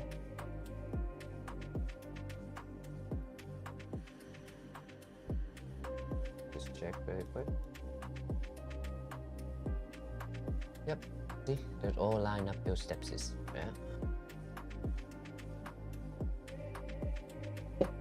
Oh, we're doing this. Alright, they are wrapping everything in this table. Copy that. Yeah, and you can see there's web link here. So I have to go back and do that in a bit. spot. First, let's try. Let's open a what is it? Libre in here. See if I can paste it in. Yes. Yes. Yes. Oh my God! What a godsend. That means I don't have to edit off that stupid table. Delete this. Okay, I don't need this either. I don't even need this one. Yeah, because when we put it back in, it will figure itself out. Alright, so first and foremost, we don't need this guy. Yes, I deleted them already. Delete. Yeah. Oh, and one of the things that I can do here. Equal. Oops, not that.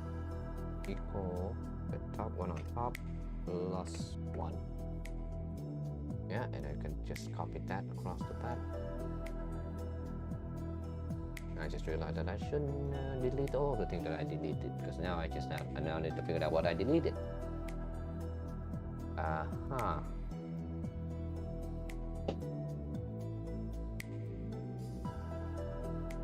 Alright, so just save this first. So that I can see what I'm looking at.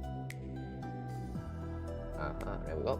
Those are the names which I can grab. Now grab from AI. Shouldn't have done that. Should not have done that. Now that you guys saw my wait, how many people care? Come on now.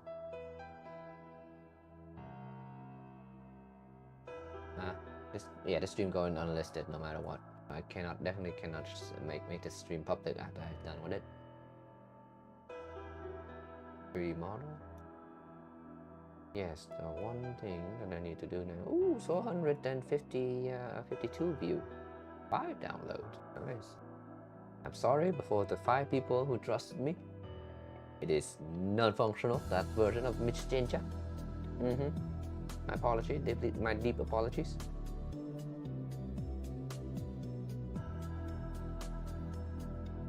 Oh, there we go. Expect not installer. Don't installer.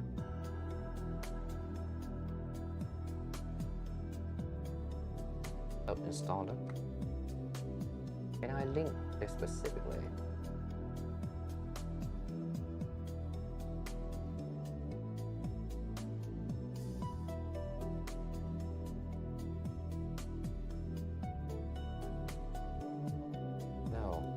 Installer.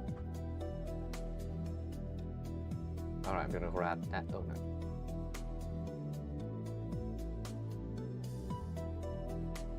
Let me check really quick if it's gonna work.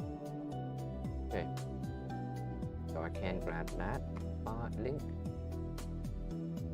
Right. Put it there. Put it there for now. What do I need? I need the belt installer. Belt installer.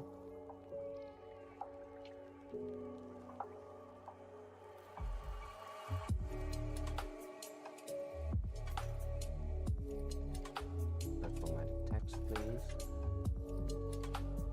Need the belt installer.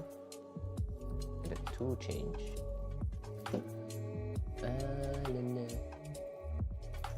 And the tool changer.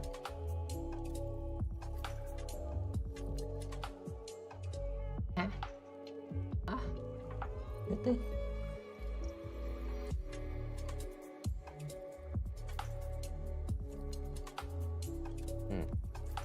And the tool changer. Wait. I may have saved myself by being lazy back then.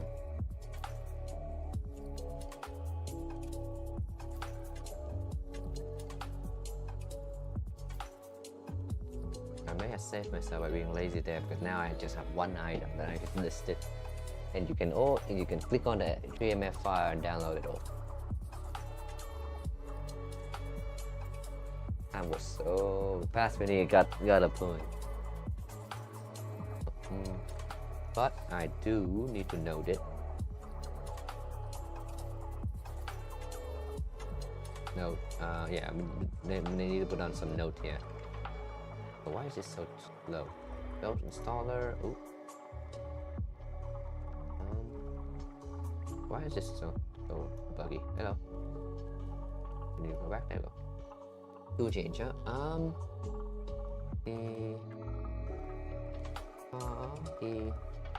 What it called? What it called? Tool changer.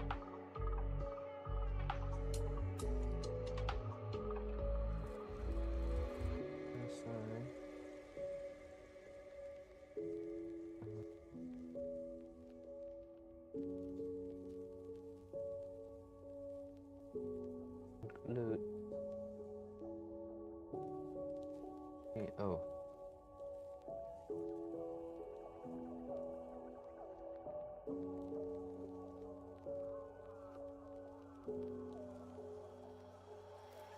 Document. Green and F contain the amount for beacon for the beacon pro, which may not be needed.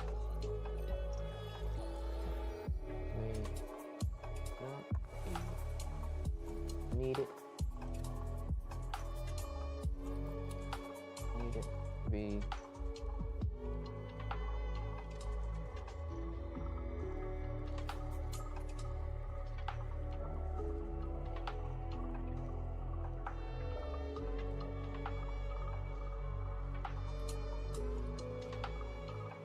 may not be needed. May not be needed. Which may not be needed. Yep. F1 installer. Alright. Copy that. Okay, and I go back there. Edit this. That in there.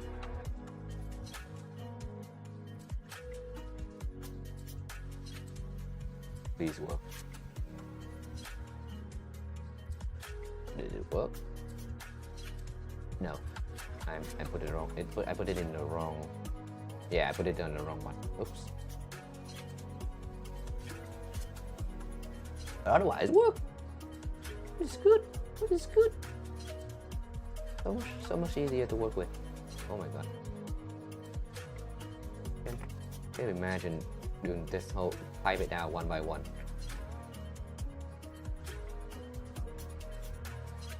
Belt installer. Oh, okay. Oh. Part preparation. Oh, deviation.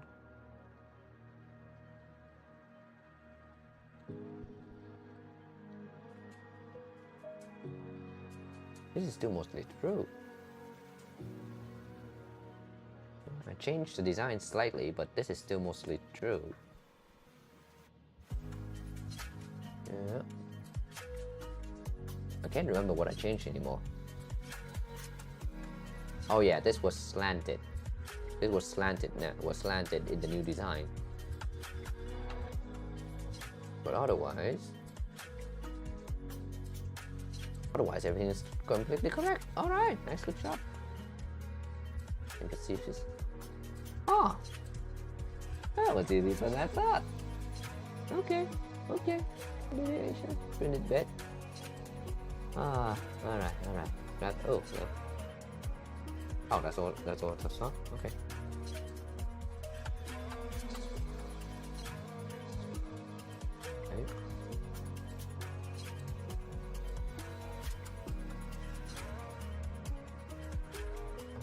I'm just gonna grab this heading really quick.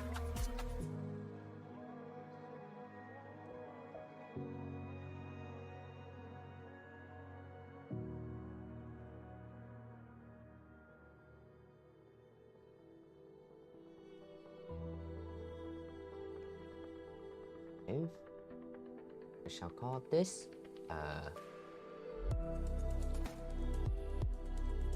is it end stop and bed.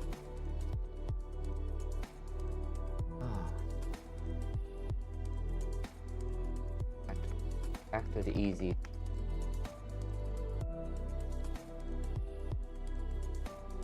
Bed, end stop, and action. Bed and end stops is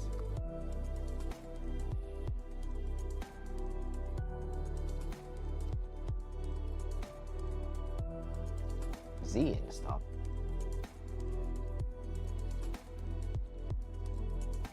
Oh.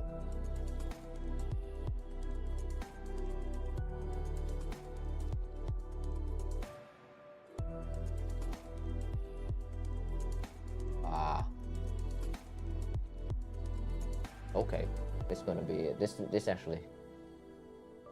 might be actually a bit challenging, and also that should be changed. 5.3.5 3.5.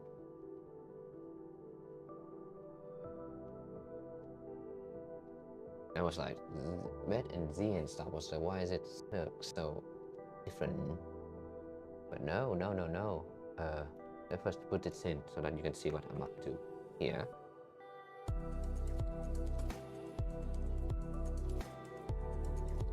Yeah, but 138 to 430. 138 140 138 yeah, there we go. And 38 340 what 43. Yep. Okay, actually the bed is actually pretty straightforward. That's good enough. Ow. Oh, drop it.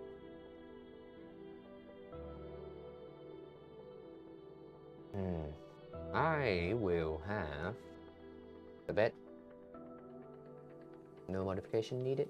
43. Yeah. So let's just make it clear now. 143. No modification needed. Oh, right. Continue. No modification needed.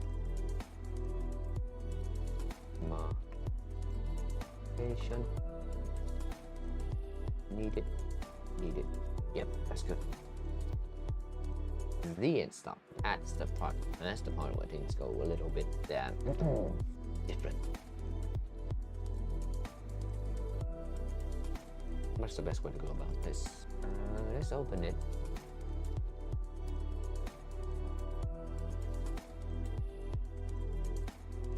Build step. Yep.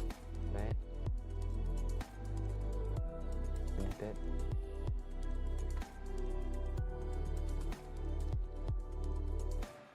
I don't want the Z to be in here. Yeah. I want the Z to be in there. It's a little goofy. Actually, is this a little bit goofy? But it's better than empty, I suppose.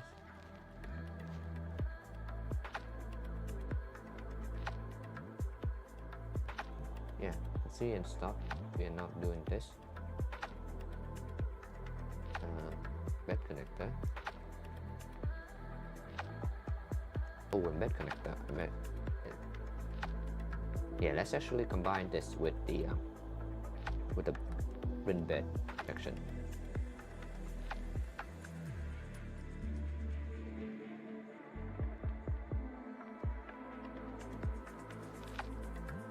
Connection, yeah. So because it's so short, I just feel weird.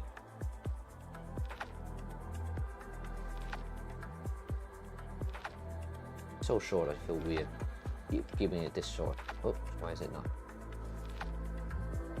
Is anyone wondering? This is a OS problem that I'm dealing with, where I have to copy several times before it actually register. That is a function of what is it called? Of PopOS 2404. So I think it's a bug of some sort. Anyway, frame connector, bed frame. Oh right, you need all of this. Why the heck did you, why did the Voron manual decided to why did the Voron manual why did the Voron manual put the Z oh, or was it? Oh wait, no, I know why they did that. I know why they did that. That's the original Voron manual. In the original Voron manual, the Z assembly is literally just a little box with a switch in it. So they wanted to finish the. They want to put that at the front so that you repaired it and put it on the side, and then put it onto the printer later. But for MissChanger, that connector is actually a whole assembly in of its own. So I'm gonna put it at the very bottom, i.e., the next step, that where it is right now. Print bed.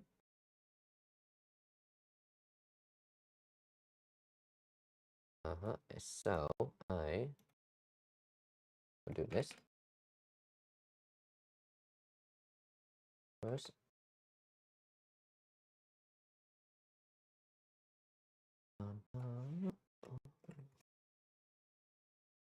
Voron Trident skip page 7. All right, let's go review these pages really quick. Yeah, that one has no modification needed. That one has no modification. Follow, but then why is it modification? Hello. That.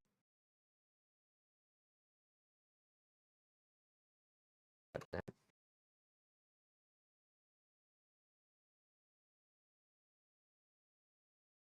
Yeah, just put it like that. So let's see it first.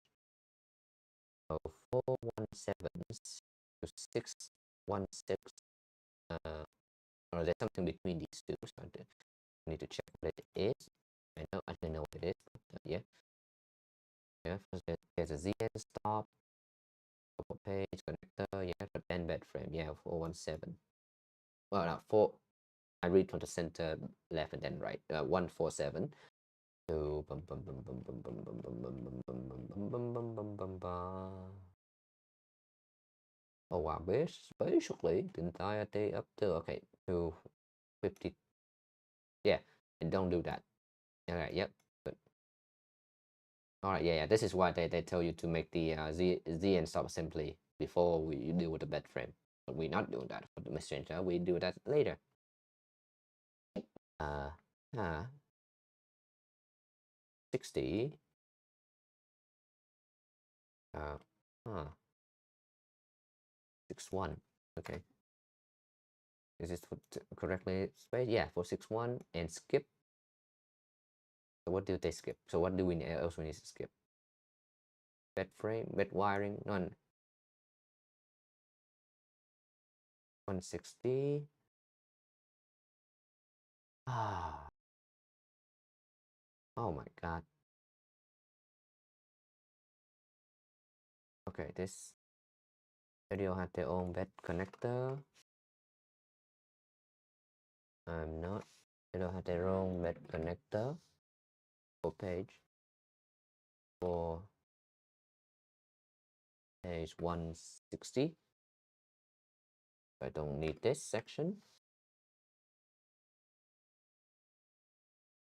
I have a feeling my style, my writing style is not consistent. Let me check really quick. Not this one. Oh, hello. Actually, maybe not. I know for a fact at some point I make it like a big thing where you have to go exactly that page to that page. Yeah, there's a. Yeah, at some point. I'm going to find that match case. I'll make that as replaced it. Can I replace it here? No, I cannot. Okay, whatever. Page. There's a slight what there? Page. I don't need to highlight it either. Page. Alright, nothing yet. That's good. save that. All right, just to make things harmonize. Okay, Z. Yeah, basically, after I literally only managed to keep up with the capitalize every word of the word page in only one of the tab, and then every other one I just like I gave up. Which is good. Which is good. I don't have to fix it all. For the page. Yep, there we go. Deviation. There you go. Oh, that's easy, isn't it? All right. Okay. No. One thing to really know is Z calibration probe.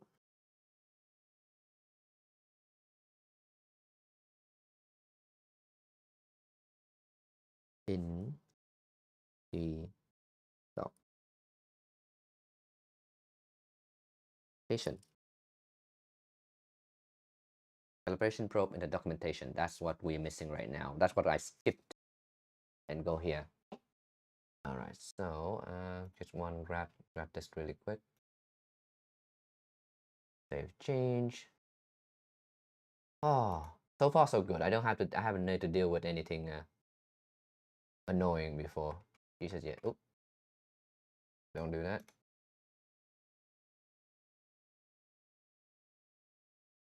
And I don't think yeah, most people can see what I'm typing, right? Because this right now is pretty much I'm basically on a 2K display, and I zoom it in a little bit even, so so that I can see it, and I can see the whole page. But I'm pretty sure most people on the stream right now probably look at this and it's like I cannot make out what the heck is I'm typing.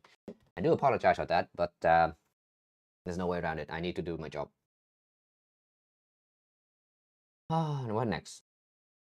What next is indeed. All right, so oh, two head. Oh, sorry. So we're going to the A14 now. Oh no, in which case I want the calibration probe. 4.3.6, 3.6 calibration probe.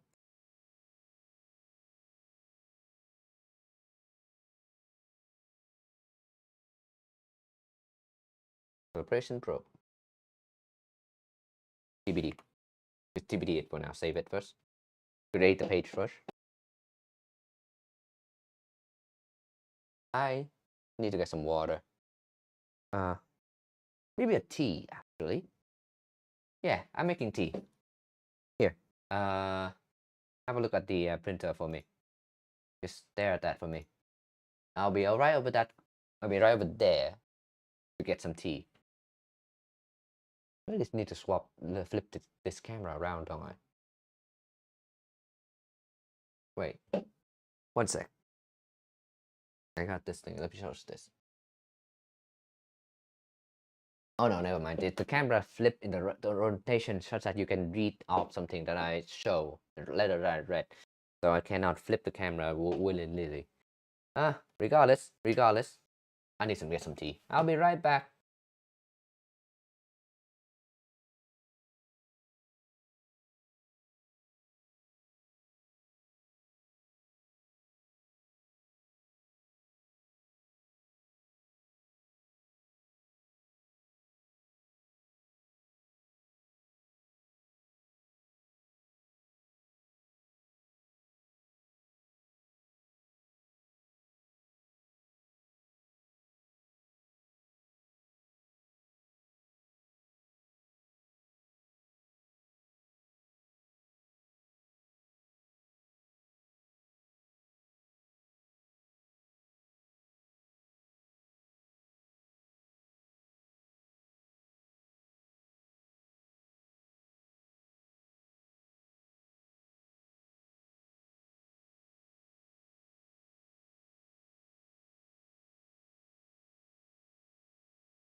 Alright, I got my water, and I'm gonna go for some whiskey tea now. Where is it? Where's my whiskey tea? This stuff. And the whole point of this... Oh no, this is a darling tea. Knew it, right? When I saw the wrong clip.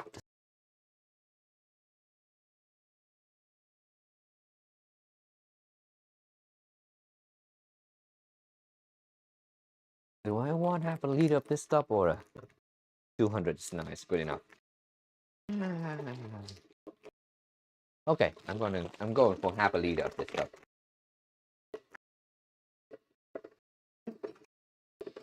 Oh.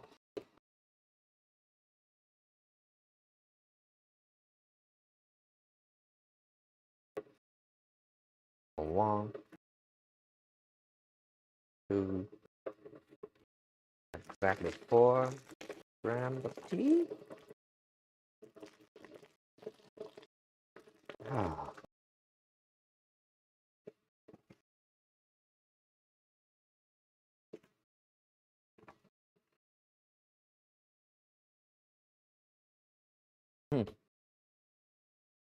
Oh, damn, calibration probe.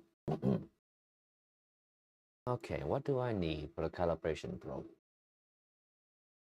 Dun, dun, dun. Dun, dun, dun. I think I have everything in CAD, right? I think I do. Because unlike the, oh no, the old version also have everything in CAD. No, never mind. But yeah, because some with notch, for example, the problem was oh wait, no, don't have everything in CAD. I don't have the little rock. Everything in CAD. So I'm gonna have to reference the notch setup guy. Yeah, so I'm gonna need the notch setup guy. Oh, and why is my music? Where's my music on? My music. Oh, I was too focused on something. All right, yeah. I was too focused that I forgot that with that music.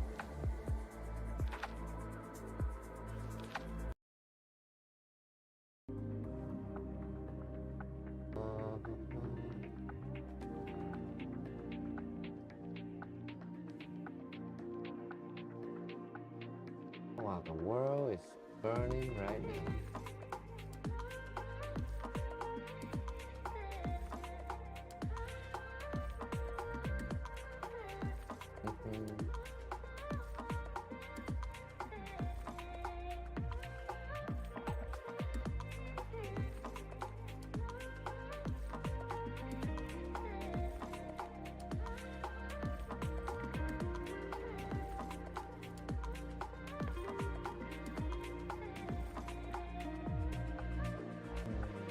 What am I looking for? Probe. Oh man, the two head gonna be painful. The two head gonna be a painful one. Because what is it? Would it? No. No, it won't. Because it's a single piece. It's a single piece. So I may just get away with yeah, the rotor is fine. It's when I have more extruder, that's the problem. It's gonna rise. So I need to stop assembly. Why is it install? It's end stop assembly. Yeah, don't worry. I'm not showing you anything. No, I don't use this.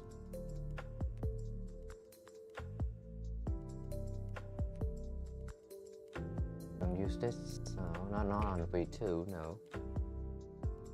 I'm doing that. Where is my water's done? I'll give it a moment so for it to. Oh, notch. Yes, that's my brain. My brain skip a step. So no, my brain skip a bit there. That's I forget what the name it was. It's called a notch probe. Yeah, but don't worry. I'm not meant to show you anything of this yet. I'm just seeing it for myself for now.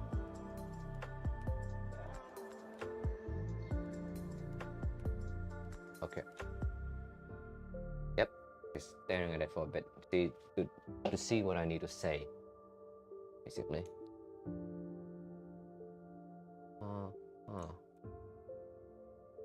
Also, I need to get my water. So yeah, hope you guys. The print got to the last bit there, so it's trying to slow down to preserve the print the layer time. That's why it's so slow right now on the print, which is low as molasses, as it should be, for maximum part quality.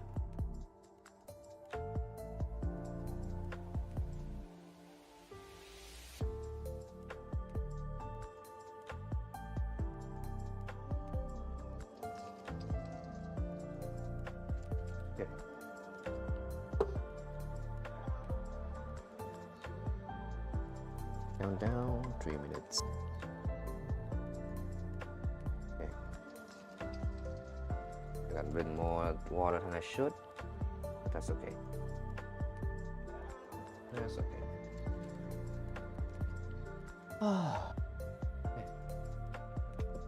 Yeah, you can barely see it moving at this point on the screen, huh?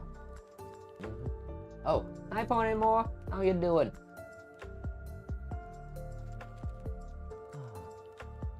Oh, not that screen.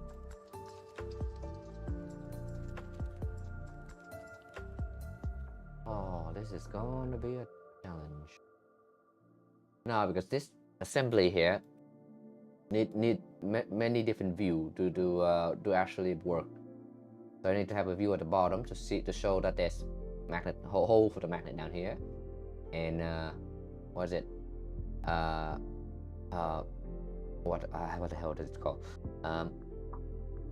Countersunk bolts coming through, and I need to move it over here to see that how the nut itself is assembled. Gonna be tough. So I reckon what I'm gonna do is I'm gonna start from here. Right. So this one doesn't have anything on the bottom. So I'm just gonna take the this angle here. Oop, maybe not that one. That one. This one. That. Maybe that. Yeah. Let's just take this angle here. So point out that this hole in the middle is for a M3 by 5mm rod. These are, yeah, just point out all the things that are mounted in here, and that's good. So to do that, we put text drawing here, we put a page on. Yeah, we are not actually, and then we're gonna insert. We're gonna go to that page. We're gonna insert insert active view. Yeah, there we go. If it's here, okay. Yeah, there we go. Yeah, and just like that, so that I can take a picture of it. That's all I'm gonna do. I'm not gonna rely on this function to ooh, wait.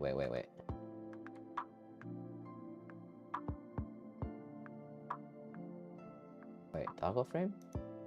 Oh, there we go.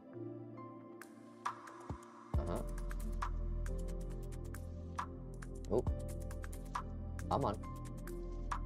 Work with me here now, Papa. Work with me here. Okay. Now I know. I'm just taking this down here. Yeah, I'm not gonna rely on FreeCAD to generate the file for the page for me. I'm gonna grab just that. And it's saved to picture, of which I will open. Why is it open up here? Oh, should be down here. No. Oh no! Oh my God! I got too many things to open now right now. This one can go to over here. No. Yeah, like that. This one. Damn it. Fuck. Oh, there we go. This one can go over there as well because I don't have any. I need to use the hold on one again. Oh, water. Tea. It's been 4 minutes. Tea is brewed to the exact timing of 4 minutes. So, oh wait, where is it? Uh-oh. Yes, yeah. So. Oh, right, let's have some tea. Let's have something. You know, I haven't had Yorkshire tea for a while.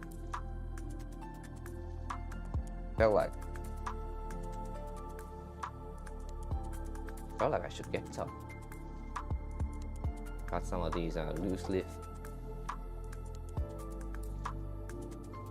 Used too much of drinking these fancy loose leaf tea for too long.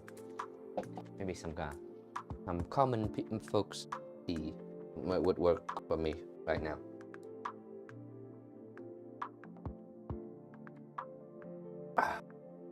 I'll look for it in the supermarket later.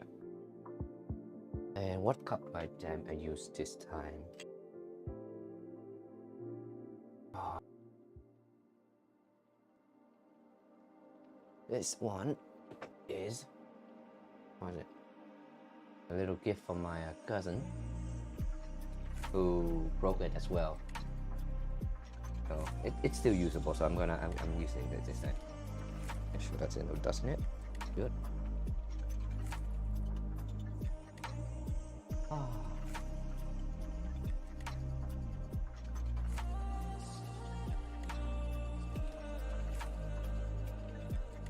Oh, I love this cup. If only my cousin didn't drop it.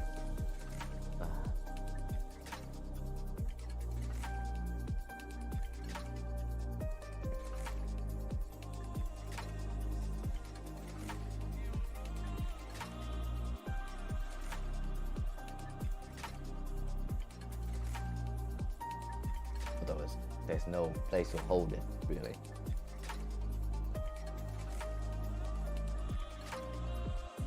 Right, where was I?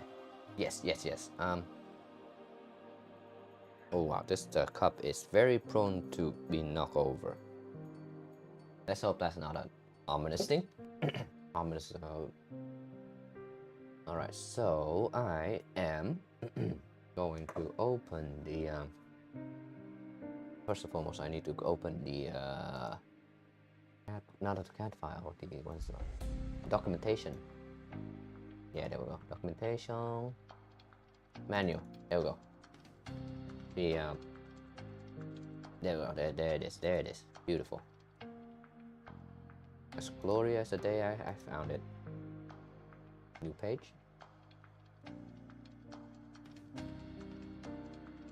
Okay. New page. Duplicate page.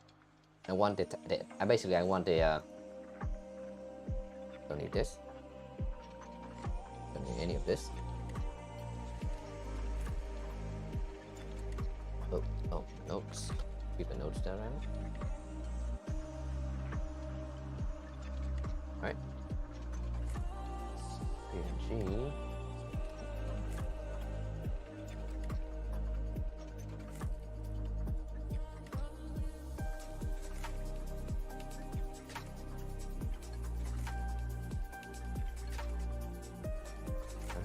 Send to back. Send to back.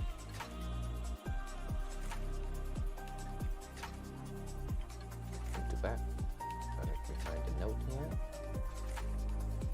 Oh, this is the note here. I would say not use. You do not use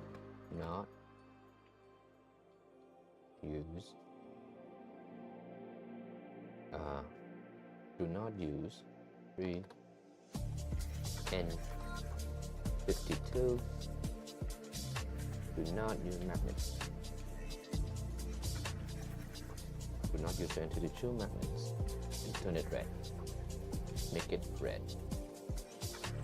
Can I highlight it in red? I hate that. I hate the software when it do that in and out thing. I don't know how to turn it off, unfortunately. No, I don't want the letter to be red. I want it highlight red.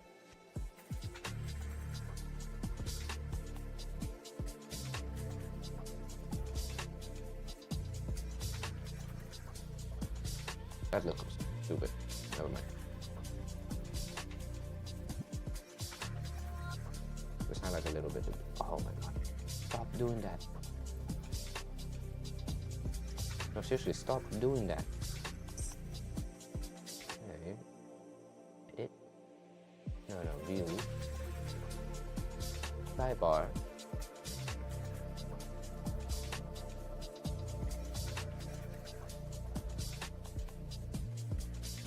No, I'm fine with that sidebar.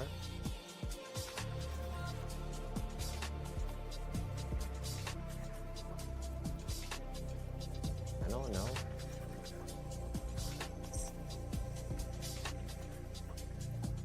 Sidebar comments. I don't want comments. Sidebar.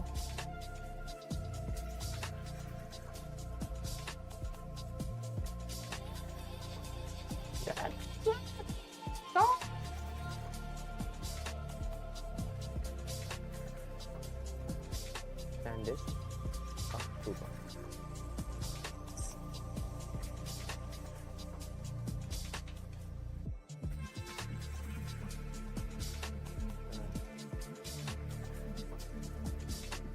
Oh, this is a new standard now? Apply. Yeah, I rather this than the other one. Apply to all. Okay, go side. No! Oh! What's master? Oh, no. What master? Oh, master. Oh, wait, the master is the default one. Yeah, master is the default one, and I don't have any default. Can I not move the shitty? I don't want things to pop in and out. Oh, yes, I am very well aware that I am just getting pissed over something that doesn't really matter, but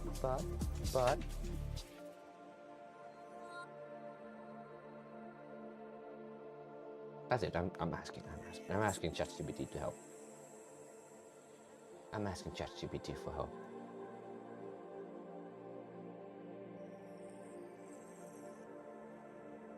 Can I make elements is UI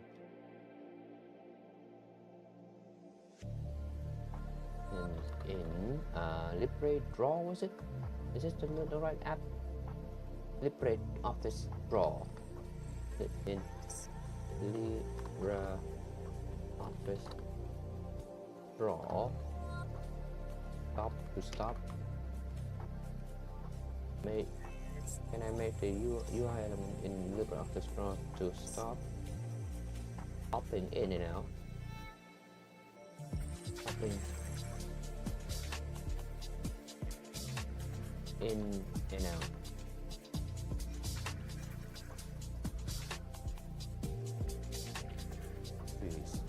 Yes, I know you can, but fix depending on what, why. To view. That's not. Oh. Viewer layer. Put static UI on dedicated layer to lock it. View layer.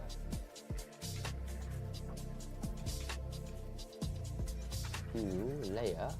There's no layer.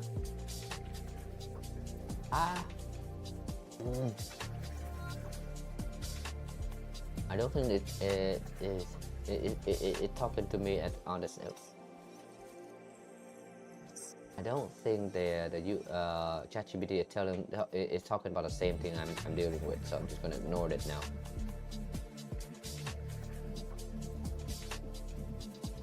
Context menu. No, it's fine. Event.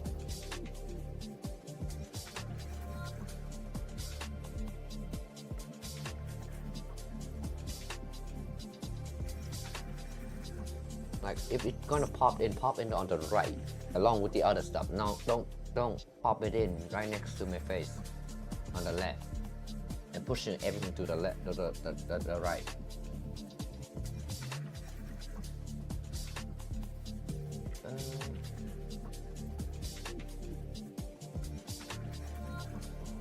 notebook bar. What the hell is all of this? Oh, something like that up there, isn't it? Toolbar. Dude, it's gonna piss the hell out of me.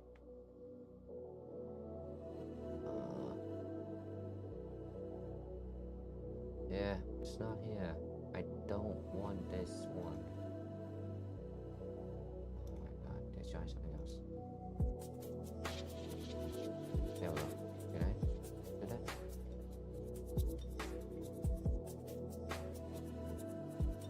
Okay, can I do that? Is that better? It look like ass.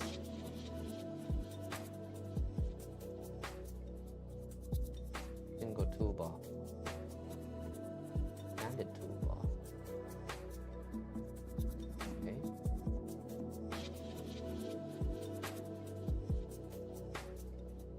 Hey, it's gone. I don't know why is it gone now, but it is gone. All right. Good. All right. N35 magnets. It's also a screen. Shit. I may have not thought about this. Real. Yeah, I may have to 6 by 3 millimeter. Real. Okay. I might need to change the color. This. So let me go to this one. Change the color. Please give me something. Please give me a good color, please. Green is really nice, but better than that. Do you want depressed purple? I don't want depressed purple.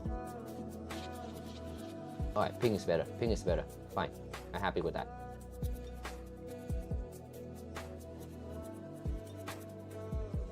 Cool. Alright.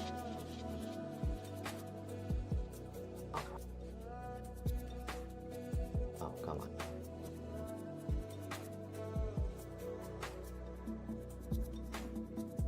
Okay, that's good.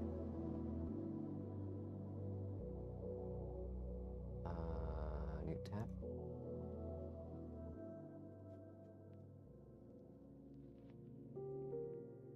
So, got that. I can replace. Can I replace this? No. Alright, that's just why I just did it. Then arrange, send to that. Alright, see? So much better. There we go. Actually, let me just put it there.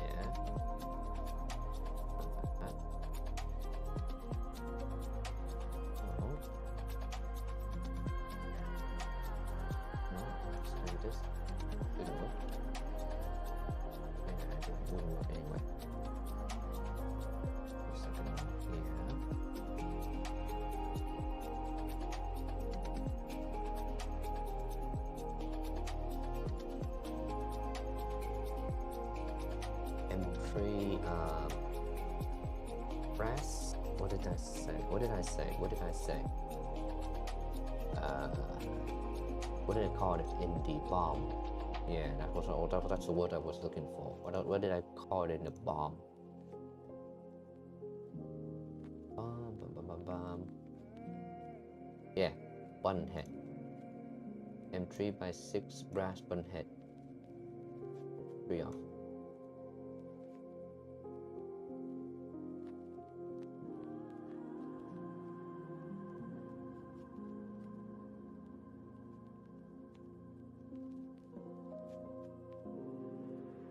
Wait, why is there a giant gap there? Hello?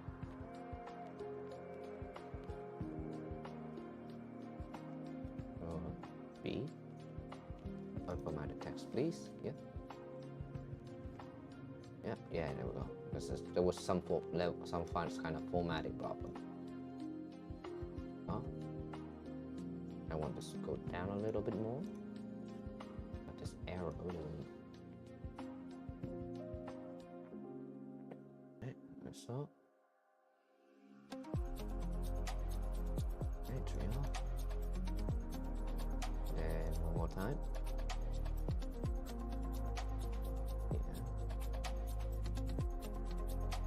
5mm rod, but 5mm down.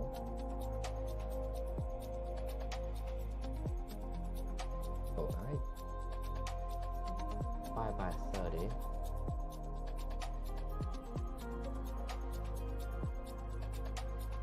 I don't feel I want to go back and fix this. Yeah, I put it too many places already. We just adapt. We just put it in ourselves. Oh yeah, we'll put it in as in. Down pin.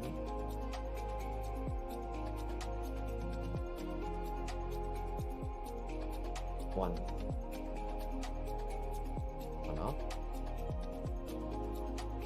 Unlike the other two. This one need to align. Oh, I can't use this really. I need to know. Oh, you gotta be kidding me.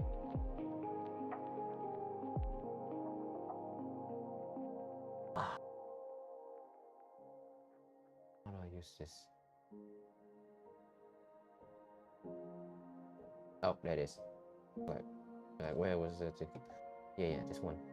They put it all the function over here instead of on top there. That's fine. I don't care about that. But this one need to go like that. And that one too. That way I could grab it that.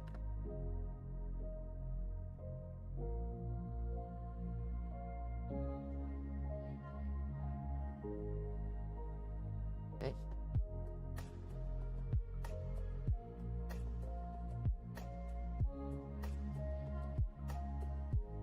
Repairing. Repair. Part repair.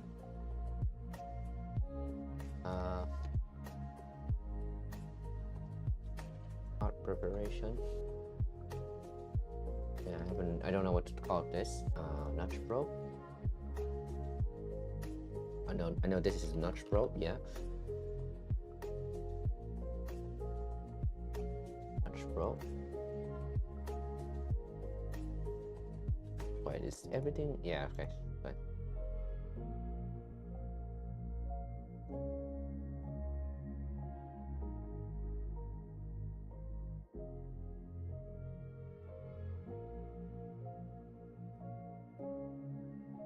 Alright. That was simple, so save that first. Export this one. Oh, why is not file? Export, no, save as, yeah, WebP,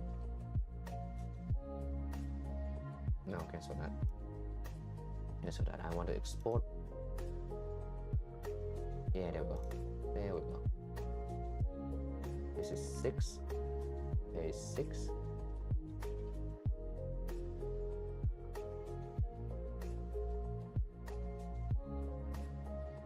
lossless, yep.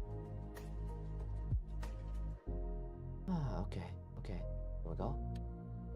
So now we can paste this in here. Calibration probe. Oh, right.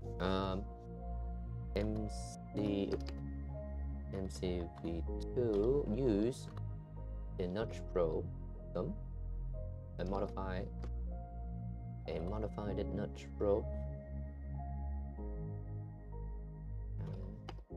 Modified it. Notch probe. We'll calibrate it. For the calibration, now we'll find it. Notch probe.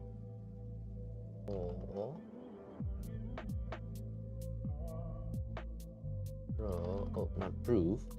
Oh, come on. Ah, writing. Oh, operation of the z of the offset between two heads. Offset calculation for the calibration of the offset between two heads.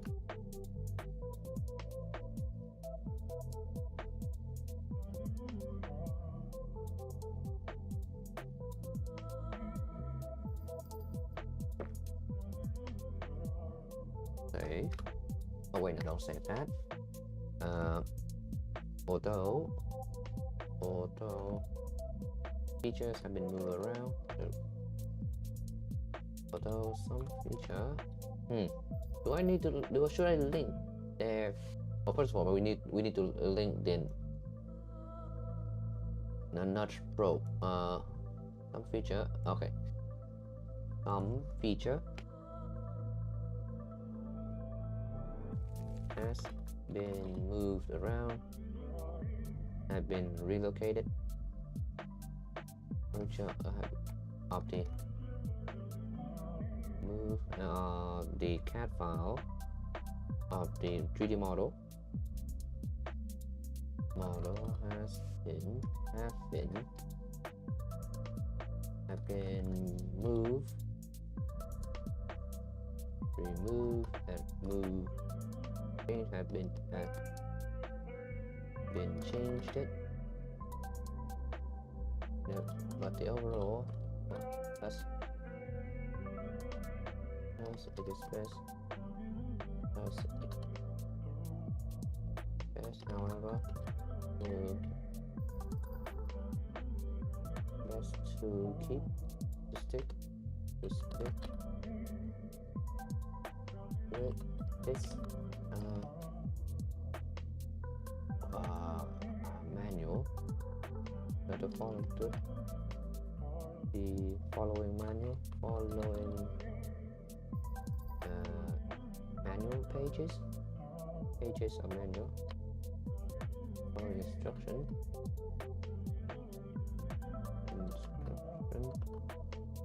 where possible, instruction where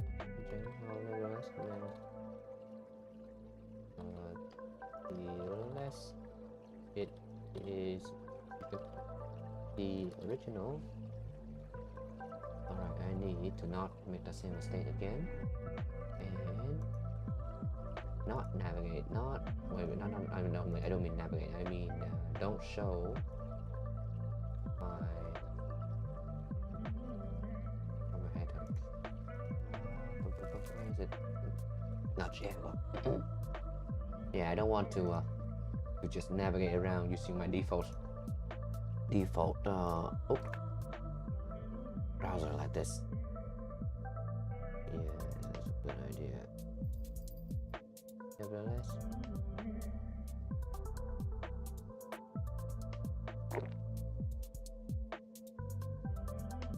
the video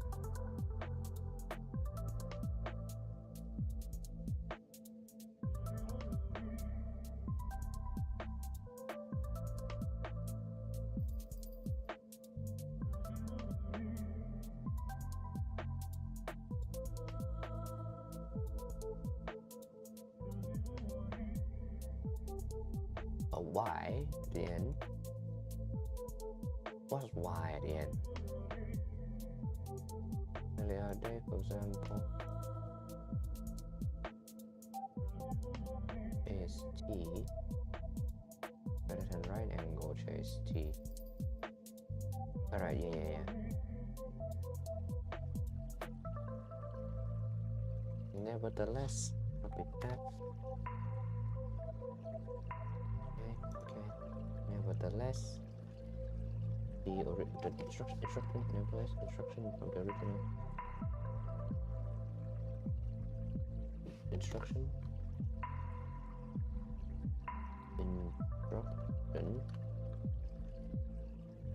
is now as one more instruction from the original GitHub Recall. Concentrate. Concentrate.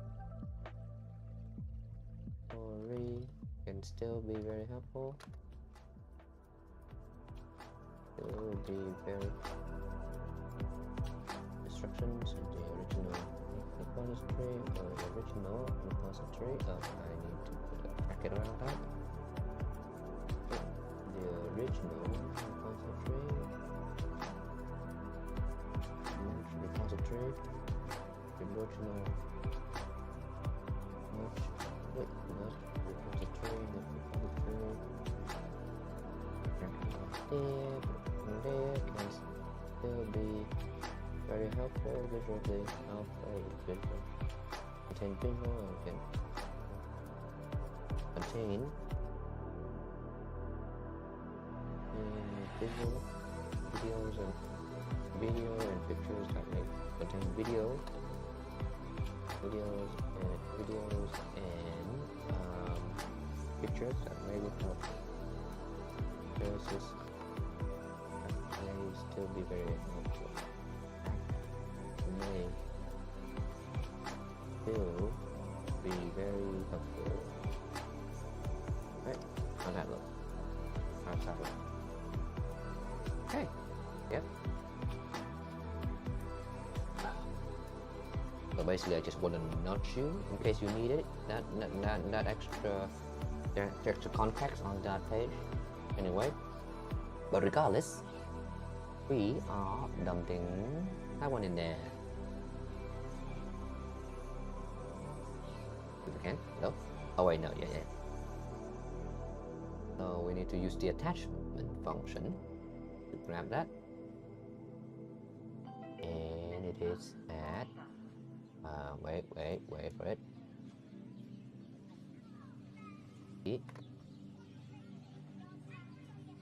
Okay, so there. Copy. There we go. Now, review that. Oh! Blast through the face. Oh, printed part. My bad. Oh, I was not meant to click that. Edit. Also, this is smaller than I thought. Hello? Therefore, anyway. Printed part. Printed parts. Save that first. No, because I forgot what I was doing before. How I did it before. I need to check. I need to check really quick. Oh, not that. Oh, come on. Oh, not that either. It's this. Yeah, there we go. This is line 2, edit. Printed part. With that. And then just paste the thing in there.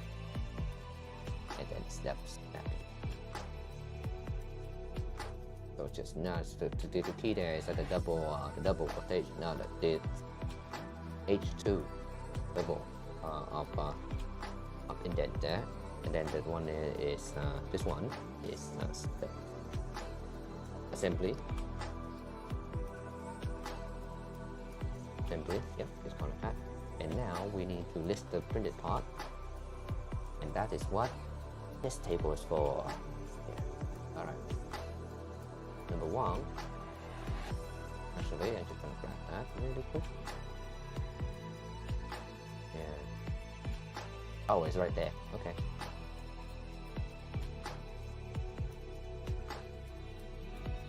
F4T. Where's F4T? No, not F4T. Wait, did I not put it in here? No way. There. Okay. There it is. Yeah, they're all there. I am smart. Did I? Yeah, they're all here. Calibration probe. Notch. Alright, yep. So I didn't need to do anything here. That's so good. Aspinny was smart. Aspinny was very smart.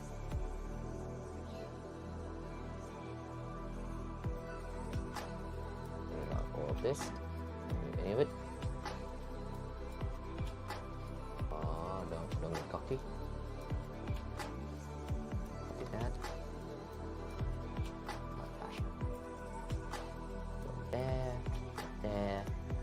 good.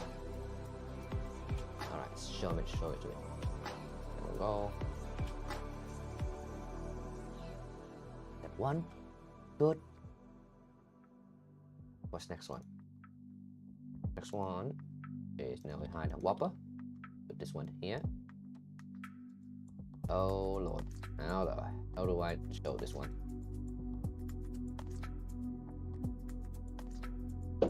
How do I show you this one?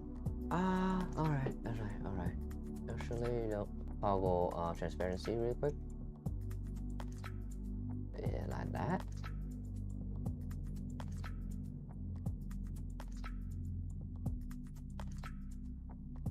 Which angle is the best here? So this one. So the place to put the straight JST connector to hold the, and I think I'm gonna flip over.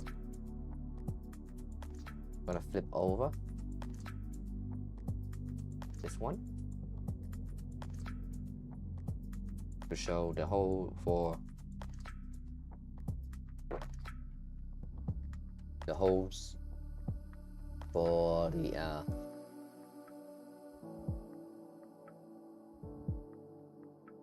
through the magnets. Then we need to go one more at the back here.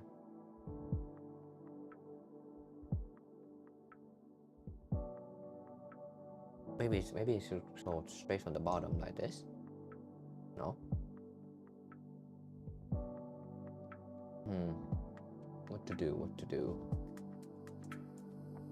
It need to be looking like that, or else it's gonna be hard to tell what you're looking at, right? Put it like that. Okay.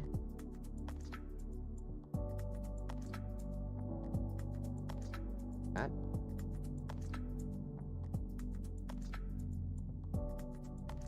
Does that make sense? Like if I just point at this hole and go like, all right, M3/6 brass socket head M3/6. You just point that hole and just you say it's brass M3/6 times 6. That look a little difficult to tell from this picture alone, isn't it? But then if I have to spin it around all around, it's just kind of, it'll be all over the place.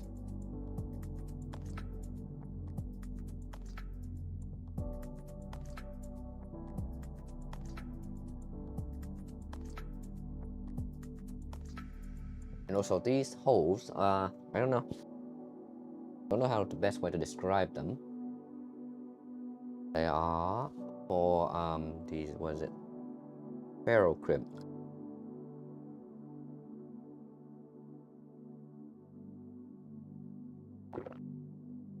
These are for ferrules. Connect the bolt so that you don't crush the bolt together directly. You crush the brim. Oh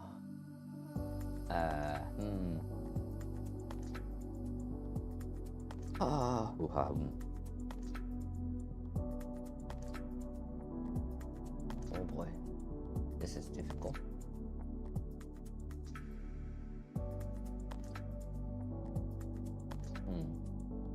Because there's so many angles that this need to be to keep in mind. Keep in mind of this thing. So it's hard to just point out what need to be done here. So I reckon I grab that first, because this is the easiest one to look at.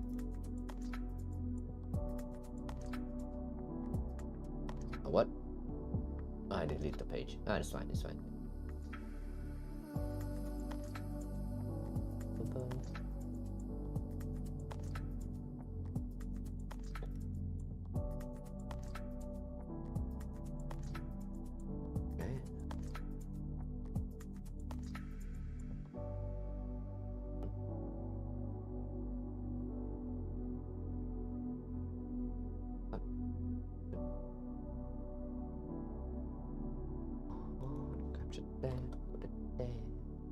Yeah, we'll just do it, and then we'll see how that go. Oh, wrong one.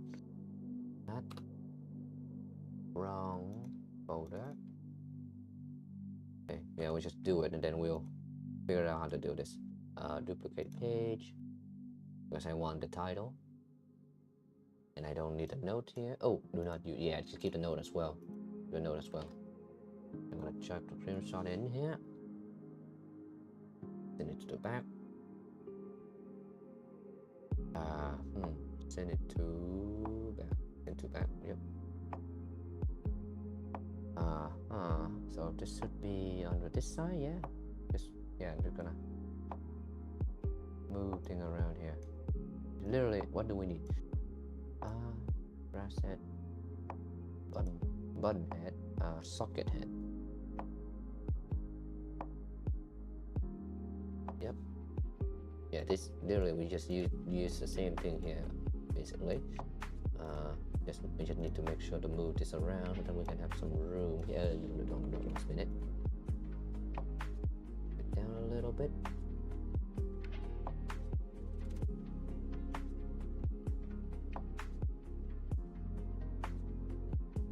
Okay.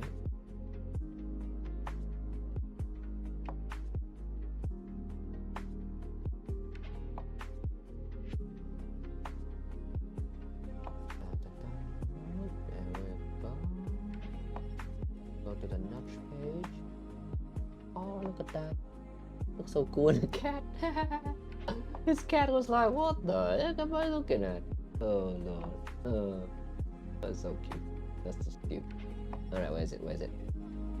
The letter that I wanted to grab, yeah.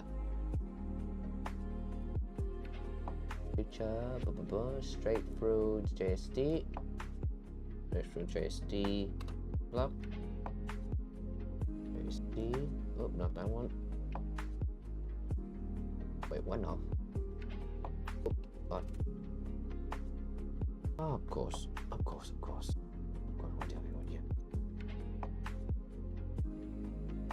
For those who are wondering, that is why we will not. That happened there. Where I just shown. Actually, I don't think I've shown anything problematic. It's just that. One notice they're gonna copy paste a link or something that with a name or something like that shouldn't be there, and so I reserve the right to just unlist this, if not straight up delete the stream if needed. JST straight through, JST connector,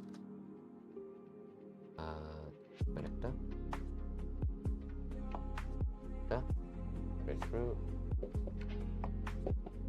JST connector. Okay.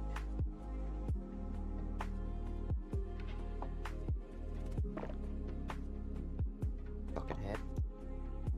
6 up. Okay, so for this one, with that, go there. I am going to move that undershot now. That's the best view we got, really? Where is it? There we go. Okay.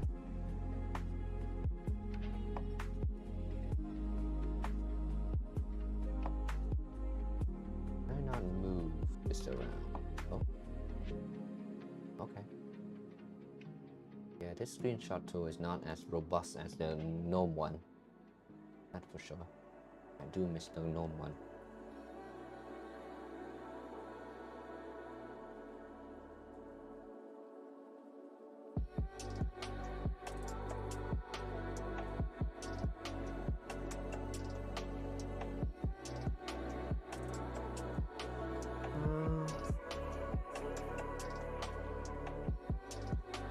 How do I tell people to shut? Yeah. I don't even remember which one I need to put in there. These holes here are there for you to see the bolt. No, to see the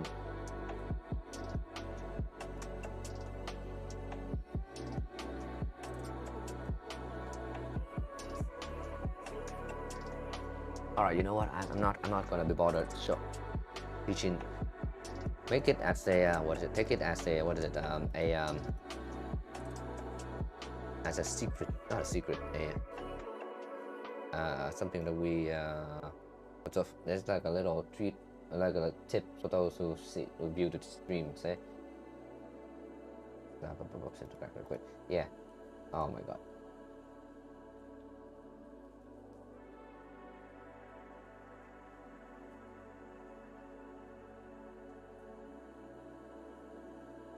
Yeah. So these hole here, these.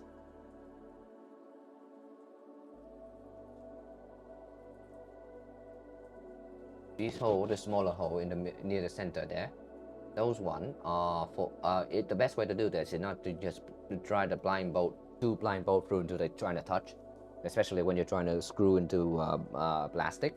So what I did for mine is that I basically take a ferro crimp, and don't crimp it, just shove the tube in there and crush it. Use the two bolt to crush it.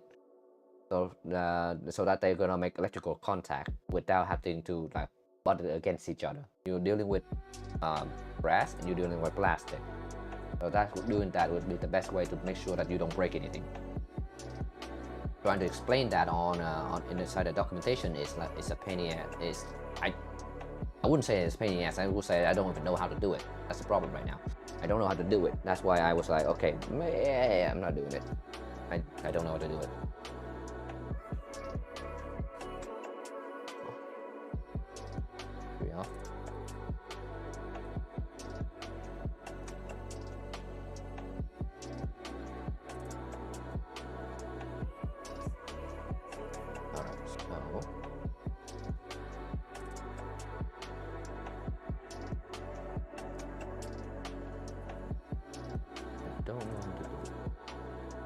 I'm just gonna leave it at that for now. If I figure out how to do it, then it'll be nice. But yeah, like that, and then export that. Export that as A7.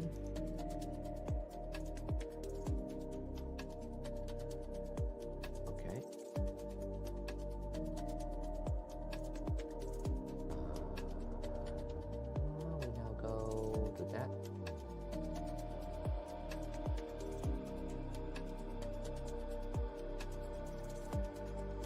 Then upload actual file there, page 7, change review they help. All right, here we go.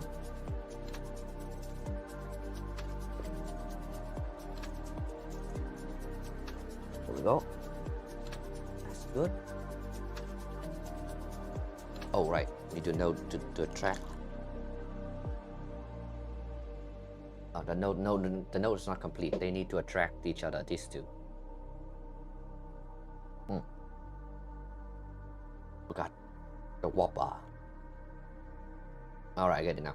And yeah, okay. So I need to redo it. This is the whopper.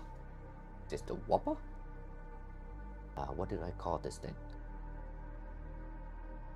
Okay, let me just open a new tab here.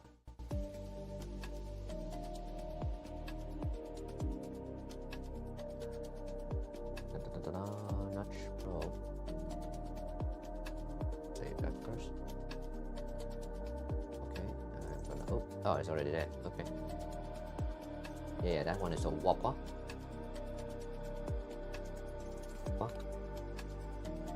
Yeah, I need to name it so that I can reference to it. The next one is the mount. Whopper mount. Whopper. And that's the whopper mount.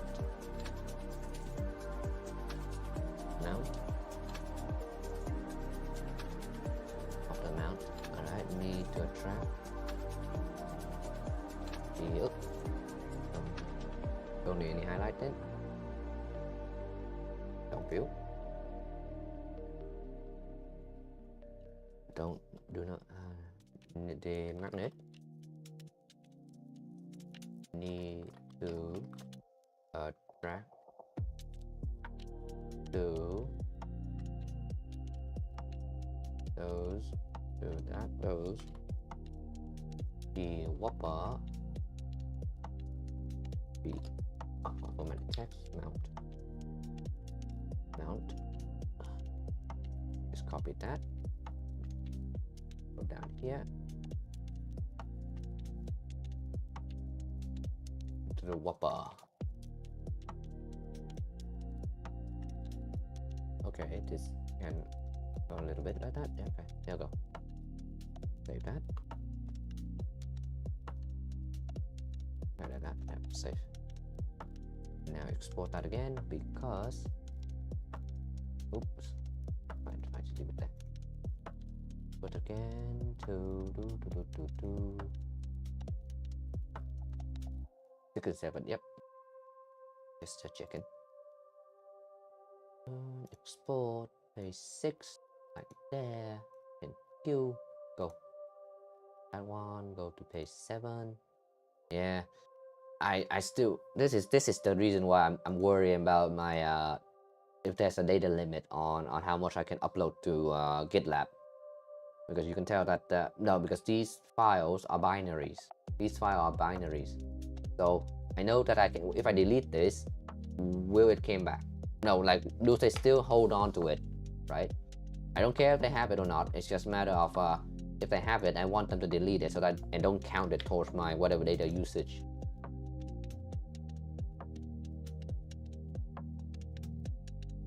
Just like, no, like, because what is it? Yeah. All right. Anyway, yeah, there we go. But only time will tell. Only time will tell. I don't know when, if they're ever gonna be. Okay. All right. One more thing to repair before you can. 1 or 2? Oh, 2 more things you need to do before you actually get there. Okay. Copy that. Oh, we don't want to duplicate that actually. Duplicate that. Because this one is far easier to delete stuff with. Use this one on the other hand, use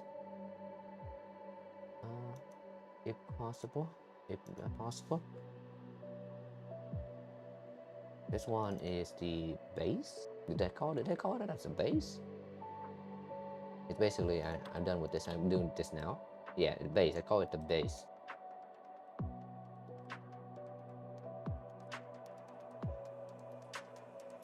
Save. Oh, a extender. Okay, actually, let me.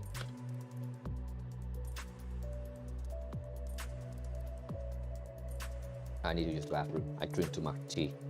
I drank too much tea and now I need to use the bathroom. 1 sec. Finish that. Right. BRB. Bathroom break.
I'm back. Also, oh, the print is finished. Print it finished. Let's check it out. Let's check this out. I'm not sure I can see. All right, there we go. All right, I use only 2 layers. with the interest of time, I use only like two wall on this thing, so I'm very scared of this thing failing on me immediately. Right after the bed, no, it's so hot, so hot, hot, hot, hot, hot. 1, 2, oh, come on, ow, 3, ooh, ah, ow, ow, ow, ow, ow, ow, ow, ow, ow. Damn, this thing is hot. Oh, one of the things that I'm constantly kind of like, one thing that I like about the LDO kit. This is not LDO kit, this is the sideboard kit. And one of the things that I like about the LDO kit is that the bed is slightly bigger than the quoted number. So if you put it to whether it's you send the 2 head to the max or the or at to 0 position, there will still be bed space there. So you can, in fact, if you configure your print correctly, you can use the entire 300 millimeter bed, which is great. Unlike this one, where because the bed can be mounted a little skew, I cannot go all the way out. I have to limit myself to like 296, no 240, no 345 and 345 by in X and Y. Not that I ever used the full thing, anyway. So yeah, it's new toys. So let's go to the table and test it out. And let me just reset this camera position here.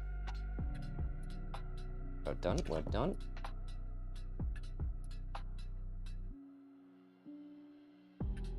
Tighten that down. And we'll keep. I'll have you all look at the MVP there. Okay. Okay. Table. Oh. Oh man. That's right there. Oh no.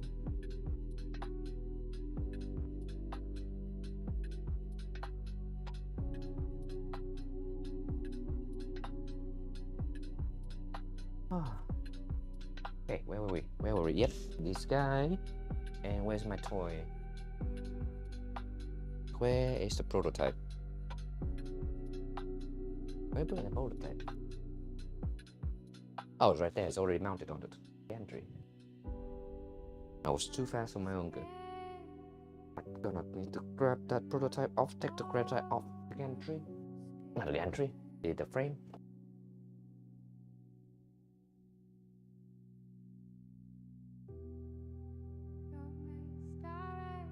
Oh, I might need to save the documentation where I left it before I move too far and forget what I'm doing. Alright, let's just save it, yeah. Let's just go back and save it first.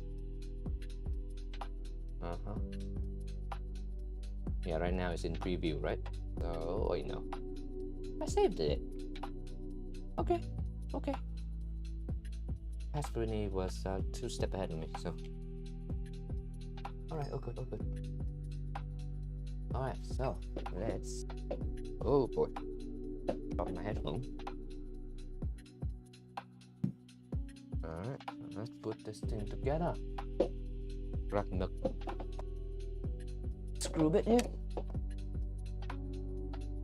Very important because you're screwing plastic.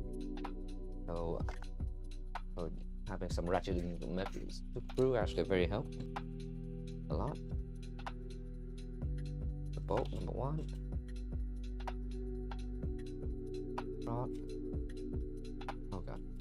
And the pliers here because this thing is actually sliding too well for me to take it out normally. Not normally, I mean, just like the other one. This time I'm not gonna try to add any. Don't lose your magnets. Spring maybe.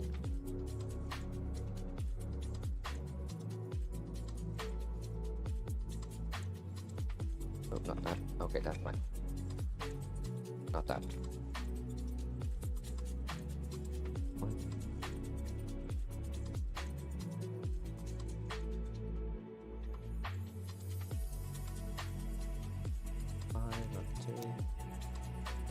3 that I'm gonna use instead.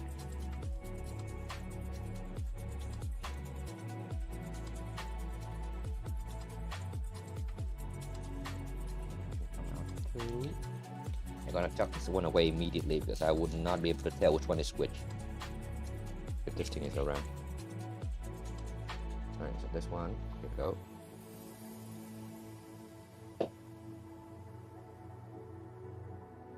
Yeah, and then I grab the 0.3 mil.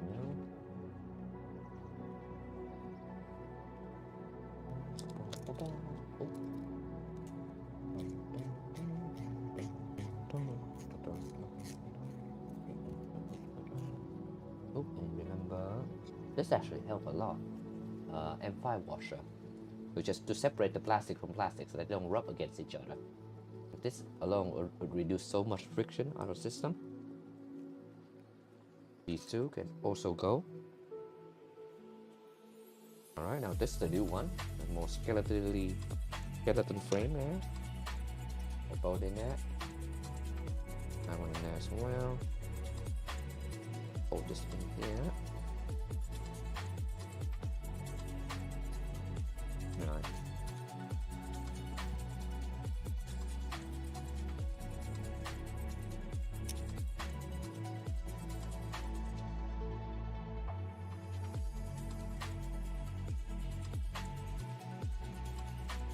Technically, the longer the bolt, M5 bolt here, the more durable it's gonna be. Easier to line up.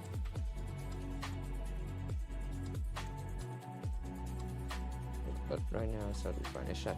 That's fine. Yeah, that's fine. Okay. That's the only. Oh wait, no, I shouldn't have done that. But yeah, too late now. Too late now. Let's just put this in. Go on the bottom. Ah. 3 by 16.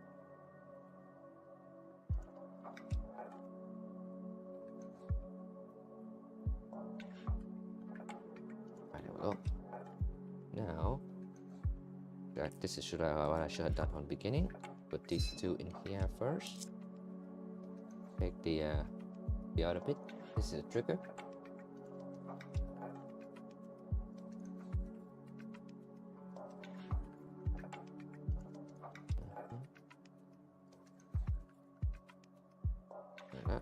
Basically line up the I'm just lining up the spring with the holes there, and then I grab the rod, the guiding rod, just scrub it through.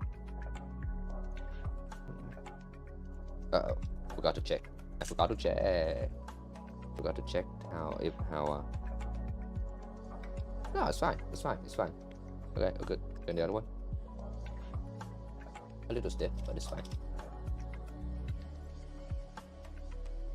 Yeah, these rods are not made with precision. Let me say, I found the one in the back, right out the back, is very bended. Right out the back the other day.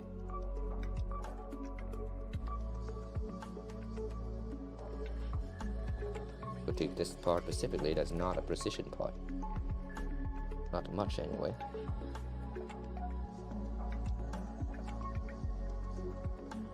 Need to line it up though.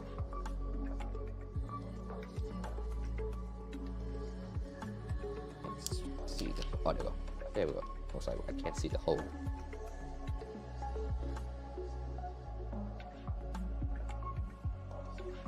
There we go. Alright. Fucking load it. Now we just need to get the final bolt in there.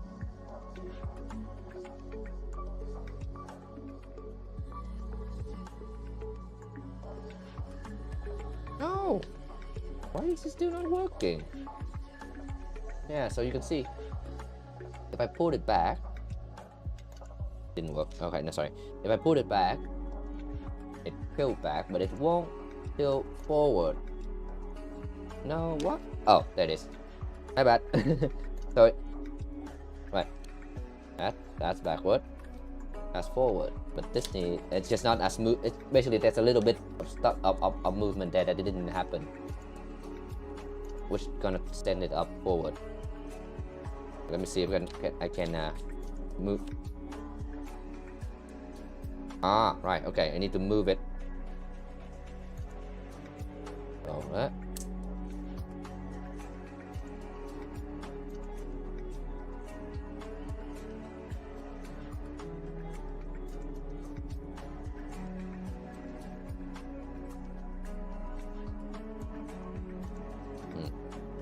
Well, that's a bit annoying. I might have to send a bit more grease into this hole. The last time. Wait, why did it?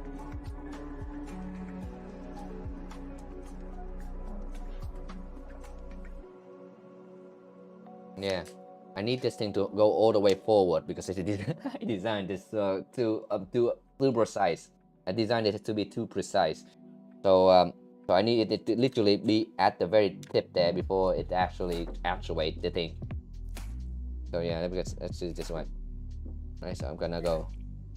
You can see that you can move quite a bit before it actually moves, which is intentional, and that's actually what I want. We don't want it to move. Oh no, in a normal print, during normal print time, you will never have the two head go all this way back, right? This all the way back here is where it's 310. That is outside of the print area already. That's 10 millimeters outside of the print area. So I don't mind it. I take a while for the little thing to swoop in like that. But there's we have the same problem with the sending it back right there, because right now there's that much, and if I build up some momentum on this thing, it will slip back and it will snap this thing back. But I wonder if the machine can, I don't want to move too fast, basically. I don't want the machine to move too fast.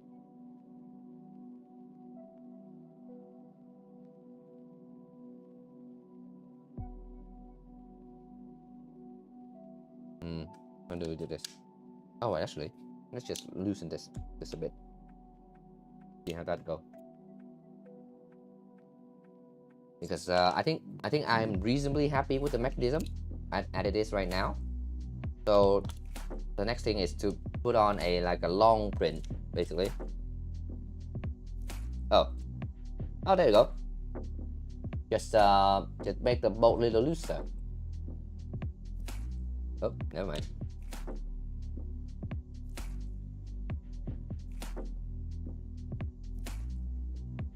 I'm reasonably happy with the smoothness of this, so I'm just gonna try to make it a little bit smooth. Oh, it's this rod. It's actually this rod. If I put it backward now, yeah, if I put that back in it immediately, but the hole is a little bit too. Okay, this works just fine.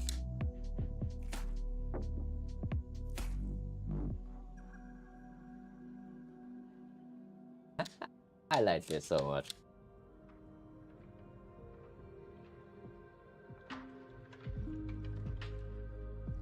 Oh dear. Okay, tighten up this bolt just a little more. Oh, tighten too much. Tighten that up too much.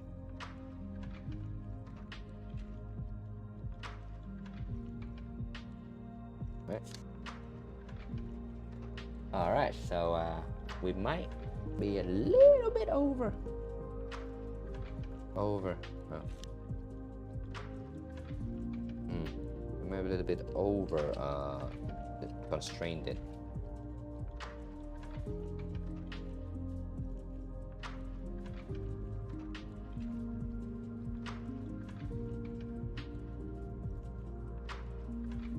How do we deal with this? I can drill this out bigger.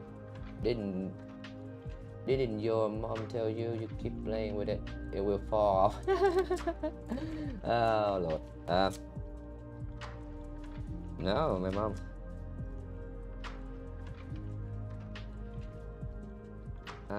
My mom very is a very modest woman, or is it? No wait, you are old people. you're old people in the chat, so you probably know what my mom would be like. Or she's a very you're not very good at talking about that kind of stuff. Make dirty jokes.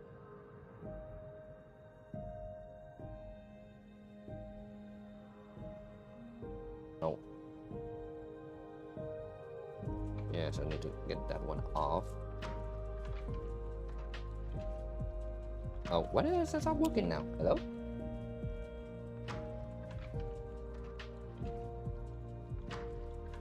Okay, you need to be quite loose with that bolt for this to work. Yeah, the moment I loosen up the thing up a little bit, it immediately starts moving. What I want though is this thing to work with 2 rod in it. And it's working with 2 rod in it. Oh, it's literally just how tight that bolt is. It's literally just how tight that big M5 bolt is. That changed everything. Ah. Nice. Let's go to the printer now, put it on, and see how it's positioned correctly. Because I changed, as you may remember, on the CAD, I basically pushed this thing forward a little bit by 5mm. This thing here, forward 5mm, forward a bit. Anyway, let's put this on the printer and see how that goes. The hole here needs to be chamfered.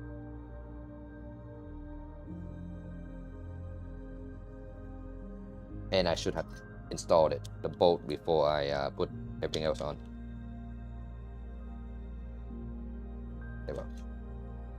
Alright, let's go to the room. Yep.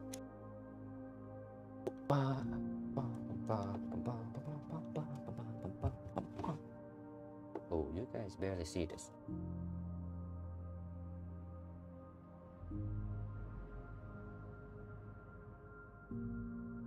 I'm barely being able to turn this bolt. I'm a bit frustrated.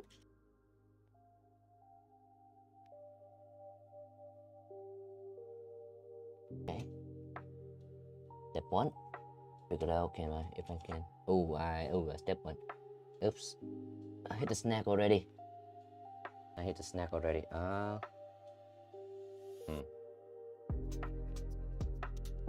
So apparently I didn't give this enough head clearance.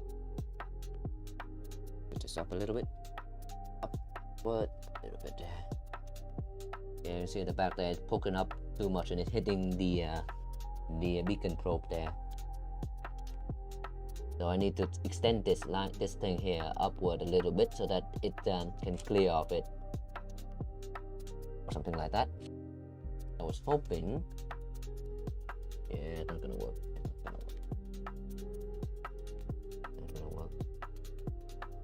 Hook up too much. No way to do this. I forgot the angle which things are attached. Fortunately. Good news is at least it's clear. At least it's cleared the probe.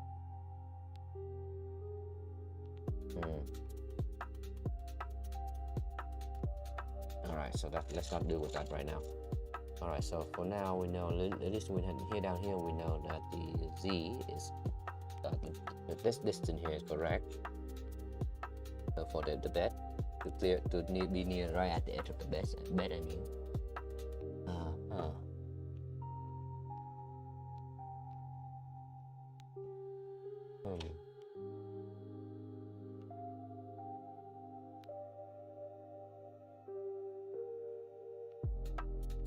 Rating the top there.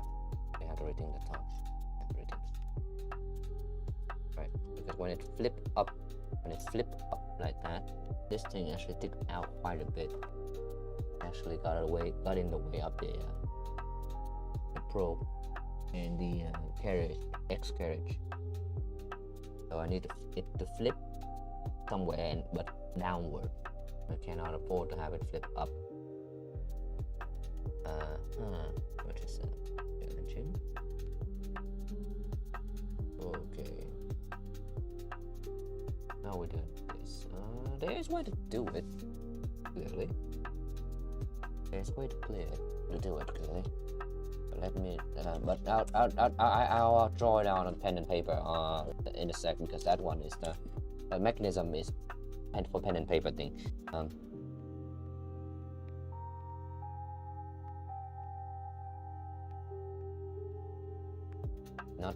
It's not difficult to deal with. It's just more annoying than I thought. So now let's just go down here really quick just to test this.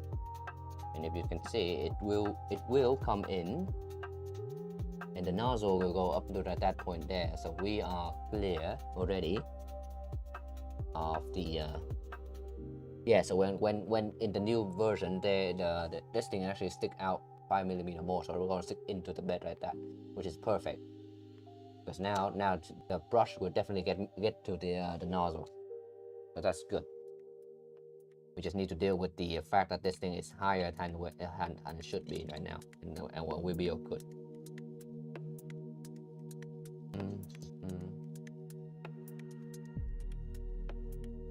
Alright. Oh, actually, just leave it there. Just leave it. I'll come back for this later. Back for it later. And you can see that the idea there, because if the bed came up and hit this thing on the corner, it's just gonna push itself out like that.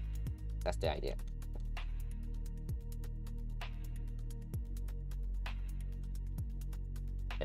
And this was meant to be triggered by this corner of the thing here, which is barely making it. So I need to stick this out longer, and I need to somehow drop that edge there. That's the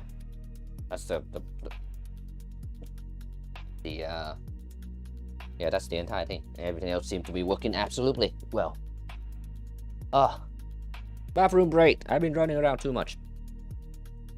Alright, so yeah. I can just stare at the printer. Read it for me. This one. Yep, stare at it for me. I use the bathroom. Okay.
Alright, time to go back to CADing.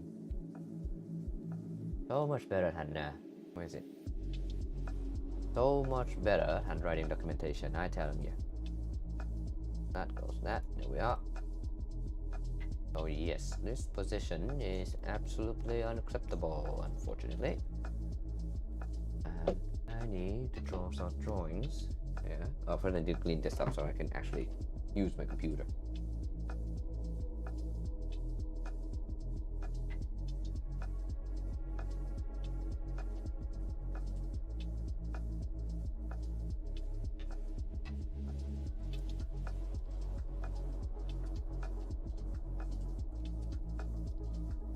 And I wish I have a step file for this. I have to I made this by modifying a STL, and it was painful to do because when you load an STL into a CAD folder, a CAD project, it basically anything, whenever you do anything at all, it will have to recalculate the position of every point in that STL, every mesh point in that STL, and it takes forever to do so.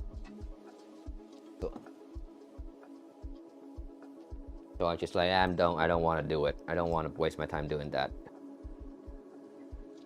But if I do have a step file, I can absolutely make it better. But I can't.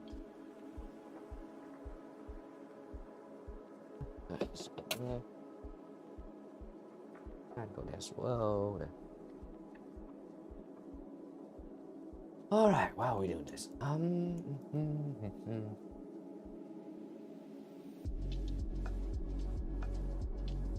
First thing to note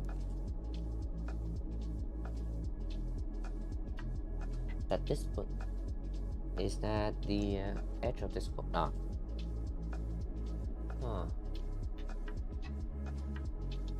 Let's go to the base really quick. I'm trying to find where. I'm just drawing there.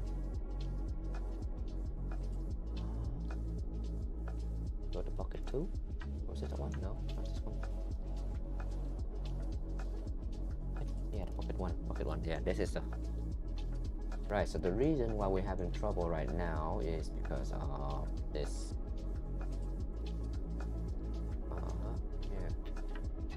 Yeah, this is the axis of rotation. So imagine this is to be the edge of the other thing, or the edge of that. No, follow set. The edge of that. Yeah. 5 minutes.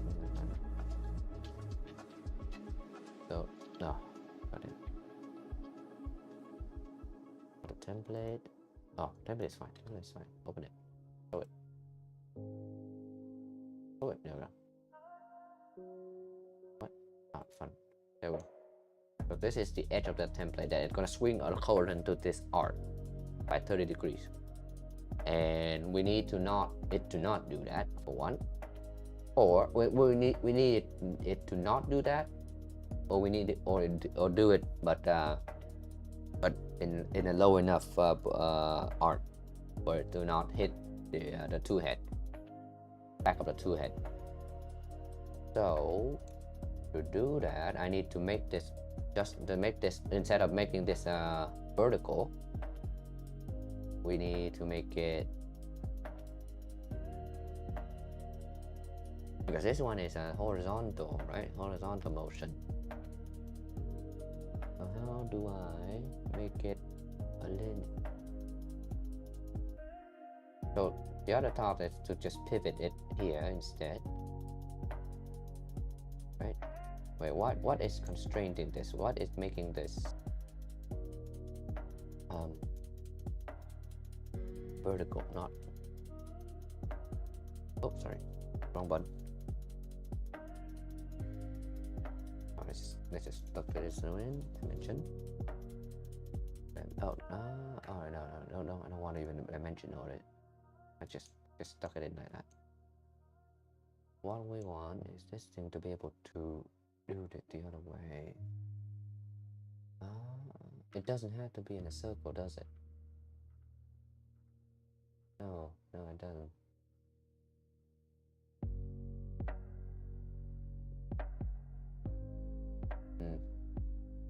Right now we haven't.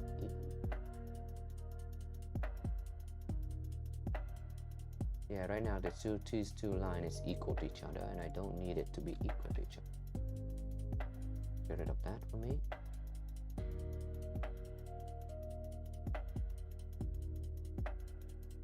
Why are we doing this? Let me just say something about that. This is the pivot, the point. This is the point of pivot. This is the circle in the middle here. Is the point of pivot. As long as there's that point there, we're not getting anywhere. So let's get rid of this here first. Move this over here.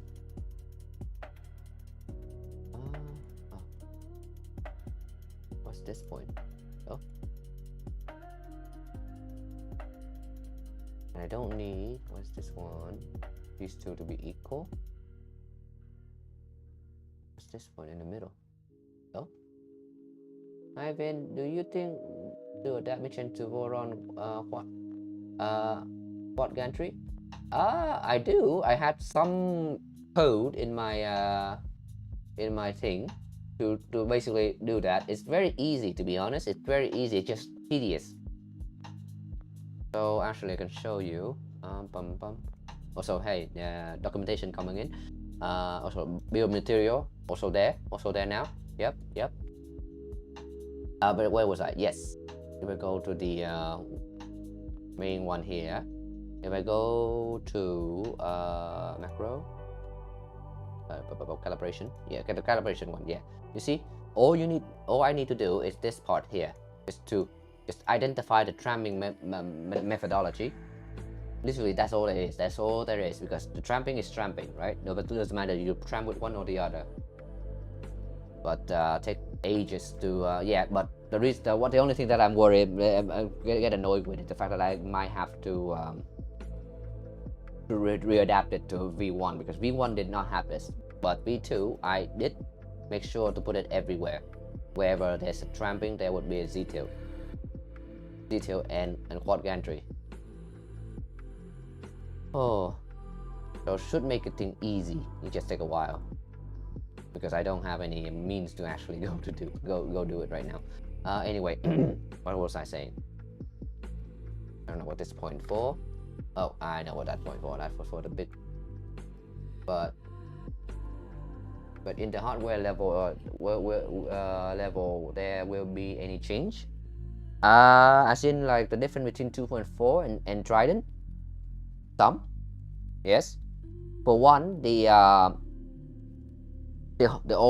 whole what is it called?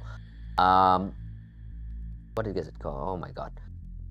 Yeah, the umbilical management on the top is not going to be able to readapt itself to 2.4. 2.4 require too much umbilical length in general, that you either have to have a top hat, or you just have to suffer a lower amount of Z height, allowable Z height for 2 chain. That's about it. And what else?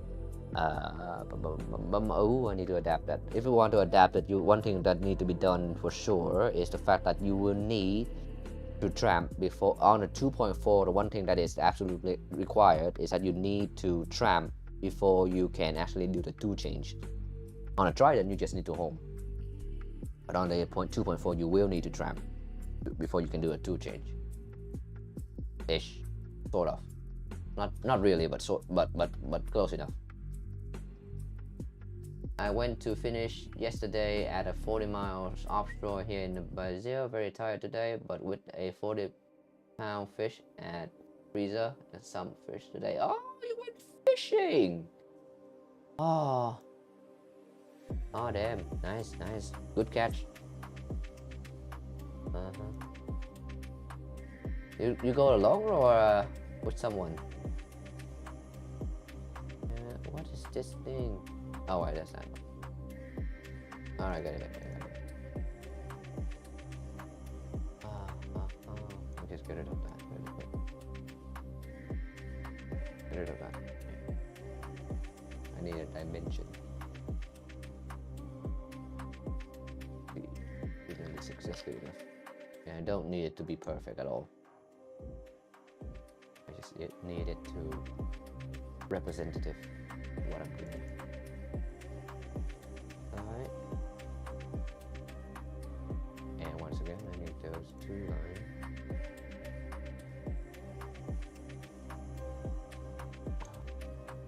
So if I want to drop this down, oh my god, it is all over the place, okay. Maybe get rid of this for now.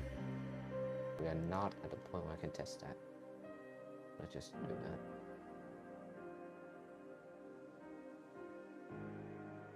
Oh yeah. Right. Not this. No, that's not. The one was set to 25. 25 was looking for.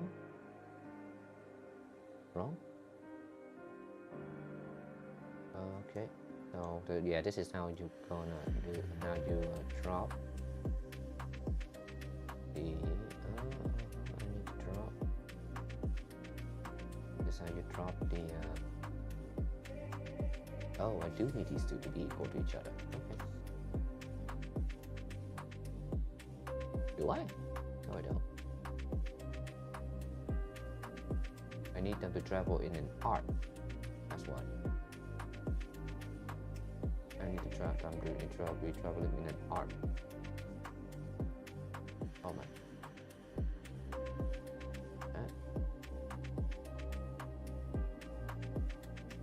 One side. And it just, this one, just let this one float wherever I want for now. Because I don't need that just yet. I need this. Oh, okay, yeah.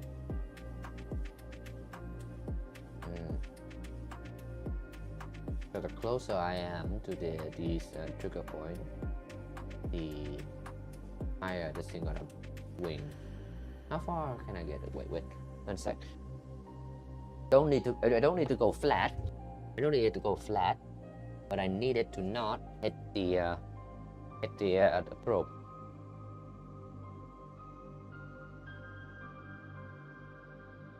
Where is that? I need to grab a tool here, 1 sec. I'm gonna run back and forth a bit, so I want to pull the camera along. Kind of annoying.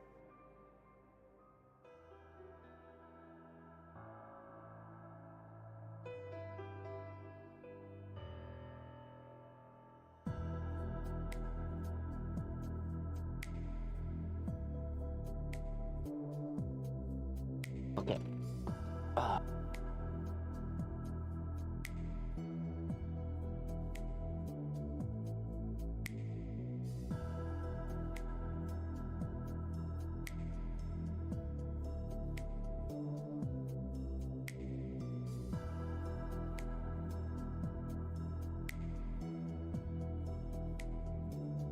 Wait. Either that.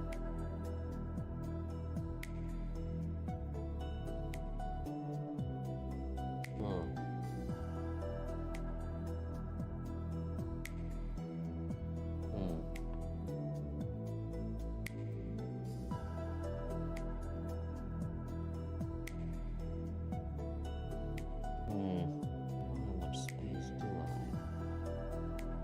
Yeah. Got like 2mm help to it. Drop this really quick. And then I get back to this catch that I can show you what I'm doing.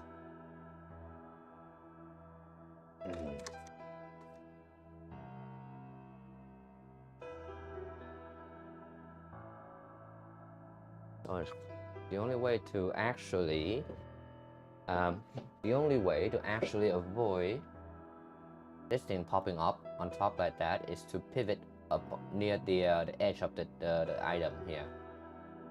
That's about it.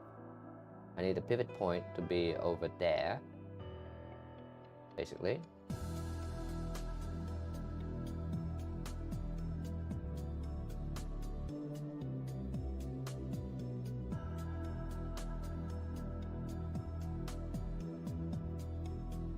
Like that. Attention. Okay. In which case, where the heck do these guys need to be? Make that 30. Oh my. This is not good. Not good. Do we have those in string of that size? Nope, that's not a spring box. But there.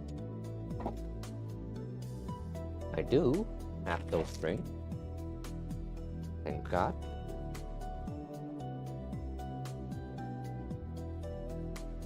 Seven, we got 4. Oh, wait, we got a small one here. Got a small, long one here. Ooh, very stiff. 4 mil. Very stiff. Oh. 4.5. I don't know what the rationale putting these put all of this in the box, but yeah, we do have one. We do have a spring that is big enough for that distance on to make that distance. My problem now is to figure out how to get them to fit.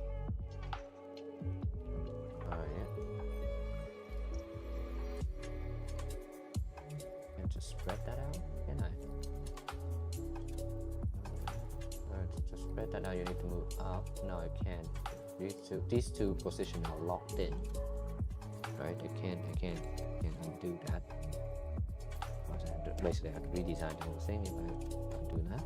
No, I can't undo that even because the thing moves back and forth. So alternatively, we'll just let's get rid of this now. Alternatively, we have to have another mechanism to use these, then turn that. So we don't turn the little tray directly. We turn a separate piece that then turn that tray. Yeah, I can do that. We can do that. We have a lot of space, right? Yeah, prototype's gone. Yeah, we have plenty of space, so we could just use another mechanism to turn that mechanism. So how do we do that then?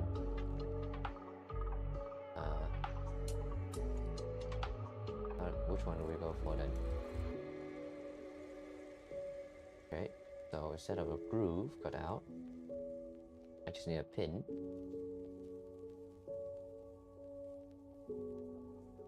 And just need a pinhole. Okay. Oh god, I'm gonna have to. Alright, close this.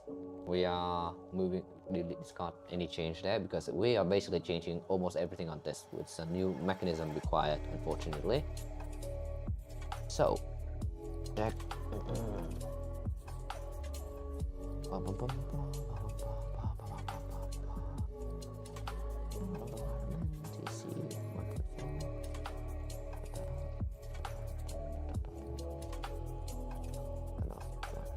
So I need to make a new copy of it because it's no longer 0.1, it's going to be 0.2 now.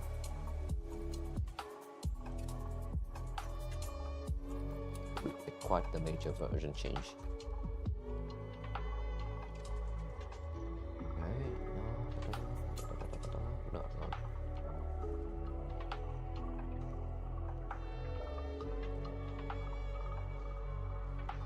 Okay, this is yep. You see 0.2 there, and okay, it's working as it is right now. So what we're doing is we need to move the pivot point to near this edge here. Basically, that's the whole. That's what are we doing. In fact, we need to move it all the way over here.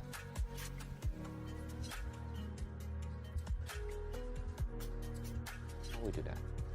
How we do that? Toggle system is working fine. I need to gear. Do we do gear? We can do gear. That's difficult to do gear, which is annoying.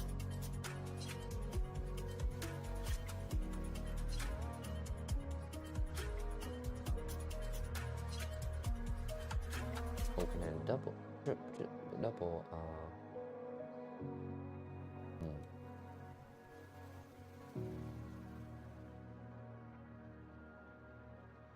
You know, the problem right now is that this thing poking out 5mm there, so I'm probably gonna take it backward and then just push the whole assembly out 5mm. So step 1, I guess, is take this from 1.6 there, 10.6 there. I'm gonna 10. Yeah. Make it 110 there. So, and and pocket number 2 first pocket here. 20. Set it back 20. But basically a compromise. I don't feel like doing the whole point 60. Oops, right. Let's just push it out. No, so basically it just results in the same thing. No, this is a little longer in the front so that I have more space there to work with. But now,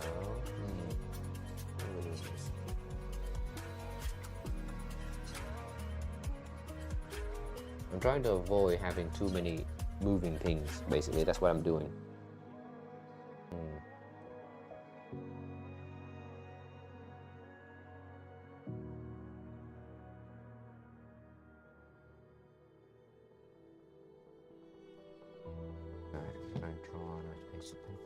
This is the pivot point, like that, and on that radius, and then the second pivot point over here,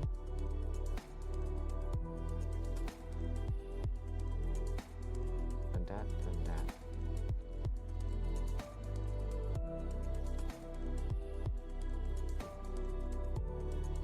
Okay. Now I'm going to turn it here to the edge of that. Okay. Yeah, let's go to that really quick. Oh no, template.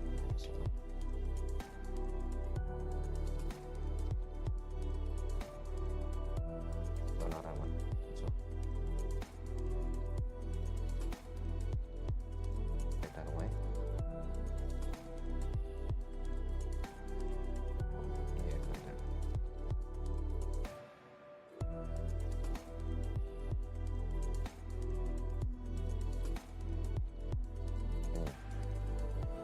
Alright, so I'll make this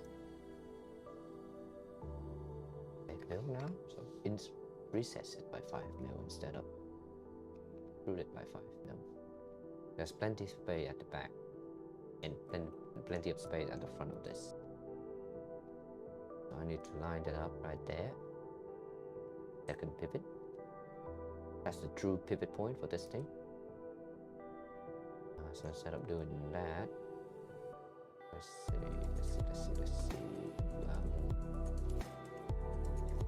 Let me just remove this now.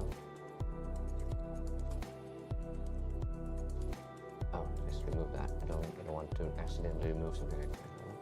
Yeah, so we don't want that there. I want that to be over here now. To do that, we need to draw that hole over here first. Okay, so for this, I reckon I don't want a triangle anymore. I want a full thing, which is gonna break a lot of things. So I'll show you. Oop, not that. Oh, this one. Yes, it is that. Alright. I don't want a triangle. No, the point of a triangle is that I was gonna try to save some space. Clearly, I don't need it. Do I? No, I do. I don't need that much. Just that much is fine. That, yeah, yep, oh yep, and it already broke, so I didn't render it.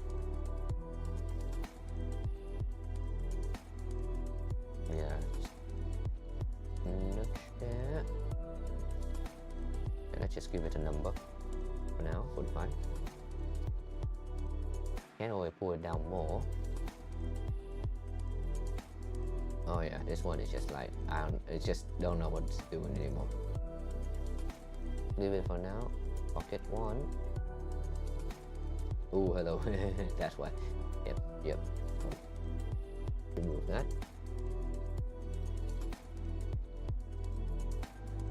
Remove that. One. I need to, yeah, there we go. Okay. 20. Okay. Yeah, basically I just need more room over to the right here to house the component. to house what I'm gonna put in here.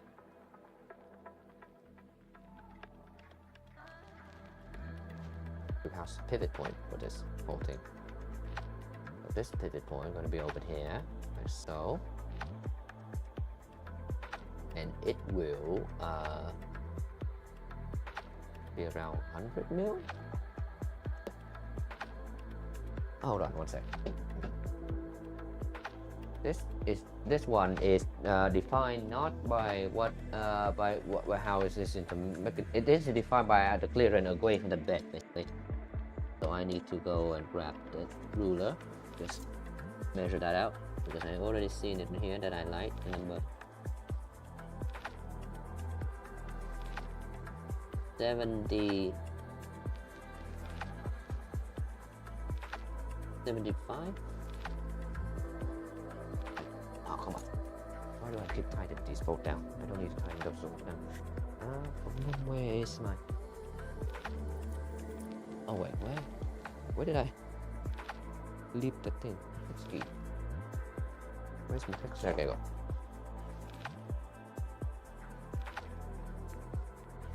I want a number. Give me a number.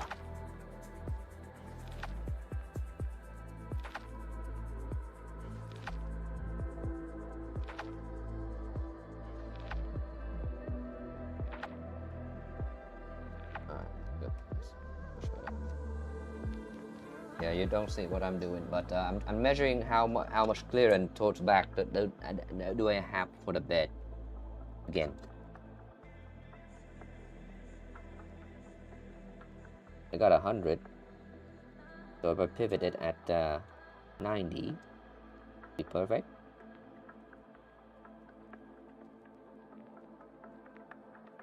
So I want the pivot to be at 90, right? 90 from this edge here.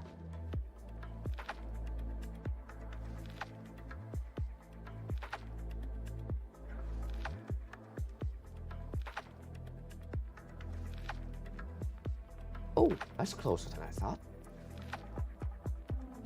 That's closer than I thought. Oh yeah, because I stick it out. I already stick it out 10 extra mil. That's why it's... Oh wow. I know it was in it. It's right there. It's right there.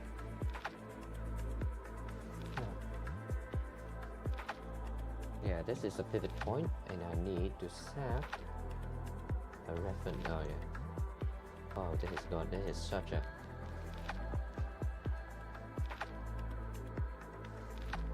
reference one there.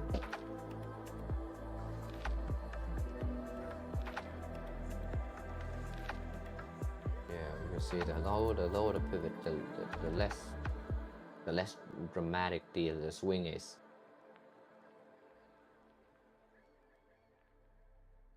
Don't. Oh wait, we don't need it to be there. The thing that connected to it is a rod right there. That is 5 mil.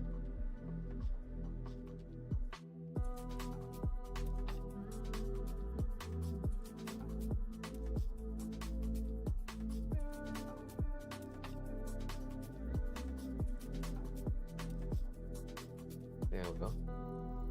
We want it joined over here. As lower as possible. As low as possible. No. Alright, close that. Close that. We want to reset something. So that one on the on the printer right now is 106. Let's revert it back really quick. Revert back to that. 106.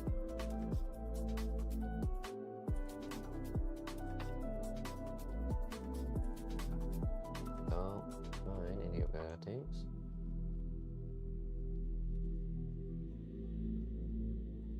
If I go to 106, I don't need that.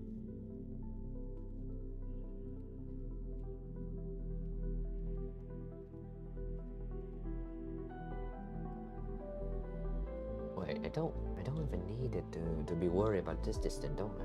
No. You put it at 100. No, because right here I don't need to be worried too much about. Oh my! I don't need to be worried too much about the what is it?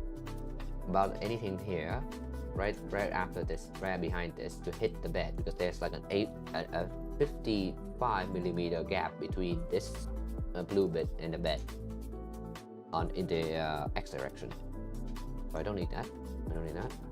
I just need to make sure that this is a place where it is most advantageous. So I reckon it's somewhere on the bottom here. Right. I'm just gonna.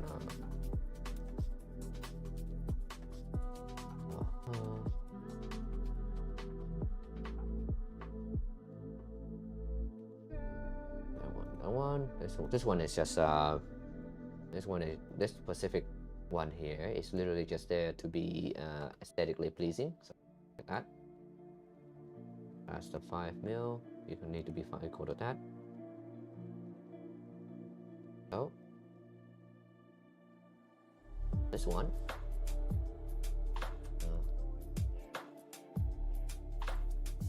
I want this length there. Mention. Be 25. 25.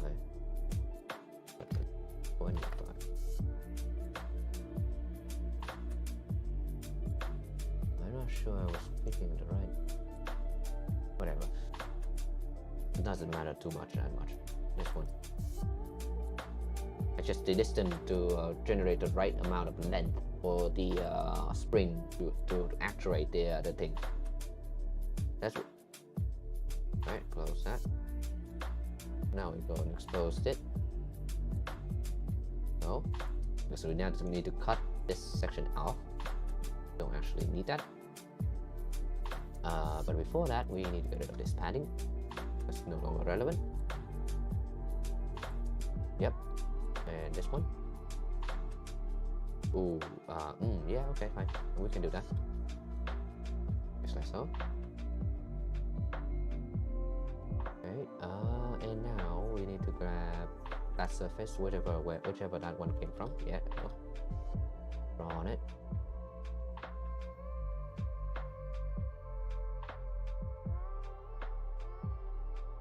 What I want is, let's see. Right away.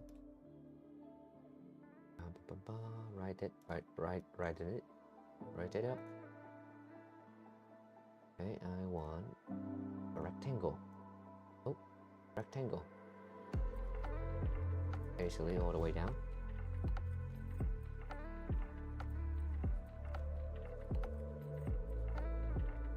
Oh, I need that one as well.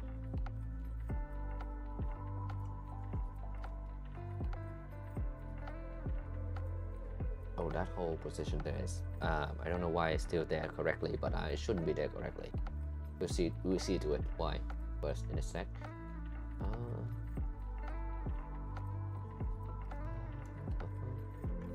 That. Oh, alright. I was looking for that actually. That distance is 20. Okay. Close that. So we're gonna chop it. Reverse, roll. So we chop that up so we can have this angle here, this thing here to deal with. That is where this is the new pivot point, right? Okay. So we're going to have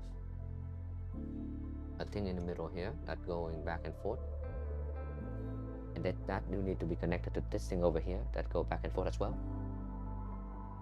Oh, okay, how do we do that? How's the best way to do that?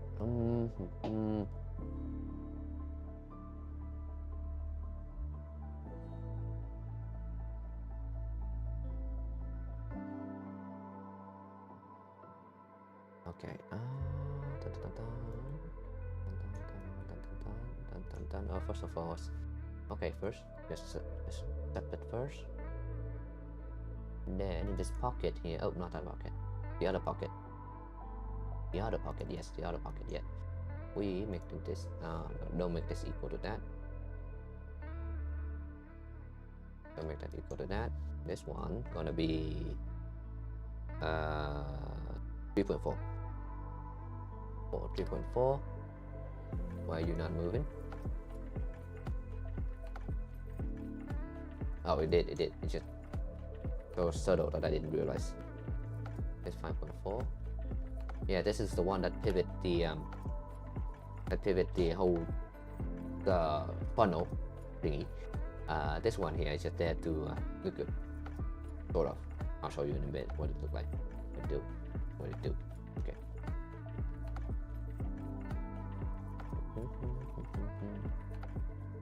Okay, close that. Okay, save it. So now we need a new trigger. So we need to fix the trigger first. Yep. The funnel basically need to be redone, honestly, but not now. So I'm gonna get rid of that one for now. Yep, the trigger need to be redone because the surface there's now more holes and stuff in here, so it doesn't really recognize what it's meant to be doing anymore. So that's why that trigger need to be redone, need to be touched up, fixed it. I mean, from the trigger here, grab the dead plane. Yeah, you see, it no longer figured out they don't know what phase it's on anymore, so it just default to whatever it was before, or should I say, it just refused to fix itself, which is a good thing. We don't want it to try and fix anything that it don't understand. But now we do need to fix it so that I can edit it further. Those are gonna keep yelling at me. It's very annoying. And yeah, I forgot. I need to go back to the other sketch really quick. Take this. I need to go back to the pocket here because I sketch out the length of that block that I need, which is 30. Let's just get rid of this. The length of this section here. Oh, let's go. Dimension. Reference. Okay. Yeah. So I need that. That is the amount of length I need to extrude from here. So that's 41. 1, 2, 3, 4, 5. Okay, so that reduced that to 41. So that's the trigger. Trigger's done. Now the funnel. Now we're gonna. Yeah, I'm gonna ignore the funnel for now. For the trigger, let's just hide the binder here so that I can actually see what I'm doing. But anyway, I need a new part. And then I'm gonna need to reference the base. Okay, like that. I need that hole basically. I call it the be right back. That's in there. I need to be right back.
I am slightly back. One sec. I'm gonna call the piece that go for that whole middle transition.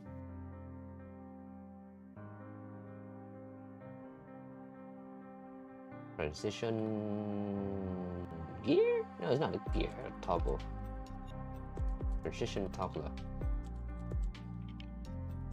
Transition.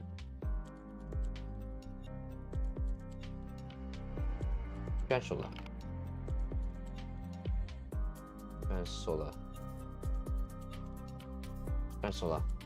I call it a transolar.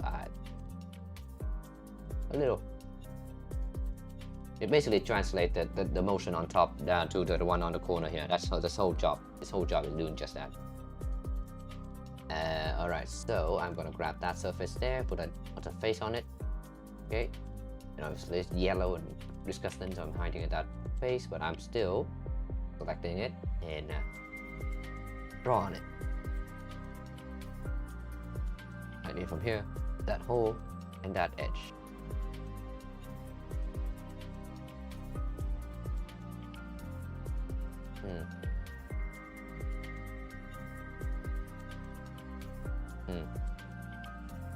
How do I do this? If I have a basically, okay, let me just draw this out real quick.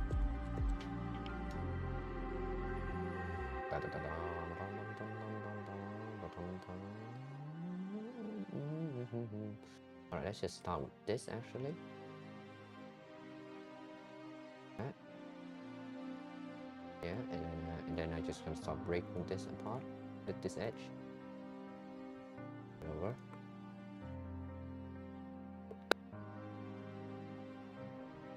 Wait, where is this supposed to be on right now? This one's supposed to be on the all the way here. Yeah. Just tangent that really quick. Tangent that. And I want a fillet here. There we go. I don't want that edge, I want the other edge. Because right now we're in the backmost position. That's how the design is. Figured it out basically. So cut one side with that.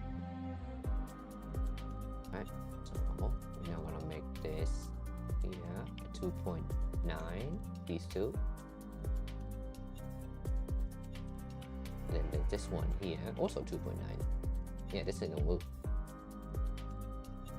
Okay, so all three of these don't move. Connect. Equal. That dimensionally 2.9. 2.9, right?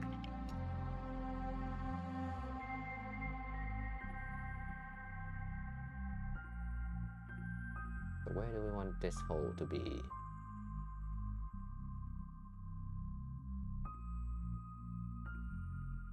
Maybe here?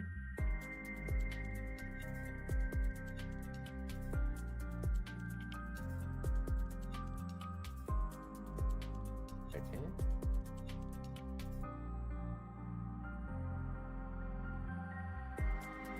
Yeah, it's fine, it's fine.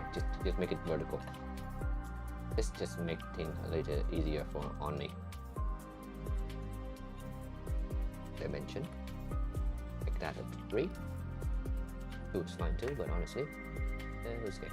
Okay. Alright. Okay, make this a little bit. Make sure that I don't mistake these two.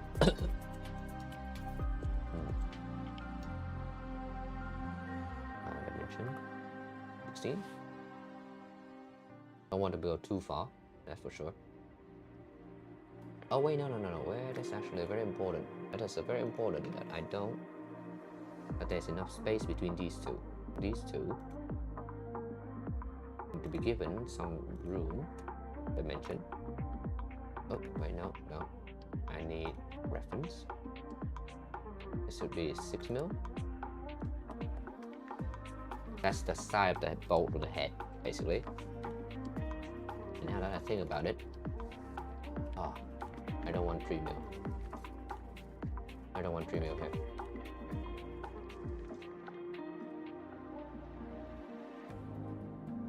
What? The big thing. 2. Multiple of 0.4, so make it 2. Yeah, there are 2 mil. So that one and that one need to be tangential. Like so, got stuck in place now. Good. Now we just need this one, and just like the other one, I don't. We can do this. And another 2 as well. There we go. Close that. Extrude it. 5 mil. Yeah, 5 mil seems about right. That's just enough threaded place for no, that's just enough to hold a thread. That's a thread in there. That's that.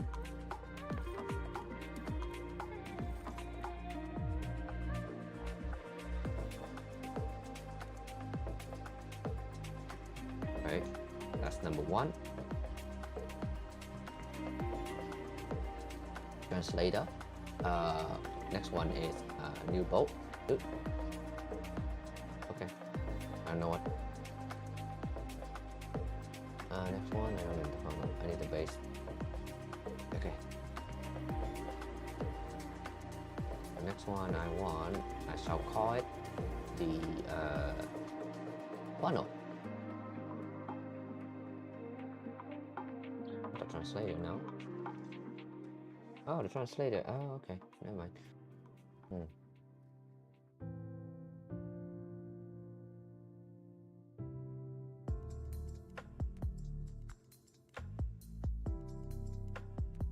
Funnel arm. I call it a funnel arm.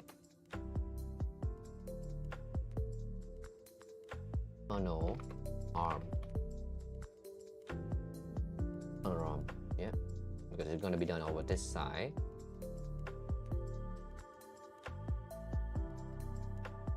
It's going to be done over this side.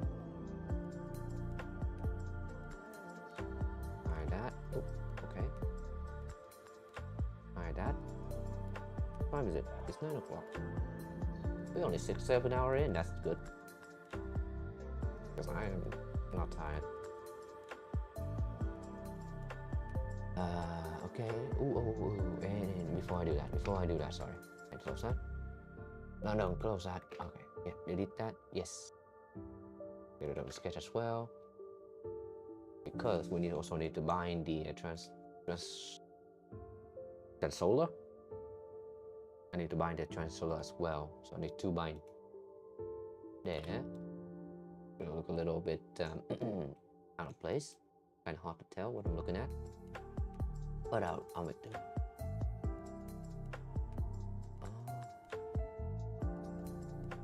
Okay, so this guy gonna start over here. Gonna do that. Okay. Like that.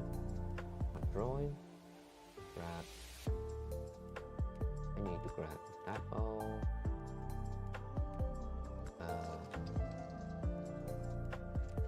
That hole.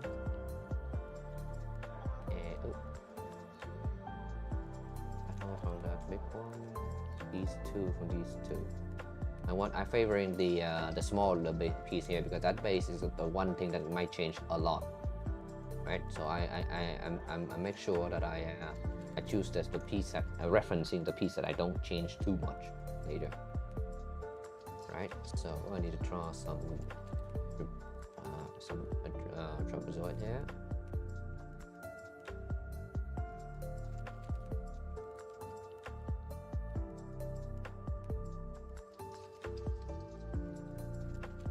Okay, so I need to grab that. Oh, not the hole. And just to make sure that I don't accidentally break things either. No, make things more robust. I using the good old trick of not merging the hole out of the back. Right.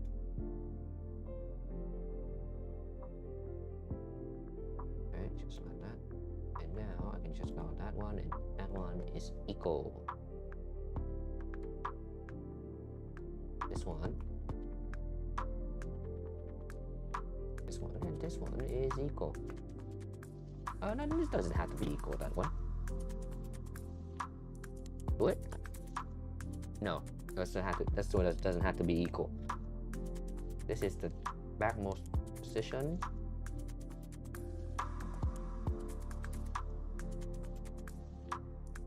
Does it? No, have to be equal? No, it does have to be equal. No, never mind. What I'm saying. Oh, years of uni almost failed me there. So this is a pivot point for this arm. Yeah. This is just the actual point, so make this dimension 3 2.5. This is where the bolt gonna be screwed in place. 0.9, sorry, 2.9. Screwed in for the bolt will go in, and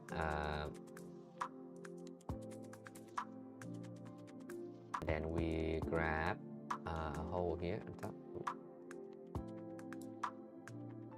Make a hole up here as well.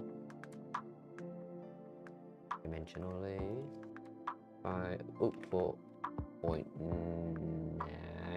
4.9. Yep, 4.9. Yep. Okay. So that is the arm. I just gonna grab me. Oh wait, no, I can't grab me a pill because it's print from the bottom up. But my well tested now. This new design thingy I'm doing.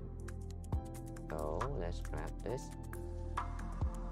Horizontal, go up. Oh, it's horizontal. Okay, good. That's perfect. Mo. Back them two.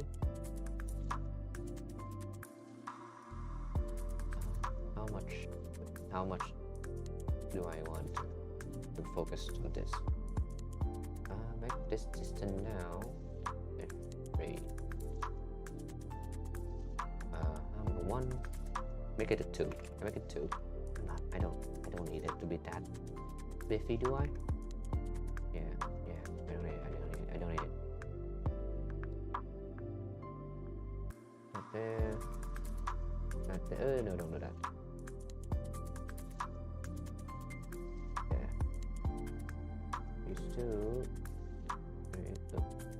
These three are equal to each other, and 2 of them do not meet the point center. That one doesn't even meet the point, that point where the edge is. Good to know. Normal.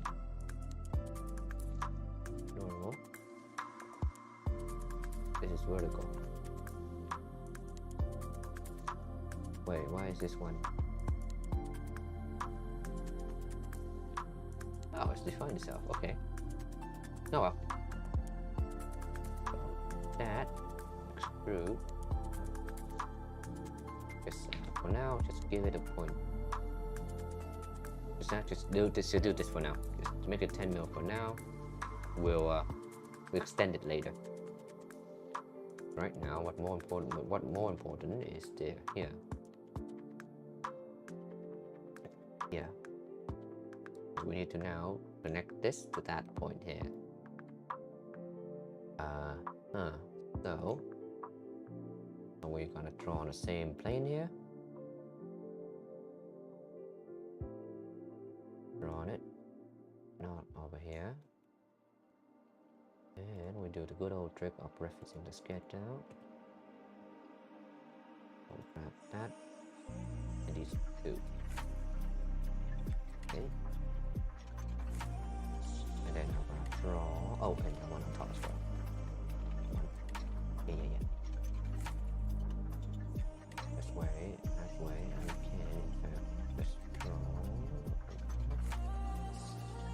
circle like that, and circle around it. Yeah, don't.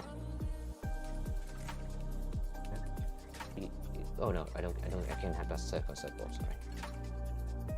Can't have that second circle. Because once again, I'm gonna print it from the bottom up. Equal.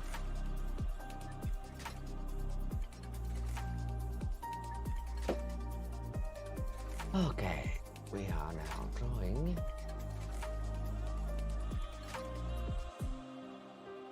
I swear to God, that original sketch has something sketchy going on. Okay. One of these edges should not be.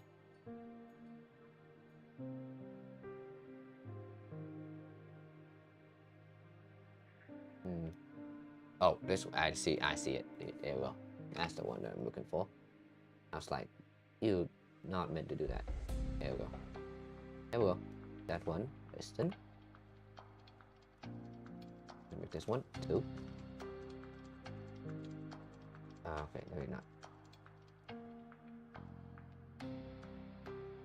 Make this 2. Yeah, there we go.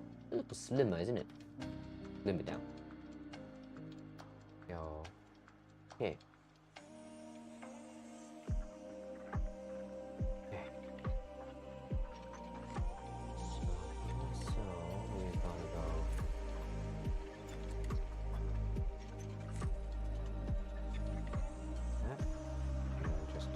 aesthetical reason, I'm just gonna make a good home here.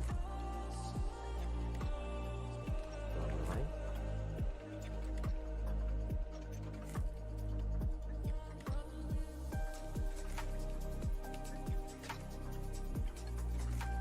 That one neat.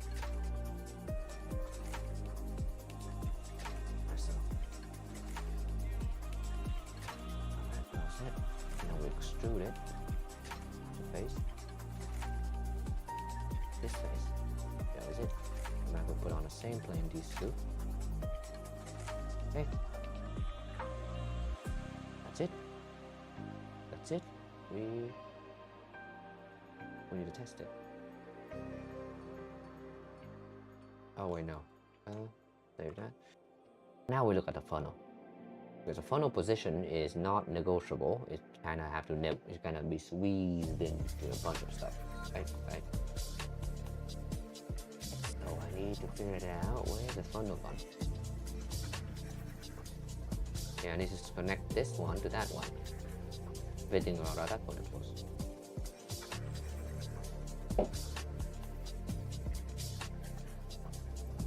Actually, funnel template. Good. Oh wait, have I not? Okay, I did. I just need a little encouragement by fixing this thing bottom here.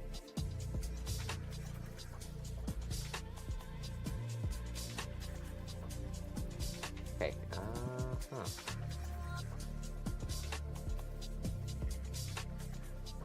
Oh hey. Oh hey. I just found a good reason to do this now, because now I can print this entire thing on the ground level. I don't need to build anything up. I don't need to build it upward. It can just be right there. Oh wow, hello. Alright, so I'm gonna get rid of the... Oh, I don't want to get rid of the tunnel. Funnel template. Funnel. We can do this.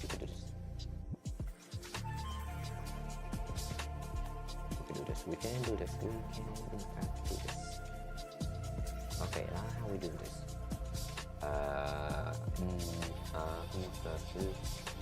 Alright, so I deleted the thing, right? Yeah, I did this sketch here. Let's do that. Okay.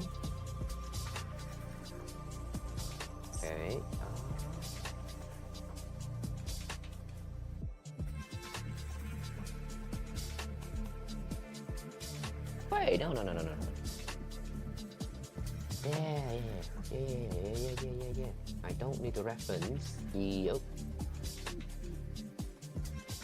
Oops, headphone ran out of battery. There. Hey. No, not that one. This one here. I don't need to reference any hole here. So it's not those holes I need to reference. It's the one. It's this one here. So I need to grab that, put it in here. It's not gonna look pretty, but it will work. So we will reference funnel up. Yeah. Funnel up. Yeah. Okay. Funnel arm. The reference point? Hello? How can I do that? I can't do it. Oh, probably because it's designed after. How do I?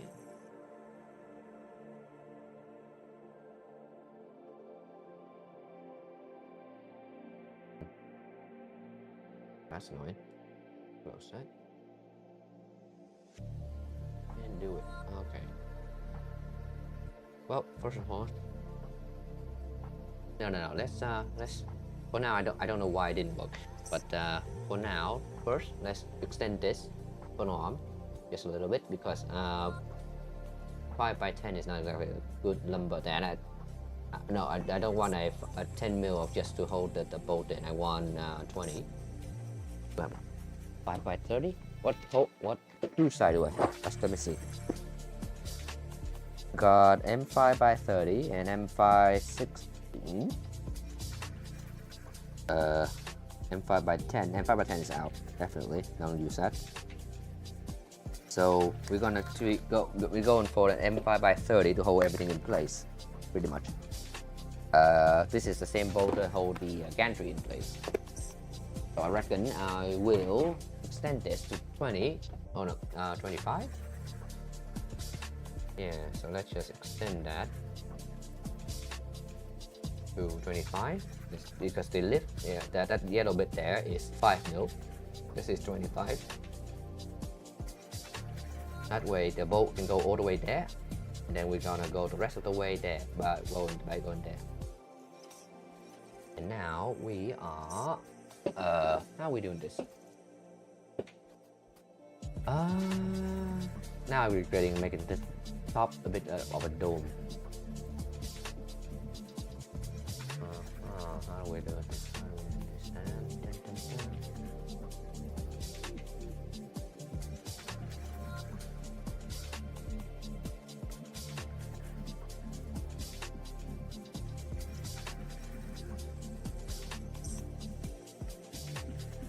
No, we don't need to. We do need to.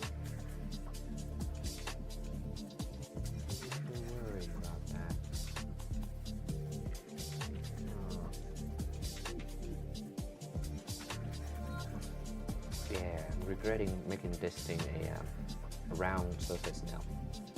If it's just a normal one, I can just easily fix it.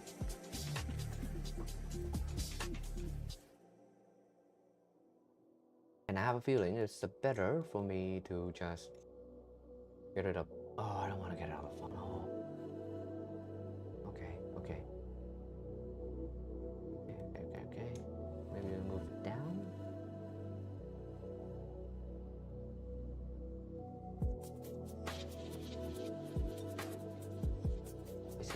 Basically what I need to do is I make a zigzag. I need to zigzag this into that one. Then I need to and simultaneously I need to reduce the height of this thing. There's so many things need to be changed, and I don't know where to start.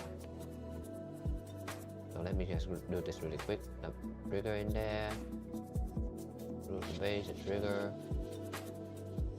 and then the funnel arm. Oh wait, no, not funnel arm, translator. I'm just organizing in the order to which things are designed now. The funnel template. The funnel is challenging.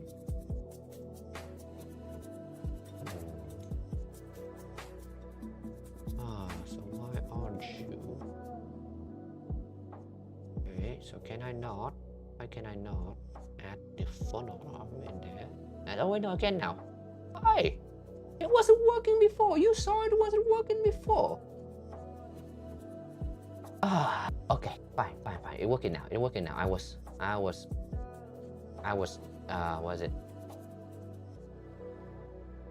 I guess I was just delusional when I didn't see it working.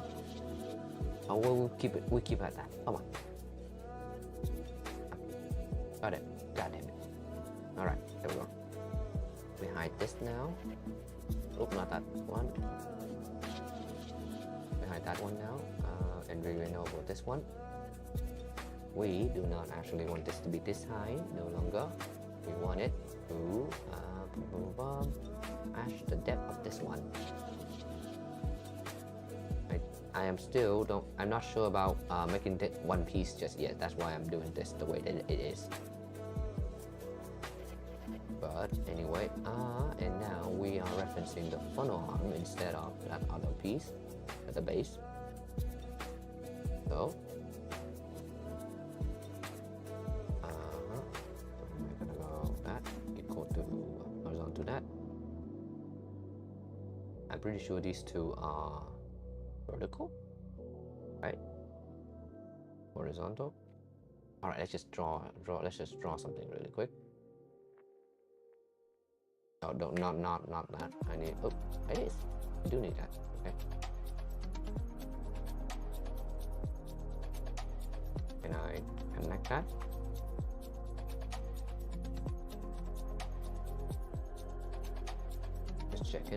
Yeah, I can. Yes, I can. But it was correct. That was correct. Okay, so oh my 4.9. Yeah, we're screwing into this thing. We're screwing into this thing. 4.9 it is. What now? Oh yeah, and I want this distance to be the same as well.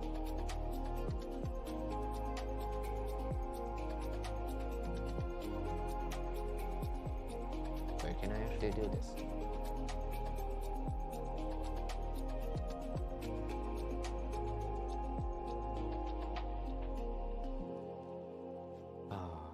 Something tells me it's better for me to just start over.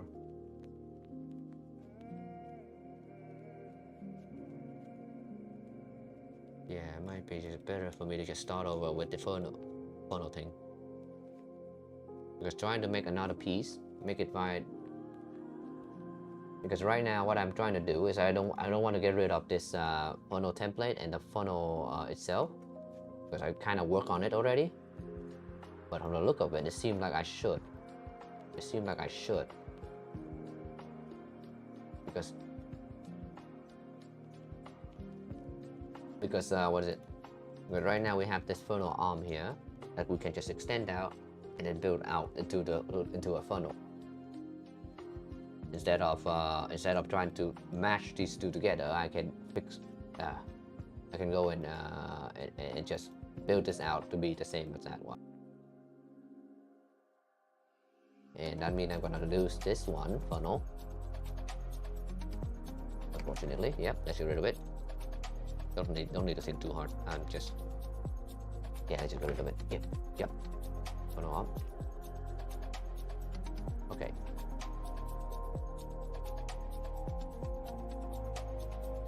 Alright, so now we're gonna make thing come down here.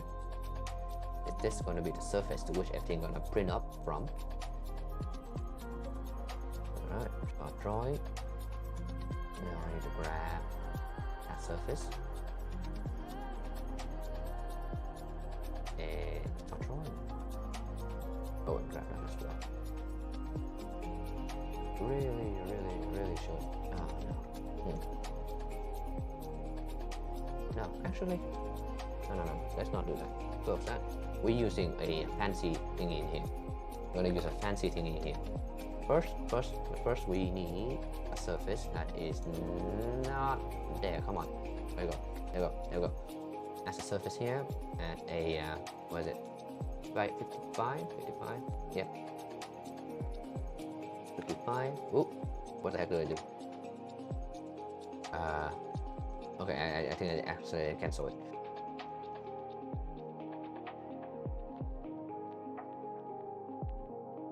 Oop, 55 millimeter. Away from that. Yep, nice. So, save that. Hide that. Okay, and on that surface, we shall draw some stuff. So the key number here is 30 degree. So we want to grab that edge really quick.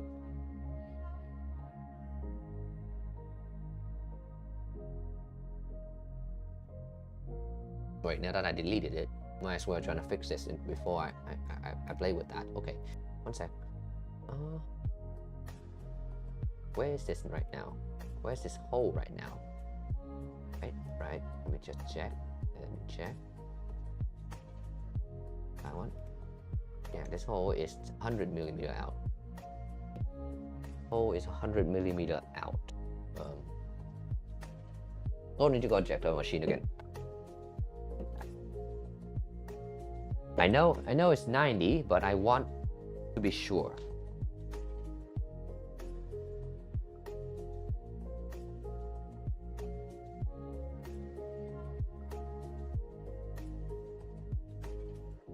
No, it's 100. So 95 is where I want the funnel to start. Poked in. No. Okay. Close that. Yeah, because there's two positions of the funnel piece that I need to make, and I'm trying to run a simulation in my head right now. So bear with me here. My brain is not good at explaining when I'm thinking. So that one is at 100. 100 is literally right touching the bed. So I need the funnel to 100 compared to that. Oh, actually, I grab that as well. I grab that one. Draw a circle here.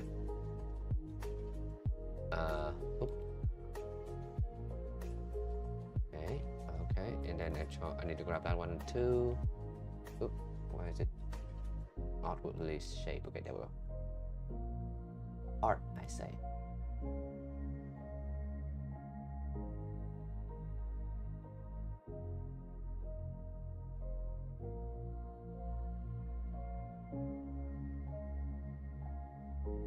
So let's just draw this. Yeah, let's draw this out using this really quick.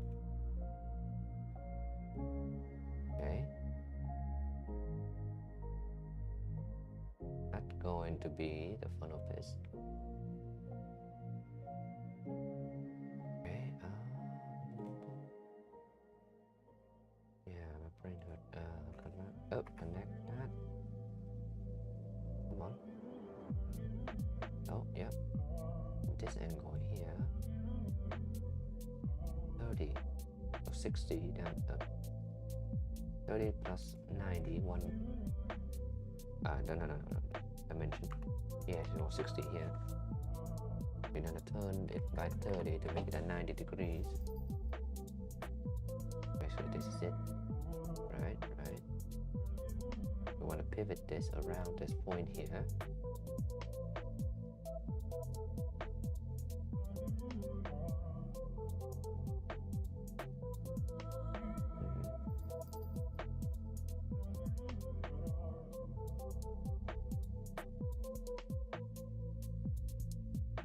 Vertical.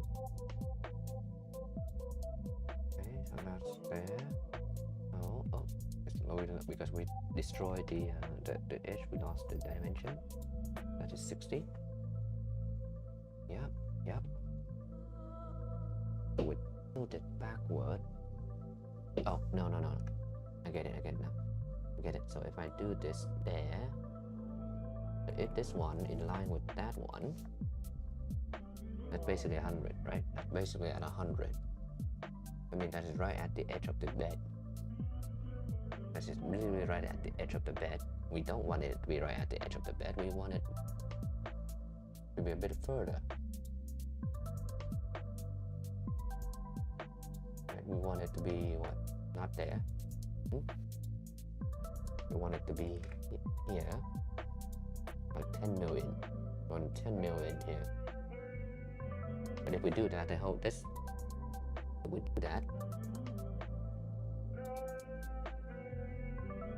If we do that, everything on this section here will fling upward when we're trying to pivot it. Okay. So this will have to. No, for ease of use, this will have to connect to that, go through that. Yeah. Right.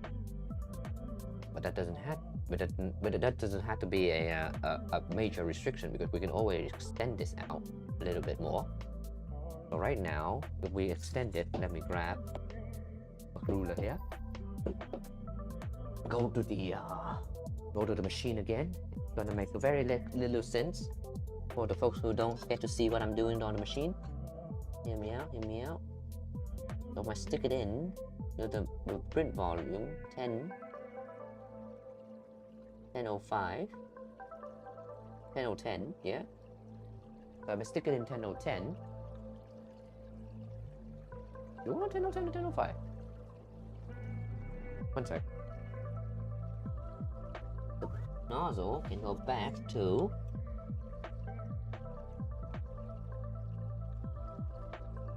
the nozzle can go back to 90. So if I stick it at 100, if I stick it in at 100 plus and over the brush is, where's the brush? if the center of the brush is at 100, the edge of the brush is wherever my caliper is. There we go. Is 12.5. So it's 6 mil. So 106, 107. Right? So instead of 100, I can make it 107, and that's all good. Sound good? Oh, I'm pretty sure that made no sense to most of people. I'm sorry. Okay. I'm sorry. It will make sense eventually, but so I'm gonna add what 111 here. 110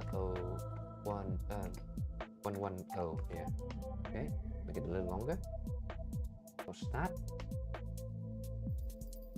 Then I go this loop. Go over here. Go over here. I'm gonna go a sketch. Gonna make that 106. 06. 106. Right, just like so. Where's that one referencing? What is that one referencing? That land is a little bit too close for my liking. I might want to increase it just a little bit. Wait, why are you there specifically?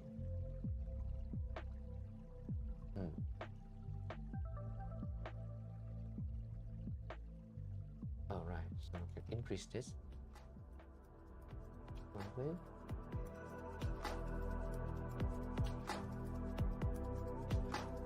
Ooh, that's too close to the edge. That's too close to the edge.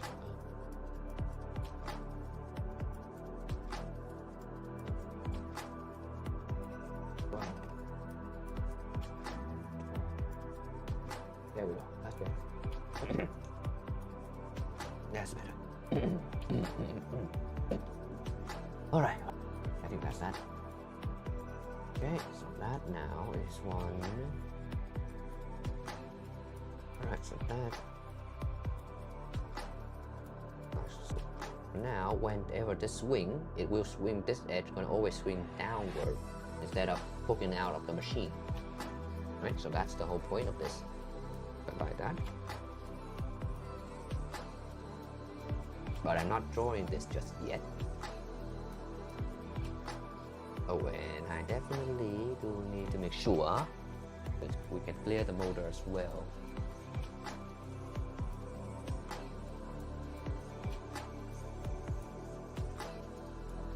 So 30.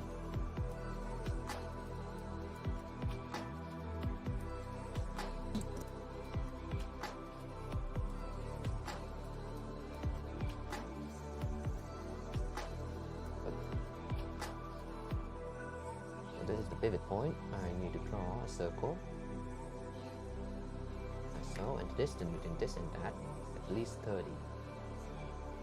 Dimension 30. Yep. Make it 35. I don't want to play with this. I don't want to have to play with this, so I make it 35. But the funnel is smaller than I thought, that's for sure. If it mattered. Okay.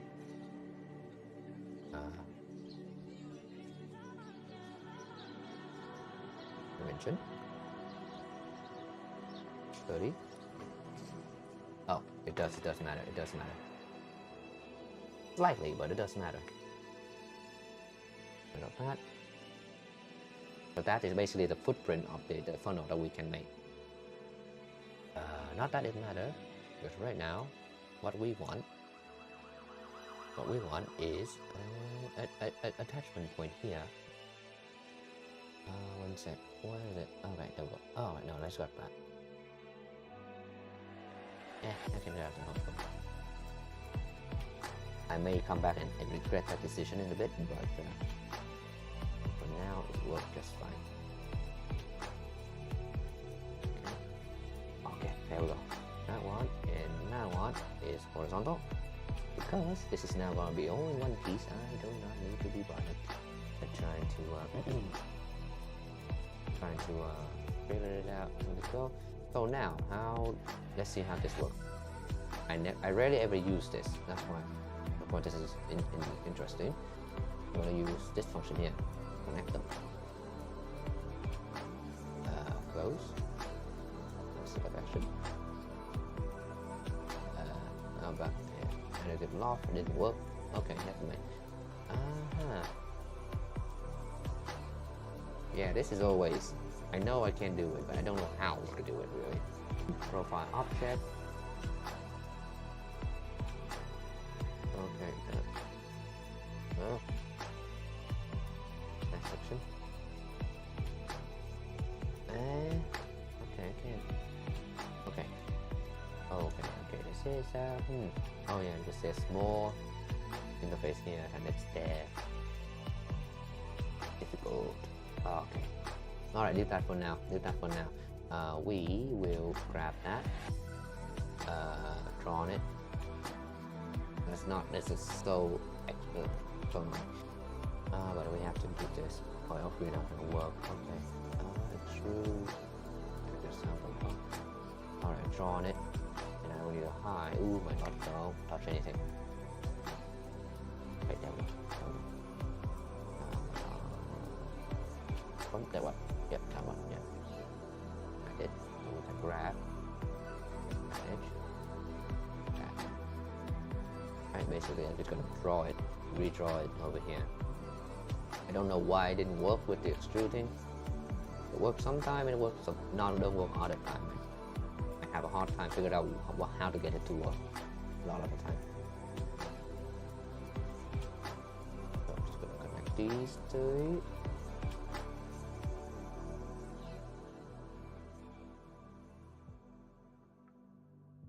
Okay, like that, and like that. Okay, like so. Close that, so you extrude that inward. Oh, no, cancel. I don't want to cut it, I want to extrude it. What am I? Cancel. Okay. Close that. Take that now. Let's try again. Alright, there we go. Reverse. Reverse by a millimeter. No, just 1 millimeter. I don't actually want it to do that at all. Actually, how far did I extrude it? So 25, so 26. 26.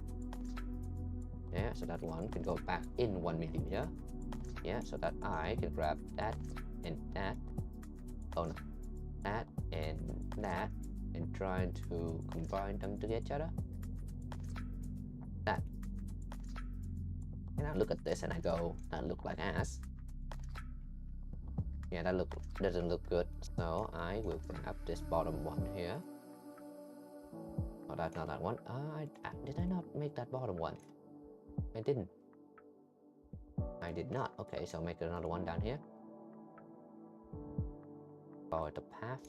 And I'm gonna, okay. And I'm gonna, show me the path there. Draw on it. So, and then we're gonna grab that line and that line. Okay, and then we're gonna draw a little cool little path here.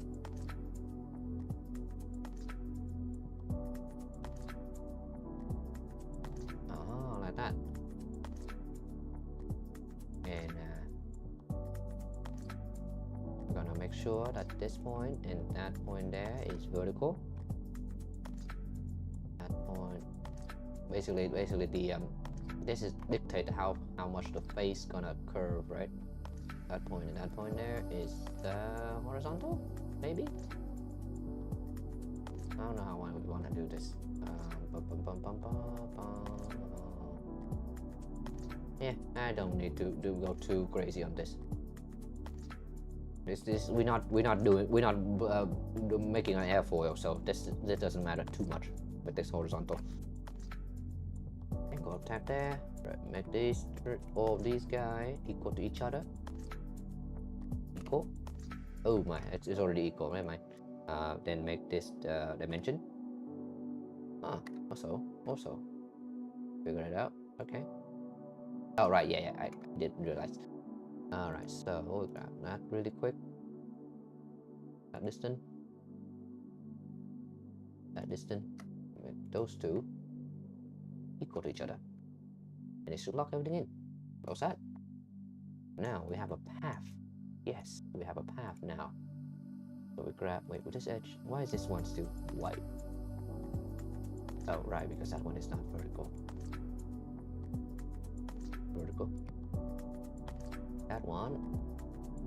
Oh, grab that one as well. Shouldn't have grabbed that one. I should have made the sketch, but not now. Oh, hopefully I don't come back and be surprised. Oh wait, this one dimensionally is 20. Okay, so we go. That's where everything is locked in on that one. Grab that one and that face. And we use that path. Path to sweep. Object. No, not object. That one. Edge. Object. Yeah, that edge. Sketch. Yeah, that's good. That's good. Profile. Yeah. Okay. Transform. Come on. Where's my shit? Oh, there you go. It was hidden for some reason. Oh wait, no. Oh no. Add. Ooh, profile. Wait. I need to add. I need to add something. Add edge.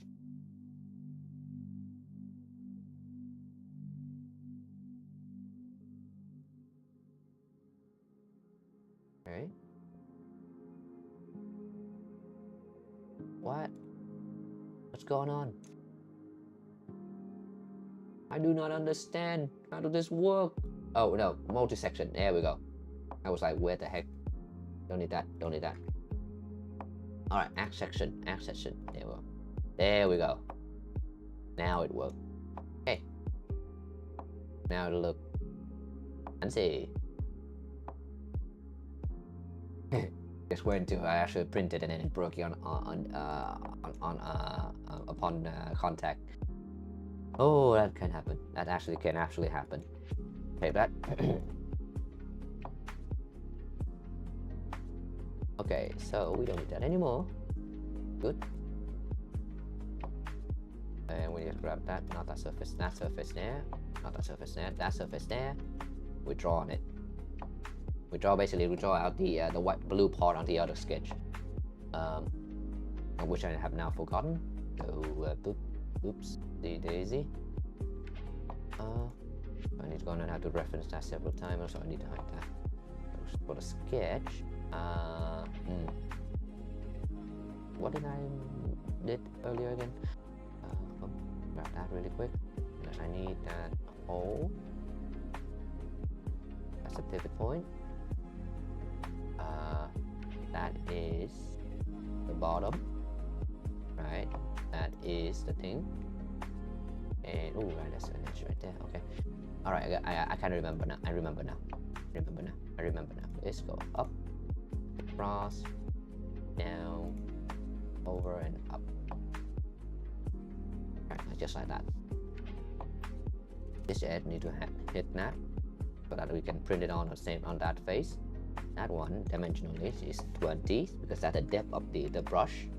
That one touching that, and this distance here. Oh wait, no. Where you gone?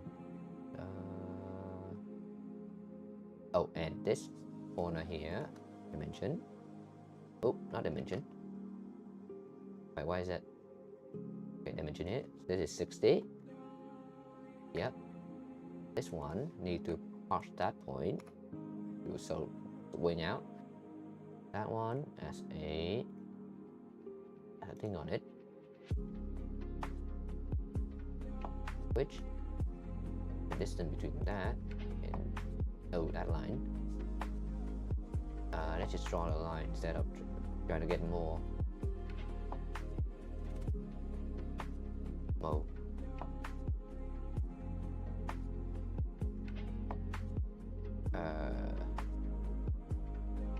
Okay, I'm just gonna free flow this one out. Yep, that one is vertical. That one. Yeah, okay, don't mind it. Don't mind it, don't mind it. It's just a reference point. That, dimensionally. Why are you making a giant circle? It's 30, 35. Oh, wait, did 31 make it smaller? Maybe don't have to go 5 millimeter we don't have to go 5 millimeter in what is it? Clearance, do we? Just 3. 3 is fine. 3 is fine. And also, yeah, so basically when this turn back, that edge gonna fling right there, and I don't want it to hit the motor at the back of it. And that's about it. That's all there is in that regard. And that's it. I don't like the fact that there's a giant red circle here, but Baker can be choosy. Come on now. Come on now. And now I should extrude this by 2 millimeter instead of 10. Because now this is the part where I need to start saving in terms of how much material I'm using. Next is to grab that plane, draw on it, expose the last sketch. Wait, why is this one still that? Oh right, yeah, because this has not been sorted. We got that. This is totally unnecessary, but I'm doing it just so that I can close the make the sketch fully defined.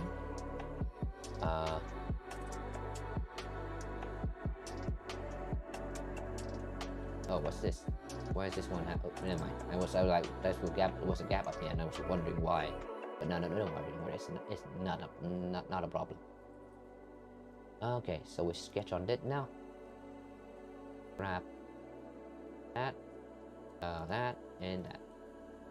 This side.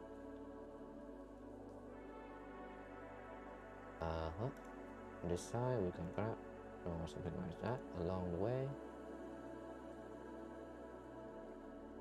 Alright, go up, right, and up. This side is pretty simple, to be honest. Just draw a rectangle. This one first, it's easier. The wall equal to this one. I'll define that in a sec.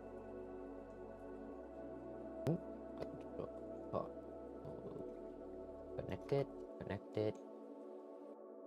Yeah, the reason why I'm doing this once again, just that in case I need to delete something later in the future, yep.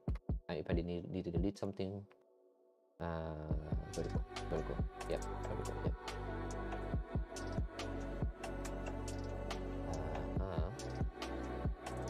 This is 1.6.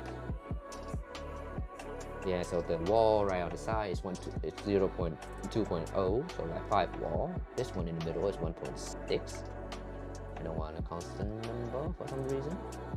Maybe 2 actually. Let's make it 2 so that it go 5 wall all the way around instead of just like, you know, how to start and stop. Make it 2. Okay, so I will grab that, and that, and make them equal to each other. This plateau, so this one originally need to be 20. Not negotiable. And it just, oh wait, then I don't need this one to be vertical now.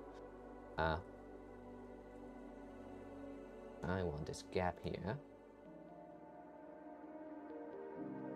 to be 1.6 at least. Dimensional, normal. That, oh no, another one was 6, sorry. Go to that, so it's 2. 20. In that case, why is this not extendable to the further out? That's odd. That is odd. Very odd. Oh, they know. Aha! It's a stupid FreeCAD bug. FreeCAD, you fool! I'm gonna count that because that could be really bad. I'm counting that. Wait on. FreeCAD bug count 37. Things are ticking up for this guy, for the software. Not too good. And the width of this is 12.13. 12 point something, so it's 13 dimension. It's 13. What? What? Oh, free cat! Oh my god, save that first. And then we close it. Oh no, it's actually a bigger boat than I thought. Yeah, you can see that I can still move it. I can still move it. Oh, you said something and you retracted again. Anyway, you can see it's moving, but I can't define it. You! Ah. Nonce. Let's close it. Save it. Close that as well. Just recalculate it basically. So I'm gonna do this one now. I'm gonna delete that and make that 13. Horizontal. Oh, interesting. Interesting. Why is that the case? Make that and that horizontal. We shouldn't do that. Huh? What's going on? Alright, get rid of this point altogether. This line altogether. We are doing that in. Alright, 12. No, 13, sorry, 13 millimeter. Yeah, and that is correctly positioned. It was correct length and it's on horizontal, so that's good. Let me just connect these two. And now it's still white. What 1 degree of freedom? Where? Hello? Am I crazy? Oh my. That's the error?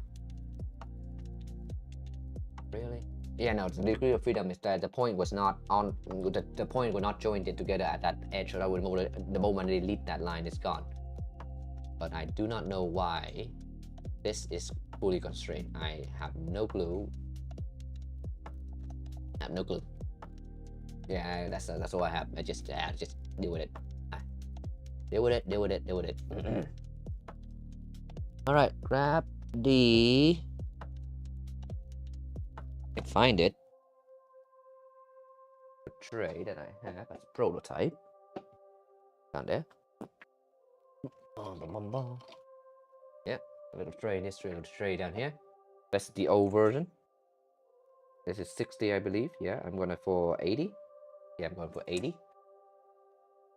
Alright, so this one is 80 in terms of how deep it is.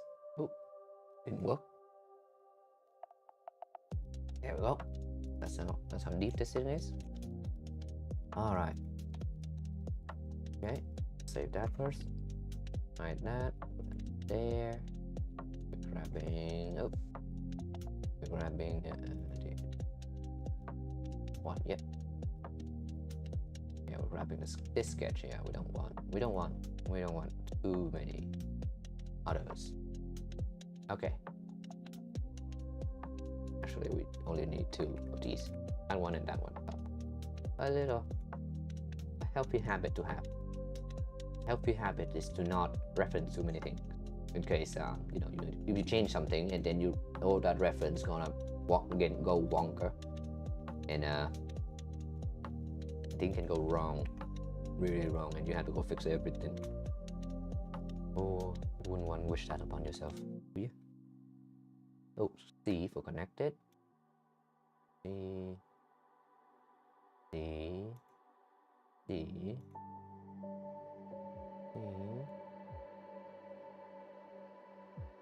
There we go. Close that. Extrude that by 2 millimeter. And there we go. That is our little funnel. Okay, and now we just need a little slot on the corner here so that the nozzle can go in without hitting the corner of the thing. More importantly, the nozzle can come in with the nozzle can already come in without hitting the corner. But what it does hit is the what does hit is the ooze that tend to come out of the nozzle. But I need to build it up, or else it's gonna stop building. The ooze gonna get caught on this corner here, and then it's yeah, it's a bad time. It's a bad time. So yeah. So I'm just gonna grab that, draw on it, say okay. Oh, hide it away, draw on it, like so. Checking the battery on my mic there, just in case it ran out. Right here, I'm gonna grab that. And and I'm gonna grab. Oh no, I'm grabbing that. Nothing else. Yep. Don't need that. So just draw a little trapezoid here. Rid of these two. I can come in. So. Or it's not equal. These is dimensionally. It need to be 13. That is the width of the for the Voron, at least for the what do you call Revo, at 13, because that's how much clearance you want just overall. Leave it at that. So this angle though, now this angle, come on, actually is 30. So that this is the best angle to work with, basically. And now we just tap that point, like so. And something need to go. Oh right, yeah, the distance between these two. Let me give it dimensionally 5 mil. This is just a large clearance. Here, and then we just punch it through, just like that.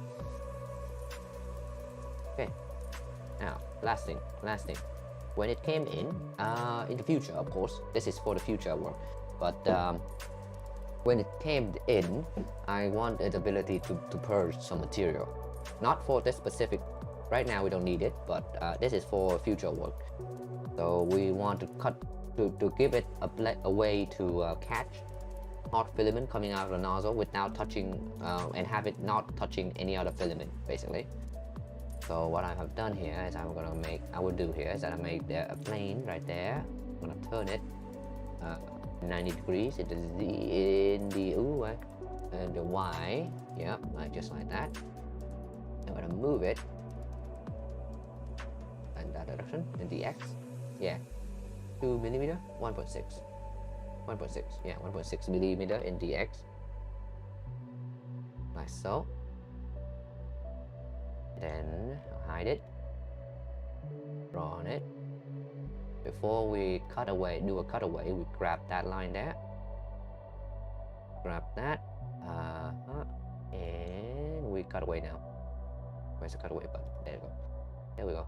That's the cutaway. We grab. Oh wait, no, we don't need that. Okay. Oh man, you can tell that I like this so much better than writing the documentation. Oh, God. Yeah, I'll get back to that eventually. But yeah. 10. 13 is fine. This is not very precision is not required here. What I want is making sure that this thing does not fall out when it's flinging. So 0.4 would be, yeah, let's just give, too small. Oh, sorry. 0.4. Oh no, 3.4. Yeah, there we go, like that. So there's a slot there. Hopefully there's a slot there.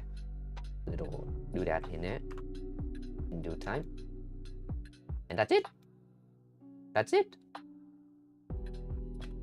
Okay, now is all that matters is whether this thing gonna work. If none of this work, then unfortunately. Okay, there we go. Alright, time to give it some color. As you see, this blue is triggering me. Random color. Oh no. Random color. Oh, come on. Random color. Good. Funnel. Don't need arm no more. Funnel. It is a funnel. Oh, okay. Oh, wait. Oh, by the way, you guys may notice this shading is completely wrong now on FreeCAD. That's I don't know why. Sometimes when you use it long enough, it starts shading. So now this color is just not. It's like it's very flat, and I cannot tell what I'm looking at. And no clue how to fix it. I'm just gonna count it as a failure actually. And a bug. Okay, 36, 38. Oh, okay, there we are. What's the chance of this thing working?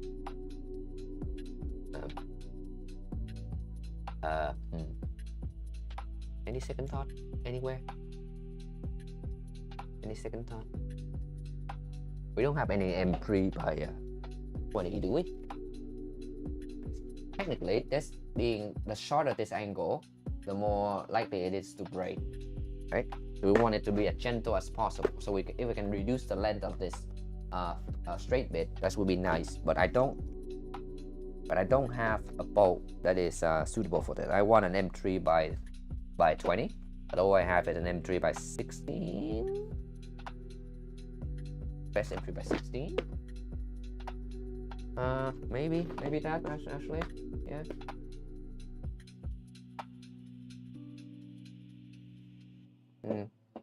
Yeah, M3 by 16. So, okay. So make that a the blue part here is 5. So this one gonna need to go out 11. Plus 1, so 12.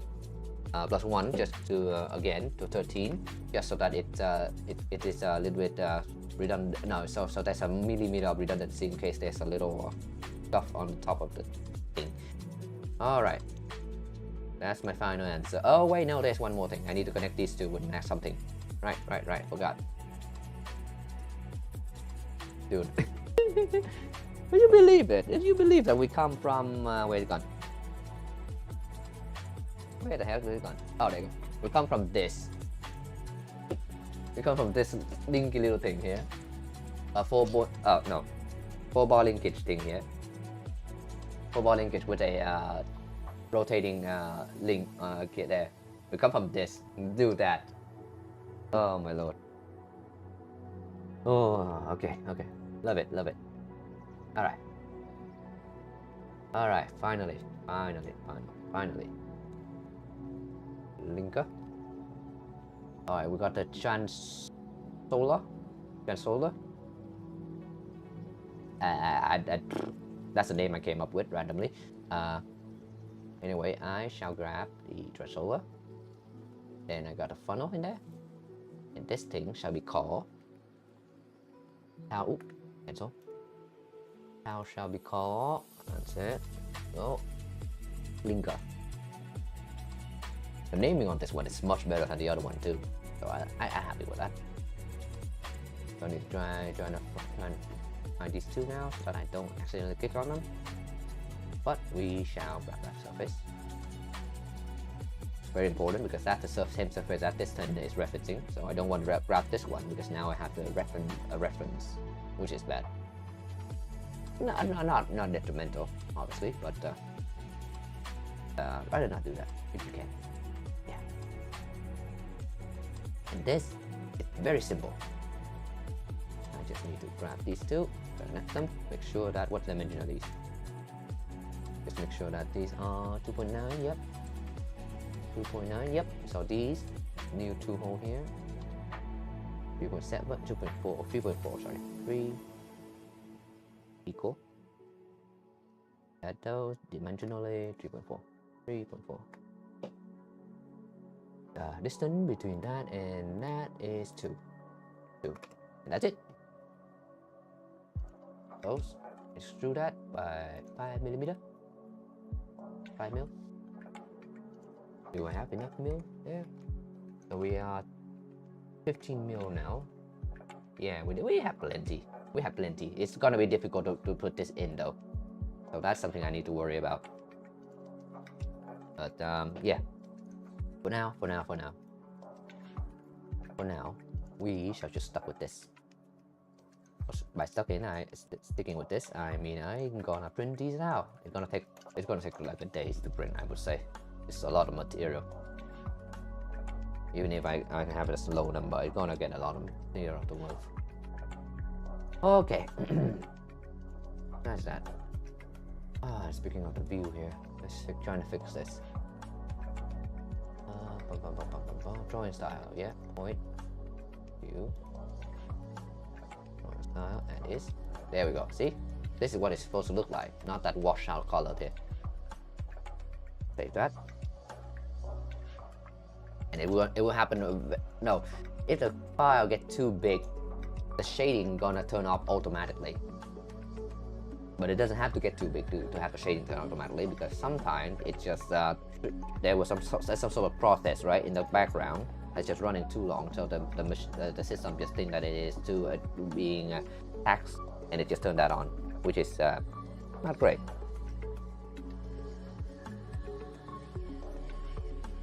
So there we are. Do we need to do anything before printing this out? I don't think so.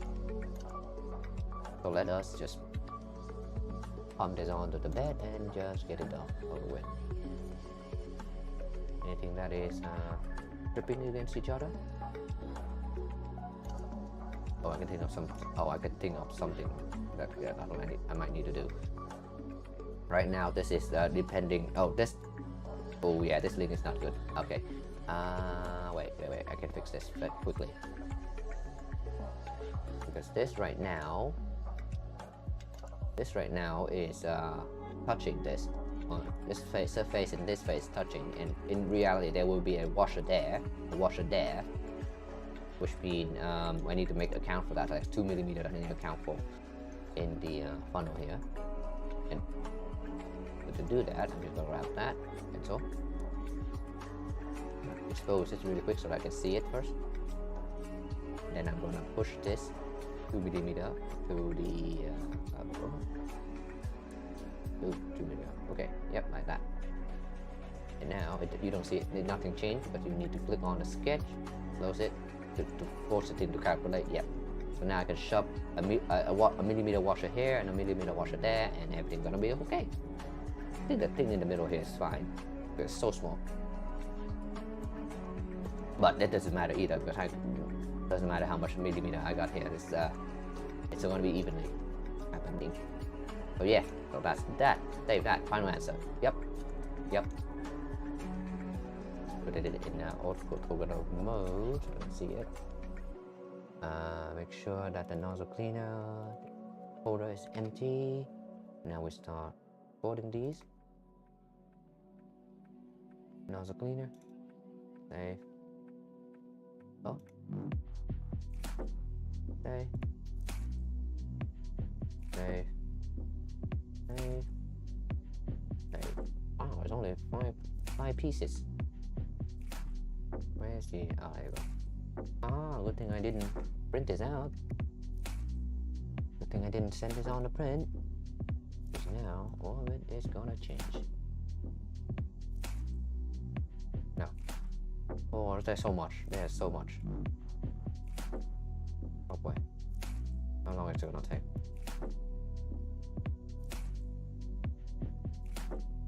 Are we YOLOing it? Or are we testing this out?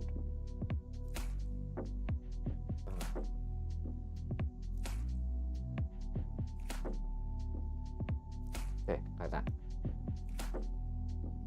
Just like that. Oh, so put this down a little bit more so that you can see more of this. Alright, slice first. Get rid of the wipe tower. Yep, and then so I can slide again. Oh. Yep. Why are you putting that? Alright, there we go. Alright, give it to me. 5%. It fell 6 hours. Oh boy. Maybe.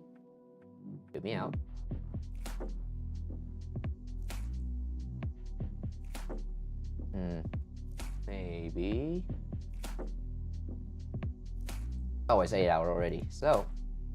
This is gonna be a next week thing. So maybe I just going to go straight with the I'm gonna YOLO it.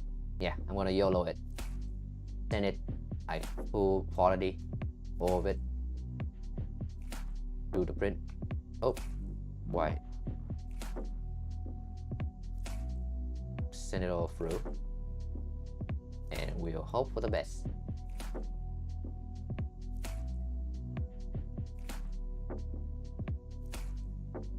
Anything I need to watch out for? Come on. Oh, they're gonna take forever. Oh wait, let's check my actual volumetric. Yeah, always good indicator of things go wrong. But I don't see anything other than those sharp edge going on. Okay. S8, yep. Alright, slice that. 8 hours, yeah. But it doesn't make no difference for you guys because if it's not 10 minutes, then it's not. There's no way you guys gonna see this until next week, next Saturday. So I'm just gonna do this. The only difference is just for me because I'm gonna waste some time material if this fails. But I'll take that bet. I'll take that gamble. Alright, say that. Go send it. Upload in. Wait, what did I say? Wait, what config? It's 8 hours, so I'm gonna have to do a reboot here just so that everything is refreshed. Oh, Saturday. Actually, need to do my laundry. Ah, shite.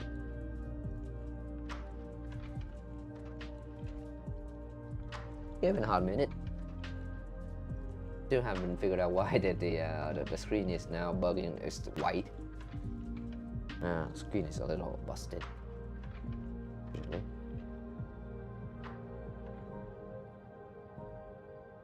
So it'll take a while to reboot, isn't it?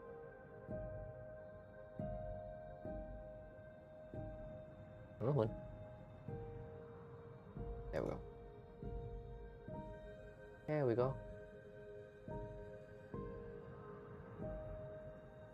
Alright, let's just turn the camera around. Oh, should I turn the white light on first before I tell it to the quad gantry level? Now you guys won't see it nicely.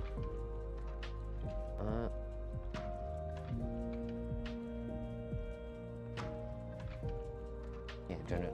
One second, I'm trying to angle the camera here.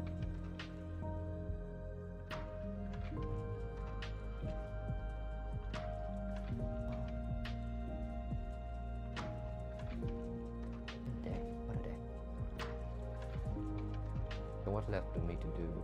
If this was what left for me to do? Honestly, not it. I was gonna say that I'm not sure if you were here, but I was gonna say I don't like documentation. But I'm doing it. I have to do it. I was finding excuses when the stream started. I was trying to find every excuse I can to not work on it. But unfortunately, I couldn't find much until I need to redesign that part there. So far, let's see. Wiki is going along. We are now at the point where I need to outline how the probe are coming together, and after that, it would be. Let me see this really quick. Calibration probe. Yeah, no, this one is also here. It's missing the it's missing the Z thingy. Oh no, I think in the basically we deal with it. It's going along. It's getting along. So far we haven't found. Haven't run into much problem in terms of finding things to work with that require me to record a video instead of just outlining it here like so. I'm happy with that. Hopefully won't have to run into that. It would be really annoying to have to record video for every little thing. But that's that. ultimately we are. This is the point where the code printer is feature complete basically. The moment I get the nozzle cleaner done, that basically the code printer just done. The tool chain is basically done. Coding some code. Let's see. As you said some point ago, one of them coming. You can set. I need to make sure. Not make sure. I can't make sure that. Make sure, but I will try to make put it everywhere I can. Make sure that tram is universal.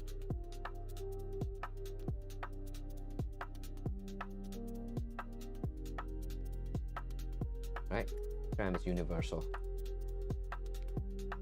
Tram is universal. That's the one thing I need to make. In terms of software, oh right, I was gonna say this, but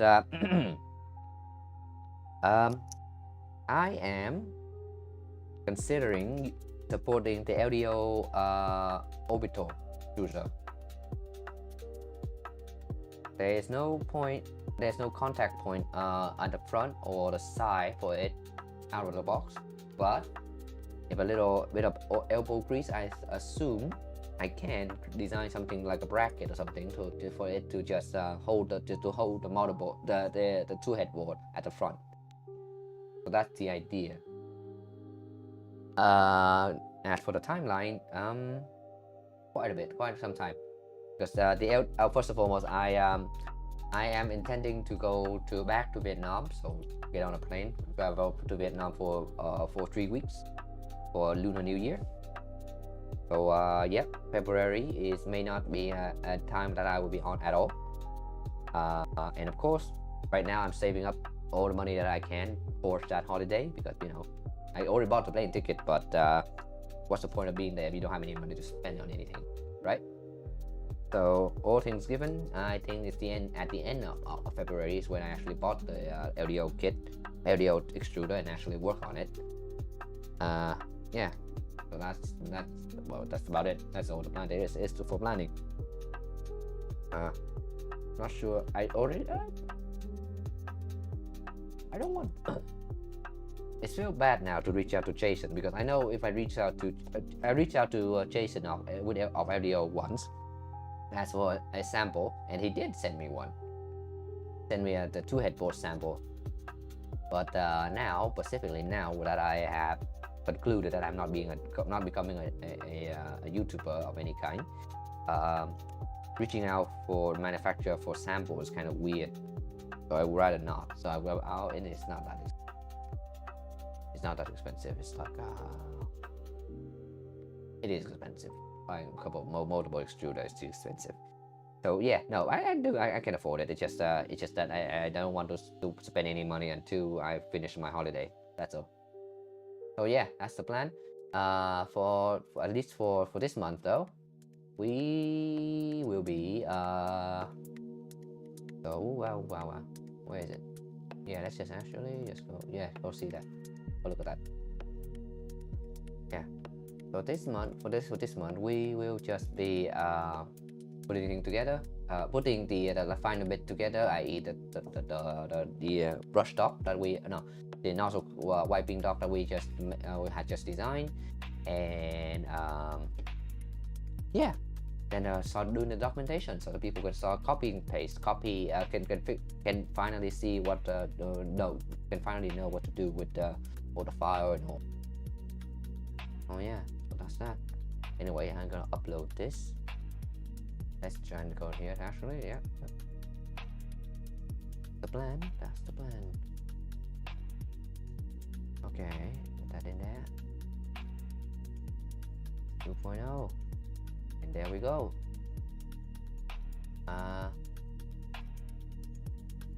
Oh, yeah, that's about it. Really good. Oh man, that's all of that is only if I can actually get a visa. No, if I can get my passport back from the home office. Well, the funny thing is, I totally have the passport. My passport. It's just that what is it? I totally have my passport with me now. Now with the new system in terms of like identity check for my indefinite leave to remain thing. So I didn't have to send in anything new for them. I didn't have to send them my physical passport. I just need to scan it onto the system and all that. But funny enough, by law, I still need to have to be in the country until they give me the decision. So I cannot leave the UK until I get my the Home Office give me the thumbs up. So I may for all the thing that I just said, I may just not go on holiday on February at all, and maybe have to move to like what, June at the latest.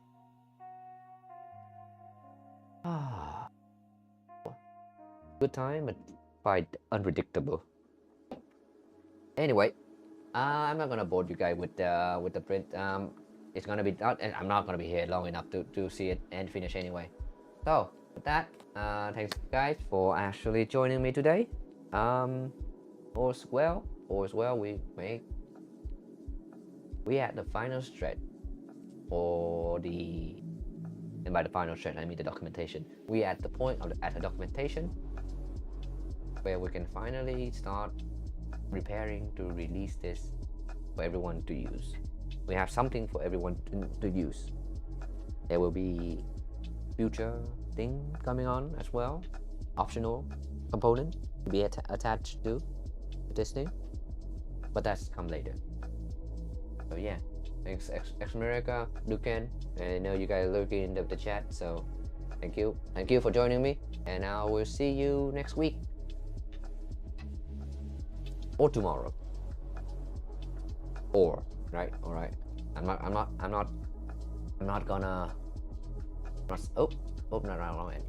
I'm not gonna lock that in yet, though. I will only stream tomorrow if I have time. So cheers. Bye bye.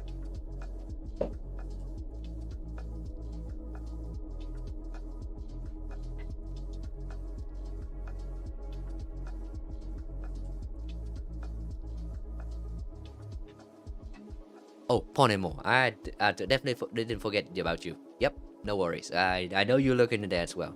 Bye bye.